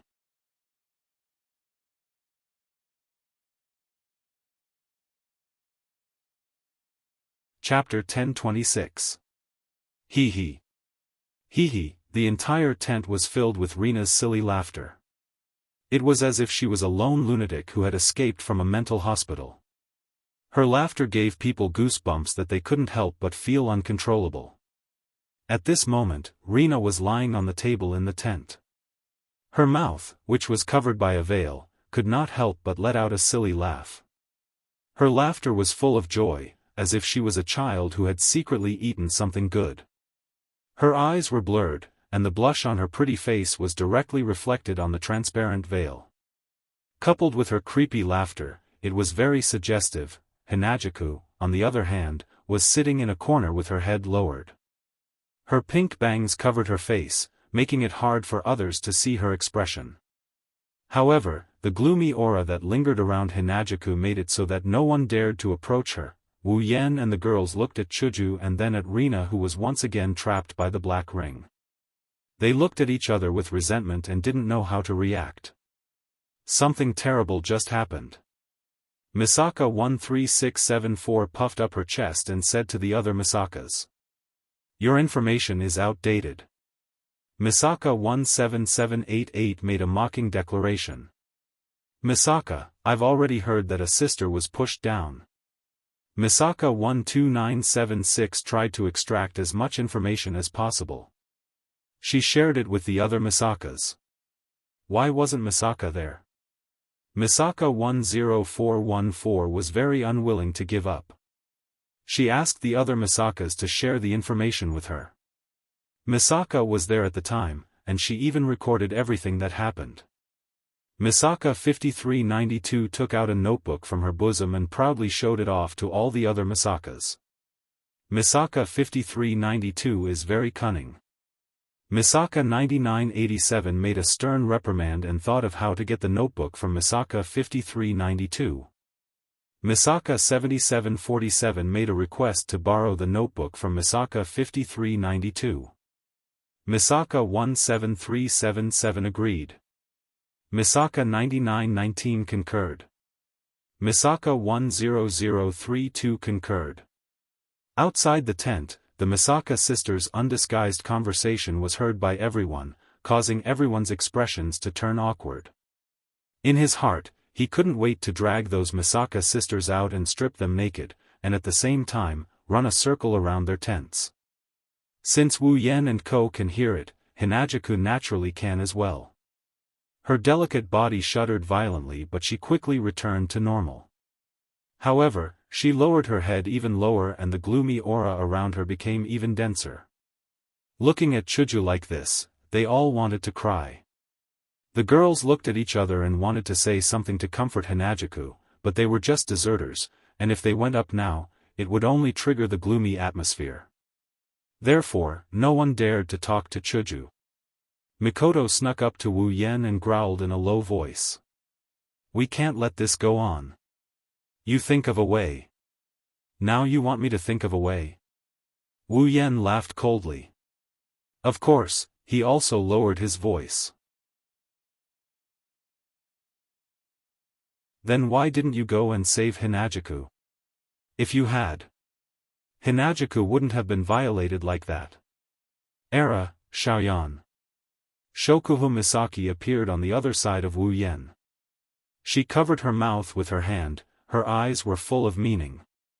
"I remember you were having a good time watching the show." Wu Yan's expression turned awkward but he quickly regained his composure. "At least I didn't abandon Chuju. You all ran away one by one. Guys who only know how to find excuses are the worst." Shokuho Misaki scolded. "Besides, Chuju is your woman. Shouldn't you be consoling her?" "I want to." Wu Yan pursed his lips and continued. "I'm just worried that Hinagiku will take it out on me later." "Don't tell me she can't do it, you guys know she can." Mikoto and Shokuho Misaki were speechless. Wu Yan, however, Kurumi spoke up. Era, Outsusama. You were the one who brought that guy back. Shouldn't you take responsibility? Stop it. Stop it." Wu Yan waved his hand angrily. "I'm already regretting it." "Is that so?" Shokuho Misaki glanced at Wu Yan. She saw through his thoughts. "But why do I feel like you're really happy?" Wu Yan froze. After putting some distance between them, Mikoto berated him in a low voice. "You're so bad." Hey! Hey!" Wu Yan sweated. "Don't make it sound like it's all my fault, okay?" These words caused the girls to explode in unison. "This is your fault. I say." Hinagiku slowly raised her head and glanced at the crowd with an expressionless face. "Can you guys please lower your voices? I need some time to myself." In an instant, everyone's mouths shut up. Just as the atmosphere in the tent gradually turned deathly silent, a sweet and mature voice, with a hint of doubt, echoed throughout the entire tent. "It's really surprising to see such a strange scene as soon as we come back. Did we miss something?" Holding a parasol and wearing a pink and white dress, her beautiful fairy-like figure was imprinted in everyone's eyes, causing joy to appear in everyone's eyes. "Yukari. You're back?" "Well, I'm back." Yukari tilted her head and smiled seductively. "But compared to that, can anyone explain to us what's going on? Who's that girl over there?" "That's..." Wu Yan and the other girls all revealed awkward expressions. They laughed awkwardly, making the already weird scene even weirder. "Yukari, you're just in time." To change the topic, Wu Yan clumsily walked to Yukari and pouted at Chuju. "We're troubled right now, please help us comfort Hinagiku." "Comfort?" Yukari glanced at Chuju and looked at Wu Yan with a faint smile. "Although we don't know what's going on, it's best not to provoke her now. You'll die miserably, as expected of the Sage of the Fairies. Even if we don't know the reason, we can still see the situation." Lana, who was lying on the table, heard an unfamiliar voice. She looked towards Yukari's direction and her eyes lit up like light bulbs. She screamed again without hesitation, causing Wu Yan and the girls to fall to the ground. Who is this wild girl trying to harm this time? While the group of people were roaring these words in their hearts, Reina actually jumped up from the table as if she was assisted by God. With a leap, she arrived in front of Purple. What a beautiful big sister. You're as beautiful as Big Sister Sylph and Big Sister Ikaros. Lana looked at Yukari pitifully. She rubbed her head against Yukari's chest. Big sister. Lana likes you so much. Please marry Lana. Lana will be good to you. Wu Yan and Ko, who just got up from the ground, shivered and their legs gave out as they fell back down to the ground. Even Hinajaku, who was in the dark, shook her shoulders in an exaggerated manner. She recalled the scene where she got F***ked by a girl. Her face darkened and the dark aura around her became even denser. Just when everyone thought that Violet couldn't handle this, Lily, who would have thought that after being stunned for a moment, Violet would smile. Her smile was exceptionally sweet. Ah la la la, I didn't expect little sister to like this too. You like this too? Everyone was stunned. You like this too? Lana was stunned for a moment before she reacted with excitement. Could it be that Big Sister is also? Yukari raised her paper fan and placed it under Reina's chin in a very flirtatious manner. She slowly lifted the veil on her face. The next moment, a delicate and cute face with a hint of childishness appeared in front of everyone's eyes. Oh? Not bad, you're almost as pretty as Ling Meng. Yukari licked her lips and let go of the parasol.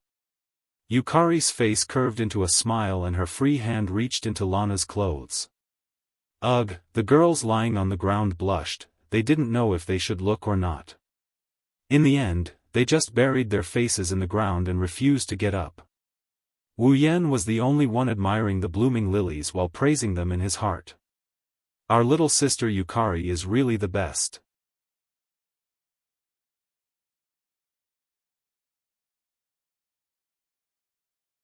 Chapter 1027. So comfortable. Era, I didn't think someone as young as you would have such a model. Ah, that's. Let's have a good taste. Big sister, Listening to Yukari's teasing tone and Lana's moaning and moaning, the girls lying on the ground felt like they were about to explode from shame. Even Wu Yan's heart started beating faster. Just as Wu Yan was about to lose his temper, a small hand tugged at Wu Yan's clothes.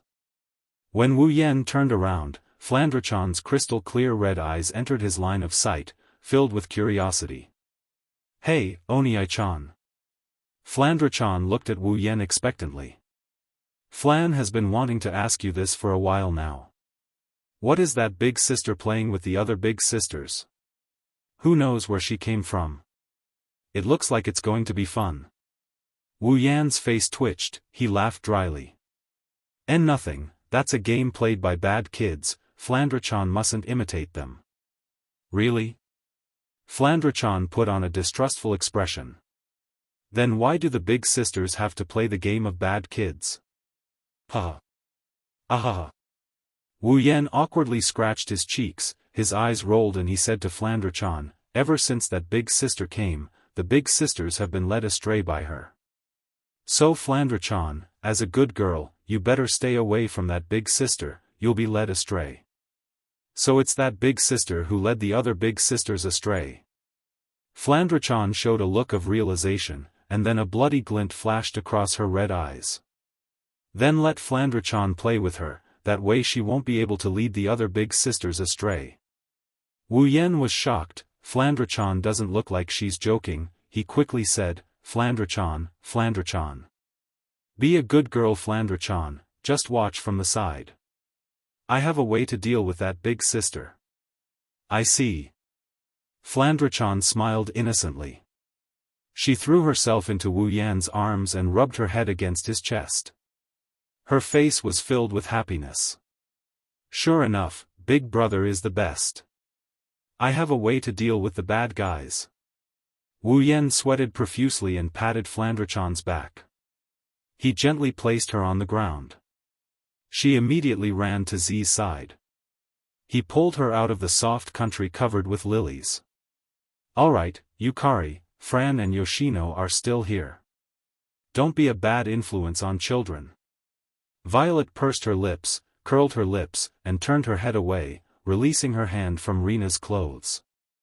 Rena immediately fell to the ground, panting, and her cheeks were already covered in a rose-like red. The girls lying on the ground heaved a sigh of relief and began to stand up. Only Chuju, who was sitting in the corner, suddenly raised her head and stared at Wu Yan. Why didn't you come and save me when I was being bullied? Fran and Yoshino were there too. If it were me, wouldn't I be a bad influence? His voice, which was filled with resentment, was extremely soft.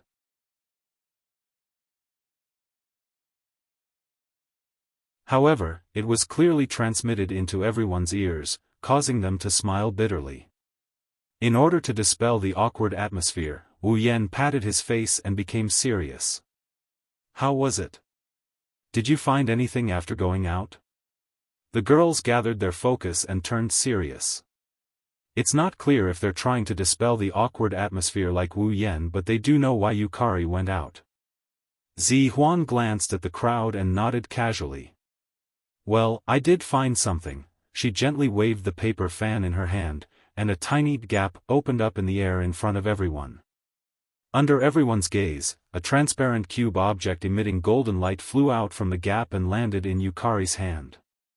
Everyone took a closer look. Only then did they realize that within this transparent cube object, there were black lights that were twisting and dancing around like worms. This is... Before the girls could react, Wu Yan's expression changed. Oh. She narrowed her eyes and nodded. It seems like you recognize this thing, Yan. The girls flinched and looked at Wu Yan in surprise. Only a few of them who reacted fast enough seemed to have recalled something as their expressions changed. This. Shokuhu Misaki and Kodori looked at each other before looking at Wu Yan. The last time you killed Marcus, the black light that flew out of his body and was tracked by you should be the same as this one, right? Wu Yan didn't answer, he silently agreed. He looked at the black lights and frowned. He raised his head and met Yukari's gaze. Yukari, is this the ominous aura you sensed in the behemoth forest? That's right. Purple put away the quadruple barrier in her hand, and a trace of seriousness appeared on her face. Originally, I sensed that there were many similar auras in that forest, but after I put them away, those auras all disappeared. They all. The girls looked at each other. Disappeared? Wu Yan frowned and looked at Yukari. Yukari, tell us what happened in the behemoth forest. Yukari pondered for a moment and told everyone about how she killed the ferocious-looking monsters in the stone forest and how she collected the black light from them. However, she didn't tell them about her encounter with the 5 demigods from Silveria. Wu Yan told Yukari how they got involved with Marcus, how he turned Marcus into a monster, how he killed him, and how he found out that the black light was the culprit. After both sides finished their explanations, the place fell into silence. Everyone looked like they were deep in thought, except for the 2 gluttons and the 2 lawless. I'm afraid that there are quite a few of these black lights in the giant beast's forest. Shokuhu Misaki said with a serious expression on her face. What are these black lights? Mikoto crossed her arms in front of her chest. I didn't see them in the behemoth forest and I've never heard of them in the Spalier world. Why did they suddenly appear? Wu Yan didn't understand either. He looked at Yukari who was smiling. Yukari, what do you think? I think it has something to do with that Marcus guy you mentioned earlier. Yukari spread out her paper fan and covered half of her face. Her eyes flashed with wisdom and she displayed an unusual charm. That moment of charm made Wu Yan and the other girls who were in the middle of a serious discussion look at her. Their hearts started to get restless. You're saying it has something to do with Marcus? Wu Yan narrowed his eyes. It has a lot to do with him. Yukari didn't jump to conclusions. He was the first one to turn into a monster and he was the first one to use the black lights. I don't think he has nothing to do with this, you're right. Wu Yan rubbed his forehead as if he had a headache. What should we do now? Nothing needs to be done. Yukari closed her paper fan and placed the tip of her fan on Wu Yan's forehead. Her lips curled into a meaningful smile. There are people who care more about these things than we do. Let them worry about it. Huh? Everyone was stunned. What do you mean? Yukari shook her head. She didn't explain and took something out of her pocket. They were 5 different colored gems. She tossed the 5 different colored gems into Wu Yan's hands. This is for you. Wu Yan quickly took it and looked at the gems with the girls. His face was full of confusion. What's the use of these gems? Who knows? Yukari replied with a meaningful smile. When you fight with others, if you can't beat them, you can take out these gems and show them. Maybe you can scare them away. Hearing Violet's ambiguous words, everyone looked at each other, causing Violet's smile to become even more joyful. Then, she quickly changed the topic. Oh right, since there's still that black light in the forest, you should pay attention to the safety of the girls. After all, the base is in the forest. Hearing this, everyone's expression froze. Wu Yan looked at the 5 gems in his hand and gripped them tightly. He looked up at the ceiling of the tent. Looks like we need to investigate this behemoth forest.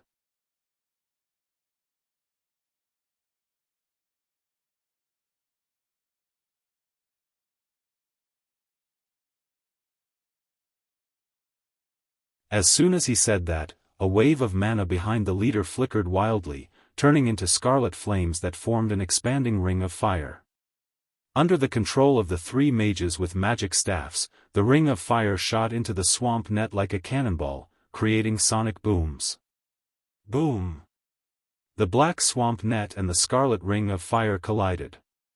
With the 2 as the center, a violent shockwave spread out in all directions.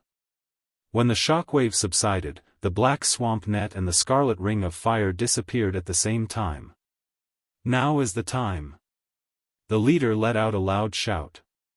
Holding the knight's sword in his hand, his body turned into a blur as he flashed in front of the huge magic beast. All of the Do Qi in his body was mobilized by him and surged into the armament in his hand. Immediately after, he chopped down with all his might and chopped at the neck of the magic beast. Poochie, a crisp sound rang out from the intersection between the armaments and the demon's neck. Like a piece of paper being torn apart, red liquid sprayed out. The knight's sword wrapped in combat aura slashed through the neck of the demon. In less than a second, the neck that was thicker than a human's waist was instantly severed. The howling of the magical beast came to an abrupt end. It could no longer be heard. Only the head that was dyed red with blood was left. It fell to the ground with a dull thud in front of its owner's beastly eyes that were still wide open in death. When the head of the demonic beast fell to the ground, the body of the demonic beast slowly fell to the ground. A large amount of blood gushed out from the neck and dyed the ground red. It was a clear indication of the victory and defeat of this battle. We won. Huh. That big guy is finally dead. Boss is so mighty. As expected of the boss. That was a level 8 demonic beast. Just like that, the boss cut off its neck. Looks like when we get back to the camp, we will have something to show off. You guys, none of you are serious. Holding the head of the demonic beast, the leader walked back to the group and laughed. If it wasn't for your help, how could I have killed this beast?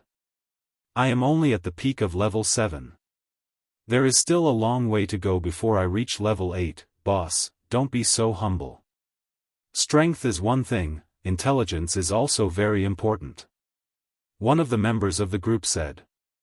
That timing, TSK, it was really accurate. If it was a bit slower or a bit faster, we would have to fight for a long time. That's right, that's right. Everyone in the team immediately agreed, praising the leader to the point that he felt a little smug. But that was indeed the case. If it weren't for the leader's precise timing, it would have been difficult for their team of 10 Tier 7 powerhouses to defeat a Tier 8 magical beast even if they ganged up on it. Moreover, it was just a Tier 8 magical beast that had just reached Tier 8. If that demonic beast's level was a bit higher, it would be a bit uncertain who would live and who would die. Of course, at that time, the leader would not hesitate to give the order to retreat. Just as the entire group was immersed in the joy of killing a Class 8 magical beast, a few ferocious eyes suddenly appeared from the bushes at the side. Holding the head of the Class 8 magical beast in his hand, the leader of the group suddenly felt that something was wrong. He turned his head abruptly to look behind him. Roar! Almost at the same time, a demonic roar resounded. From the bushes, the owner of the ferocious eyes rushed out and pounced on the leader. Boss! Everyone in the group cried out in alarm, waking up the leader who was unable to react. Realizing that he might have become the hunting target of a certain magical beast, he forced himself to pull himself together. He raised the head of the magical beast in his hand and forcefully threw it towards the incoming magical beast, smashing it to the ground in the nick of time. Only now did everyone see the full appearance of the attacker. But when they saw it, they all sucked in a breath of cold air. Pitch-black scales, tentacle-like limbs, and a single eye socket with 7 eyes. That has completely exceeded the image of the attacker in everyone's imagination. What kind of monster is that? Many people reflexively took a step back. Roar! The monster-like demonic beast roared and stomped on the ground with its 4 limbs and attacked again. Be careful! Suppressing the fear in his heart, the leader shouted. But the ferocious appearance of the demonic beast made some of the more timid ones feel fear. One of them even had a fierce look on his face and stomped on the ground. He rushed in front of the monster-like demonic beast and used the weapon in his hand to chop it. Everyone turned pale with fright. Just as they were about to cry out in alarm, they did not expect that the magical beast monster would actually be chopped into 2 halves by the person who had frantically attacked out of fear. It bounced on the ground twice and did not move anymore. Seeing this scene, everyone was stunned. The person who attacked was also stunned. His face was still pale. Looking at the demonic beast that was chopped in half by him, he couldn't help but laugh out loud. WH. What is this? So it's just a wax spear that looks like silver. Nice to look at but useless. Hearing his words, everyone in the group sighed in relief and laughed. Only the leader stared at the demonic beast on the ground. He had a bad feeling in his heart. Whoosh! Suddenly, a black light shot out from the demonic beast on the ground and merged into the body of the person who attacked. Ah! Following a painful roar, the expressions of the other people in the team were filled with horror. Because their familiar companion has turned into a nondescript demonic beast. Roar! In the midst of the roar, a cruel battle has begun. Wu Yan and the others did not know that in the behemoth forest, demonic beasts were not the only ones who were possessed by the black light.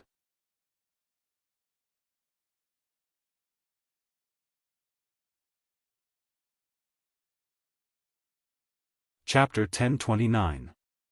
Behemoth Forest Outpost, Central Tent. Pelosi, Bing Ling, and Bishi were all present in the tent. The higher-ups from the various families were present as well. They were lined up on both sides of the tent. Pelosi, Bing Ling, and Bishi were standing in the middle of the tent. Their expressions changed as they looked at the corpses on the ground. For a moment, the atmosphere in the tent was abnormally heavy. Pelosi, Bing Ling, and Bishi looked at each other. They could see the seriousness in each other's eyes. Especially Bing Ling. His expression was gloomy. It was obvious that he was in a bad mood right now. Among everyone present, Pelosi was without a doubt the one with the highest status, strength, and seniority. Even though Bing Ling and Bishi were both in charge of the camp, they were still very young and lacked experience in certain areas. Compared to Pelosi, they were still considered juniors. Therefore, the two of them turned their attention to Pelosi. Seeing that no one made a sound, Pelosi was silent for a while, then glanced at the leader who was standing aside with a painful expression on his face. Are you sure it was a black light that turned your men into monsters? Yes, yes, I am sure. The leader looked at the corpses on the ground. His expression became sorrowful again. After killing the demonic beast, the black light ran out from the corpse of the demonic beast. It attached itself to one of my men. He didn't even have a chance to struggle before he turned into a monster. He attacked us and his strength increased greatly. He is at least at the 8th level. We had no choice but to fight him. His strength increased too much. He killed 3 of our men in an instant. The leader's face paled. He seemed to have recalled the situation back then. In order to prevent any more casualties in the team, we had no choice but to kill them. Even so, 5 people died in the team. Other than me, the other person also lost an arm. I was the only one who was lucky enough to be fine. Under the leader's narration, Yi Zichen nodded.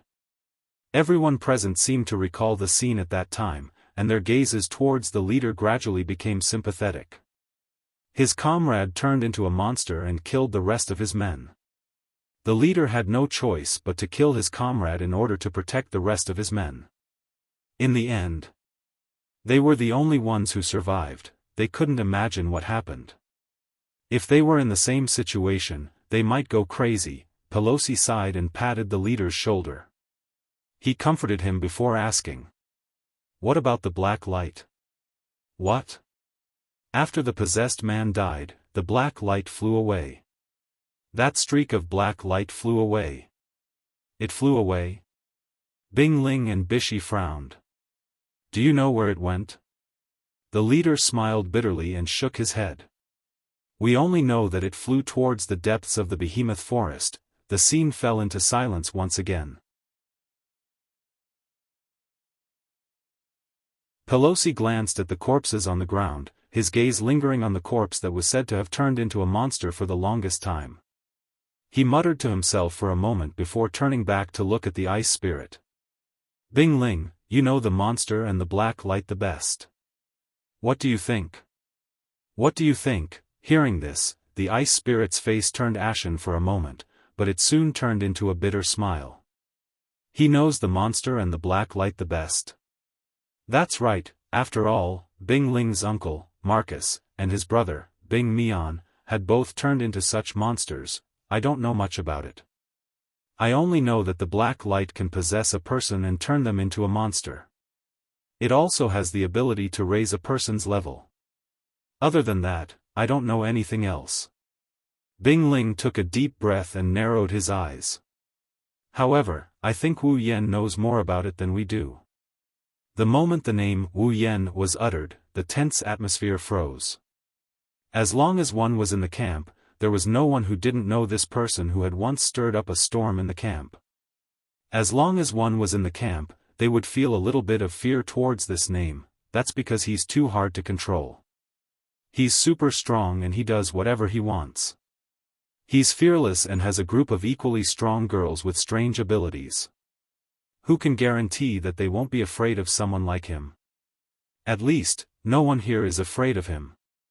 That includes Pelosi, Bing Ling, and Bishi. The ice spirit glanced at the crowd and said, "Uncle Marcus turned into a monster because he wanted to take revenge on him. Otherwise, with his pride, he wouldn't have turned into a monster for the sake of improving his strength. Bing Mian turned into a monster because he chased the black light all the way to the base of the Saito family. In the end, he was the one who destroyed the black light." Bing Ling recalled the time when the black light came out of Bing Mian's body and attached itself to Wu Yan. Not only did Wu Yan not turn into a monster, but he also forced the black light out of his body and crushed it. Bing Ling's face tensed up. He's the one who dealt with the black light the most. I don't think anyone knows the black light better than him. Hearing the ice spirit's words, everyone present felt that it made sense and nodded thoughtfully. At this moment, you've guessed wrongly this time around. My understanding of the black light is not much different from yours. As the voice sounded, a figure emerged from the void and appeared in front of everyone. This person is none other than Wu Yan. Wu Yan. Gasps of surprise rang out from inside the tent. causing a commotion. Pelosi, Bingling, and Bishi were also shocked. "Why are you here?" Wu Yan chuckled and glanced at the corpses on the ground. The news that one of the teams in the camp suffered heavy casualties, and the leading captain ran to the tent of the person in charge of the central camp with a pale face, has long spread throughout the entire camp. Not long after, all of you gathered all of the higher-ups in the camp. As long as one is not stupid, one would be able to guess that something must have happened. I'm just curious and came to take a look. Wu Yan looked at Pelosi and the others. But I didn't expect to get something out of my curiosity. Pelosi, Bingling, and Bishi looked at each other and smiled wryly. Is Wu Yan really the bane of the camp? Every time something happens in the camp, it has something to do with him. The three people in charge sighed helplessly and they looked at Wu Yan. Then what do you think of it? What else can I think? I told you that I know as much as you do. Wu Yan crossed his arms and looked at Pelosi, Bingling, and Bishi. The only thing you can do now is to spread the news. Tell everyone in the camp to be on guard against unknown black lights when they hunt in the giant beast forest. It's best to expand the size of each team to ensure their safety. That's right, Lin Sanjiu said. Pelosi, Bingling, and Bishi were silent for a moment before they nodded with a heavy expression on their faces. Then, about the black light, his wine-red eyes flashed with an inexplicable coldness as he opened his mouth. I will investigate the black light. Everyone present was stunned. Of course, if you find out anything, let me know. Wu Yan turned around and walked out of the tent without looking back. The atmosphere in the tent reverted back to its previous tense state. When he exited the tent, he saw Hinajaku, Mikoto, Shokuhu Misaki, Kotori, Kurumi, and the other girls standing in front of the tent. They were all looking at him. It seems like they heard the conversation inside the tent. What do you plan to do? Kotori asked with a lollipop in her mouth. Wu Yan raised his head and looked at the behemoth forest outside the camp. He clenched his fist. It seems like the situation is more serious than we thought. The black light must still be active in the behemoth forest. We must investigate the behemoth forest. For our sisters. The girls nodded their heads at the same time. Their faces were filled with determination.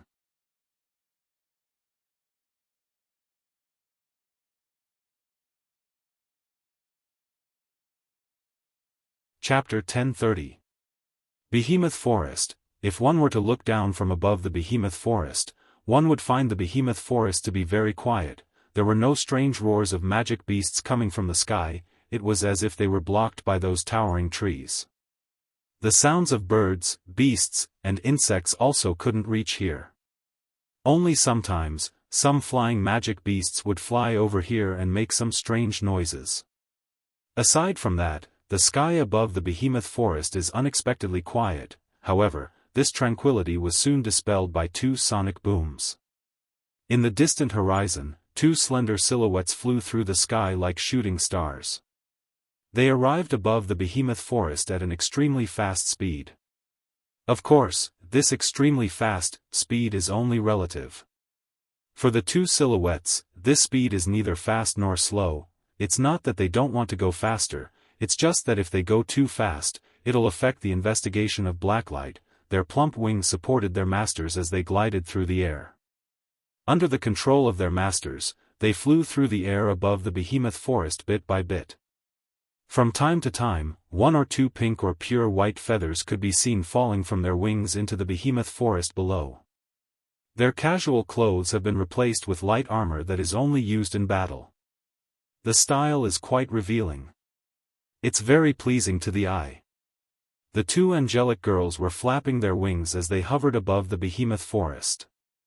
Their crimson eyes scanned the behemoth forest below them. One could faintly see two sci-fi-like frames fluctuating. Under the influence of their crimson pupils, the two girls' devastatingly beautiful faces appeared somewhat cold and emotionless, as if they were puppets that only knew how to carry out missions. It was very easy for people to feel a sense of sanctity that made them unapproachable. Unfortunately, this sense of sanctity didn't last long.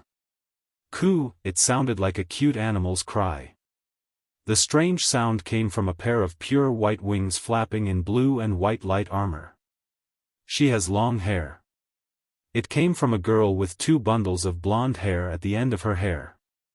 If one were to look closely, they would notice the source of the strange sound came from the girl's stomach.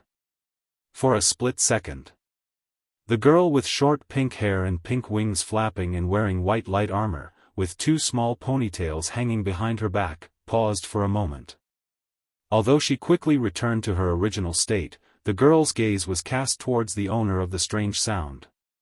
You. The frame in her eyes disappeared and the cold expression disappeared. It was replaced by a teary expression. Astria clutched her stomach and whimpered. I'm so hungry, are you hungry? Ikaros and her crimson eyes disappeared together. Her indigo eyes couldn't help but look at Astria. Her expression but her voice hesitation. Do you want to go back and eat? In the end, Ikaros asked. Astria smiled happily. However, the joy disappeared after a while. She shook her head firmly. I really want to go back for dinner, but we can't go back until we finish what Master ordered us to do. Ikaros raised her eyes and asked softly, Are you all right? I'm fine. I'm fine. Astria clenched her fists to express her conviction. Master won't be angry if we go back now, but Astria doesn't want to see Master disappointed. Ripples appeared in Ikaros's eyes. She pondered for a moment before nodding firmly. Me too. I don't want to see Master disappointed. Then, Ikaro-senpai, let's continue. Okay. Ikaros and Astria entered their combat mode and scanned the behemoth forest. Wu Yan wanted to investigate the black light in the behemoth forest, but Shokuho Misaki and Kotori stopped him. The reason why they were investigating the black light was because the Misaka sisters' base was in the giant beast forest. The black light's existence was very likely to endanger the sisters, so they had to investigate it thoroughly. Even if they couldn't investigate it thoroughly, they had to at least find out the ins and outs of the black light or expel it to ensure the sisters' safety. However, it was also because of this that the defenses of the base had to be raised. Therefore, after talking to Pelosi, Bing Ling, and Bishi yesterday, they all agreed that it was time to set up the defensive barrier around the base in advance. This way, they can more or less guarantee the safety of the sisters who are busy working in the incomplete base. This way, Wu Yan won't be able to participate in the investigation. After all, Wu Yan and Yukari are the only ones who know how to use barrier techniques. Wu Yan had no choice but to give up on the idea of investigating the black light himself. Ikaros and Astria are the strongest in the group after Yukari and himself to investigate the behemoth forest. Other than Wu Yan and Yukari, Flandra-chan is the strongest in the group. She has the highest level after Yukari. She also has the ability to destroy eyes. Even if Wu Yan goes up against Flandra-chan, he won't be able to defeat her without Ruby mode. It's the same even if he summons all of his familiars. However, Flandra-chan is strong, but her mind is still the same as a child's. It's hard to guarantee that she won't lose her sense of direction if she's sent on an investigation mission. Other than Wu Yan, Yukari, and Flandra-chan, Ikaros and Astria are the strongest in the group. Ikaros and Astria are omnipotent angels. They aren't as good at investigating as combat, but they aren't weak either. The 2 angelic girls have wide-area radars that can scan everything within a certain range. They are the best candidates for the investigation. Of course, Astria's IQ is her weakness. It's inevitable for her to get into some accidents when she's on a mission. However, with Ikaros accompanying her, she should be fine. With the wide-area radars, Ikaros and Astria don't need to explore the entire behemoth forest. They only need to move their positions so that the behemoth forest is within the radar's range. With their speed, it didn't take long for them to scan a small portion of the forest. Flying above the behemoth forest, the two angelic girls kept flapping their wings and changing their positions. They scanned the entire behemoth forest with their wide-area radars. This saved them a lot of trouble by avoiding the demonic beasts in the behemoth forest. As more and more areas were scanned, Ikaros and Astrea started to notice some strange-looking demonic beasts. Pitch-black scales, tentacle-like limbs, and a single eye socket with 7 eyes. This appearance might be unfamiliar to others, but to the two girls who had seen Marcus turn into a monster, it wasn't familiar, but it was impossible for them to be mistaken. These monster-like demonic beasts must be possessed by the black light. No. It's not just demonic beasts. Ikaros and Astrea also noticed some humans being possessed by the black light and turned into monsters. Ikaros-senpai. Astrea turned around and looked at Ikaros. What should we do? Ikaros raised her head. Her hair swelled up and a halo floated above her head. A cold glint flashed in her crimson eyes. Target eliminated. Ikaros didn't give Astrea a chance to react. She unfurled her wings of light and countless pink-colored missiles shot out. They drew an arc in the air and landed accurately on the monsters as if they had eyes of their own. Bang bang bang bang bang, a series of explosions echoed in the behemoth forest. When the explosions stopped, Ikaros and Astrea's wide-area radars showed only distorted black lights flying into the distance. The black lights were all flying in the same direction. Ikaros-senpai. Ikaros nodded. She and Astrea flew towards the direction of the black lights.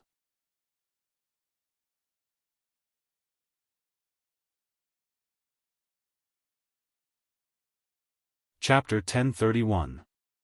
At the same time, a large amount of black lights were flying around the inner area of the behemoth forest like they were on a rampage. The dense foliage did not hinder them in the slightest.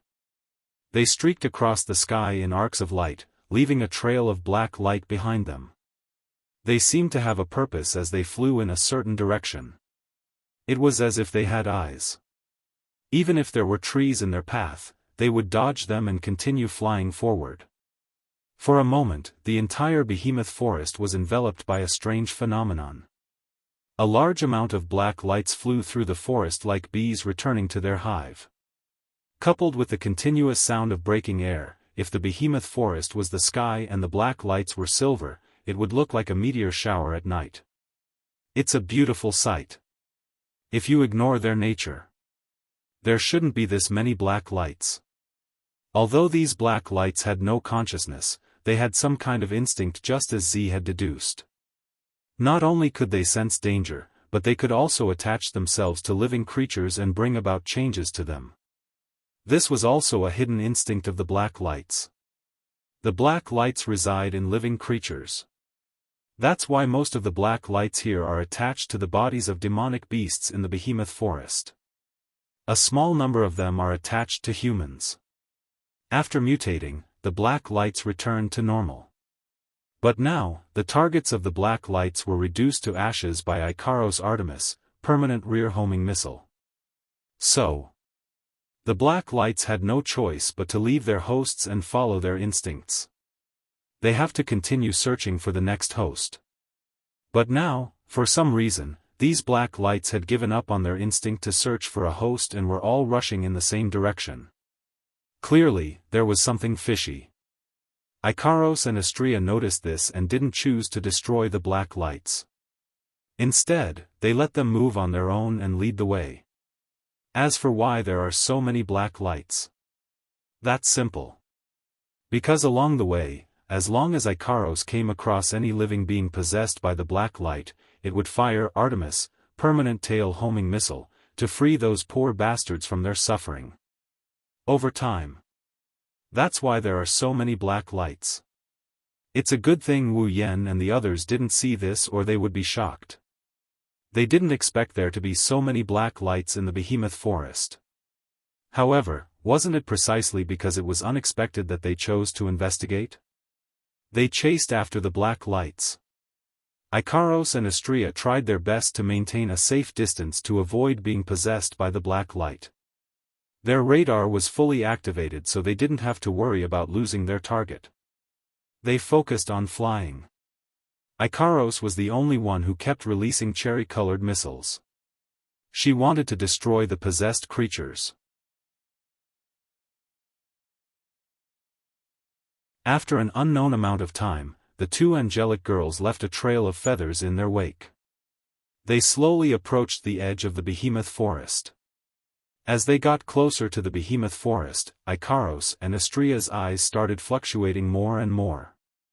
Both of them are getting serious.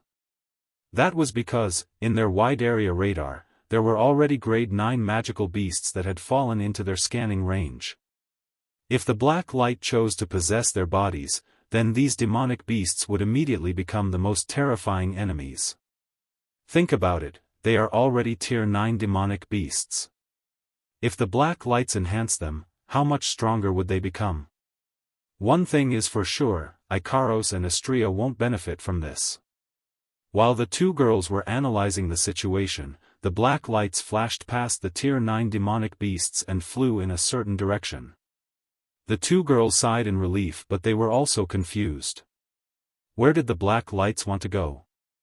Whoosh whoosh whoosh whoosh.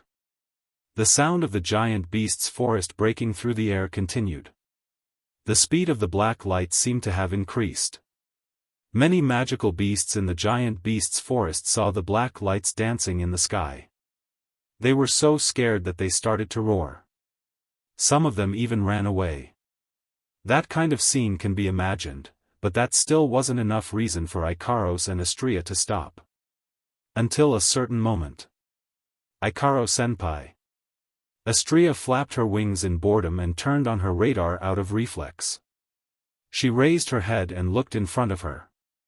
Astria yelped in surprise and stopped in mid-air, dragging Ikaros along with her. What's wrong? Ikaros maintained her Queen of the Sky mode. She looked at Astria with a cold expression.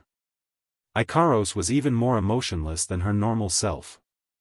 Astria didn't mind at all. She pointed in front of her. Look over there. There. Ikaros followed Astria's instructions and looked at the direction Astria was pointing at.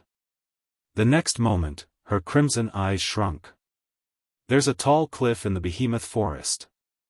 It's a cliff shrouded in thick black fog. The black fog tumbled like a storm, like the dark clouds before a storm. One could faintly hear the whistling of the wind. Streaks of black light danced back and forth in the black fog. Looking at the number, it was like water droplets in the sea. It was impossible to count them with just a few words. The black lights that led the way for Ikaros and Astria started circling around each other. They flew into the black mist and became one of the many black lights. They were instantly swallowed up by the other black lights. It was impossible to tell which ones were originally here and which ones were added later. This situation is still going on, even Ikaros and Astria didn't know how to react to the situation. It really made one's hair stand on end. The scene in front of him was like a beehive, and the black light was the bees. They were scrambling to get into the beehive, or rolling outside the high cliff with the black fog, as if something extremely terrifying was brewing. If there was a person with trypophobia here, he or she would definitely be scared to death by the scene in front of him. There are too many black lights. They're too dense. If there are more black lights in the behemoth forest, the entire behemoth forest will be turned into a land of monsters. Even the camp outside the behemoth forest might be affected. Ikaros didn't feel anything when she thought about monsters like Marcus taking over the behemoth forest and swarming out of the behemoth forest. Astria, on the other hand, was terrified. Hey, Ikaro-senpai. Astria shifted her gaze away from Gaoya and looked at Ikaros. She asked anxiously. What is that? What? I don't know. Ikaros shook her head. There's a high possibility that this is the center of the light source. You mean? Astria tilted her head. She hesitated for a moment and said in an uncertain tone, Is this the source of the black light? based on the current situation. Ikaros's eyes were moving up and down as she observed the cliff. To be more precise, she was analyzing the situation inside the cliff. There's a high possibility. Then. Astria glanced at the cliff. Should we inform Master? Ikaros also hesitated for a moment before looking at the high cliff. Before that, let's confirm it. After that, Ikaros flapped her wings and flew towards the cliff. Wait. Ikaro-senpai. Astria wanted to call out to Ikaros, but Ikaros is already close to the cliff. Astria suppressed the restlessness in her heart, and as if she was praying to Wu Yan, she mumbled, "Master," twice before flying over to Wu Yan. With the passage of time, the black lights that are flying towards them are getting thinner and thinner. Looks like they're all about to enter the cliff. Ikaros also arrived at the edge of the cliff. Looking at the black fog and black lights, the square frame in her crimson eyes suddenly expanded. This proves that her master is trying her best to analyze everything in front of her, trying to see through the cliff's inner workings.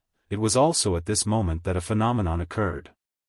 The black fog suddenly erupted and spread out, wrapping around Ikaros' figure in an instant. Ikaro-senpai. Astria's sorrowful wail reverberated throughout the arena.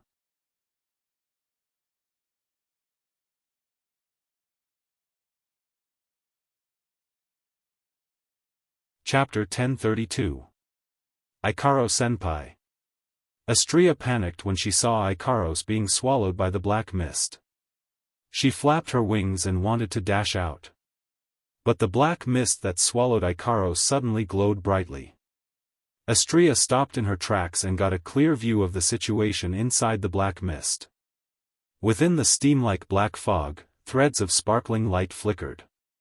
Upon closer inspection, one would discover that the source of the threads of light was a circular crystal barrier. That's Ikaros' Aegis, Absolute Defense Circle. At the critical moment, Ikaros activated her Aegis, Absolute Defense Circle. As if propping up heaven and earth, Ikaros spread her arms wide. Aegis, Absolute Defense Circle, formed a circular barrier around her beautiful figure, protecting her from the invasion of the black mist.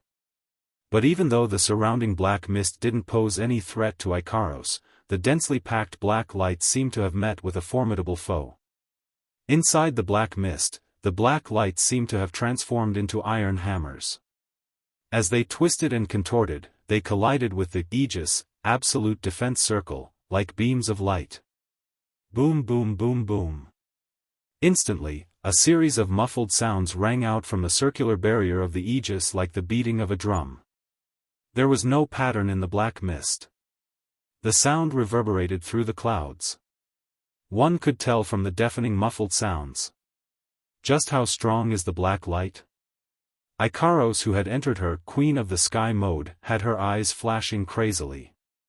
Her cold and pretty face showed signs of pain. She clenched her teeth, and her hands that were holding up the Aegis, Absolute Defense Circle, were trembling slightly. Obviously, the impact of the large amount of black light had exceeded the burden of her defense. Ikaro-senpai. She saw Ikaros' current situation clearly. Astria didn't hesitate. CHRYR, Super Photon Blade, and Aegis equals L, Area of Defense, appeared in her hands at the same time. In less than a second, Astria flapped her wings and her body turned into a blur as she dashed forward. Ha! Along with a clear cry, the radiant blade of the CHRY saw, Super Vibrating Photon Knife, suddenly expanded by several dozen times. Astria swung the gigantic lightsaber towards the black mist surrounding Ikaros, breaking through the heavy atmospheric pressure. She went all out from the start. Too bad the opponent is a traceable foe. Even if the opponent's level was higher than Astria's, Astria might not necessarily lose. However, her opponent this time was a formless black mist. CHRY saw, Super Photon Blade, slashed at the black mist in front of her. He attempted to peel off the black fog that trapped Ikaros. However, he didn't succeed. That sword strike, which was powerful enough to slice through a huge mountain peak, seemed to have slashed through the air. It only caused a small ripple in the black fog. Just like before, Ikaros was trapped inside the black mist. What? Astria looked at her CHRY saw, super photon blade, and then at the black mist in front of her. Her cold red eyes were filled with shock. It didn't work at all. While Astria was still in shock, the black mist seemed to be stimulated by something. It started tumbling even more violently. The black light inside the mist started ramming into Ikaros' Aegis barrier at a much faster rate. Thump thump thump thump. Humph. Ikaros couldn't help but groan under the impact of the black light. The pain on her face deepened a bit and her hands trembled even more. Even the crystal light on the Aegis barrier dimmed a bit. If this continued, the Aegis would shatter sooner or later. Once the Aegis is broken, even if Ikaros doesn't get possessed by the black lights, she'd still suffer unimaginable damage from the barrage of black lights. What do I do? What do I do? Astria panicked. She didn't know what to do in this situation due to her lack of computational skills. Oh right. Astria's eyes lit up as she shouted at Ikaros. Ikaro-senpai. Activate Pandora's evolution. With Ikaros' strength, she shouldn't have fallen to such a state. The only thing to blame was the sudden attack of the black fog, which led to her current predicament. But as long as Ikaros activates Pandora's evolution, Aegis will evolve as well. At that time, Ikaros won't need to maintain Aegis herself anymore, she can just charge out directly. At least that's what Astria thought. However, Astria seemed to have forgotten that the reason Ikaros was trapped by the black mist was because of the Aegis. Without her support, the Aegis would shatter under the impact of the black mist. If she could free her hands, Ikaros would have escaped long ago. Why would she need to undergo Pandora's evolution? It takes time to activate Pandora's evolution. During this time, Ikaros will have to give up on Aegis. But if she does, Aegis will shatter as well. Under such circumstances, Ikaros won't have the time to activate Pandora's evolution. Ikaros could only shake her head when she heard Astria's reminder. Astria almost burst into tears when she heard that. She watched as the light on Aegis dimmed. It's only a matter of time before it shatters. Astria couldn't hold back her tears anymore. What should I do? Master. Master. Astria has never hated herself for being too weak. She didn't even hate herself when she almost died against the Beast King. Astria grit her teeth and grit her teeth. She grabbed her lightsaber and shield and charged into the black mist to save Ikaros. At this moment, within the Aegis, Ikaros lifted her head and spoke, "Evolve." Astria. Astria froze. She was stunned. Evolve? Ikaros nodded with difficulty. She forced herself to maintain Aegis while channeling the rest of her energy into her mouth. Your Pandora system has also shown signs of awakening. If it evolves, there will definitely be a way, yes. Yes. Astria clutched at her chest as if she was grasping at straws. But what should I do? Astria's Pandora system was already showing signs of awakening when she reached Tier 9. Now, all she needs to do is activate Pandora and Astria will be able to evolve. Master once said you can't evolve because of your own reasons. Ikaros's voice was so soft that it was almost drowned out by the clashing of the black mist. She raised her voice as much as she could and looked at Astria. The evolution condition of the Pandora system requires strong emotional fluctuations. Although your computing ability is not good, your emotional ability is very strong. You don't need too much emotional fluctuations to promote evolution. That's why you can do it. As long as you want to evolve, you can. As long as I want to. Astria's eyes lit up as if a light bulb went off in her head. She clutched her heart tightly as realization dawned on her. She finally understood. She finally understood why she couldn't undergo Pandora evolution. It was because she didn't want to evolve at all. What Ikaro said was absolutely correct. As long as Astria wants to evolve, Astria will evolve. You're tuning in to the Unparalleled SwordWill YouTube channel. Don't forget to subscribe and join us on this journey to catch the most captivating stories.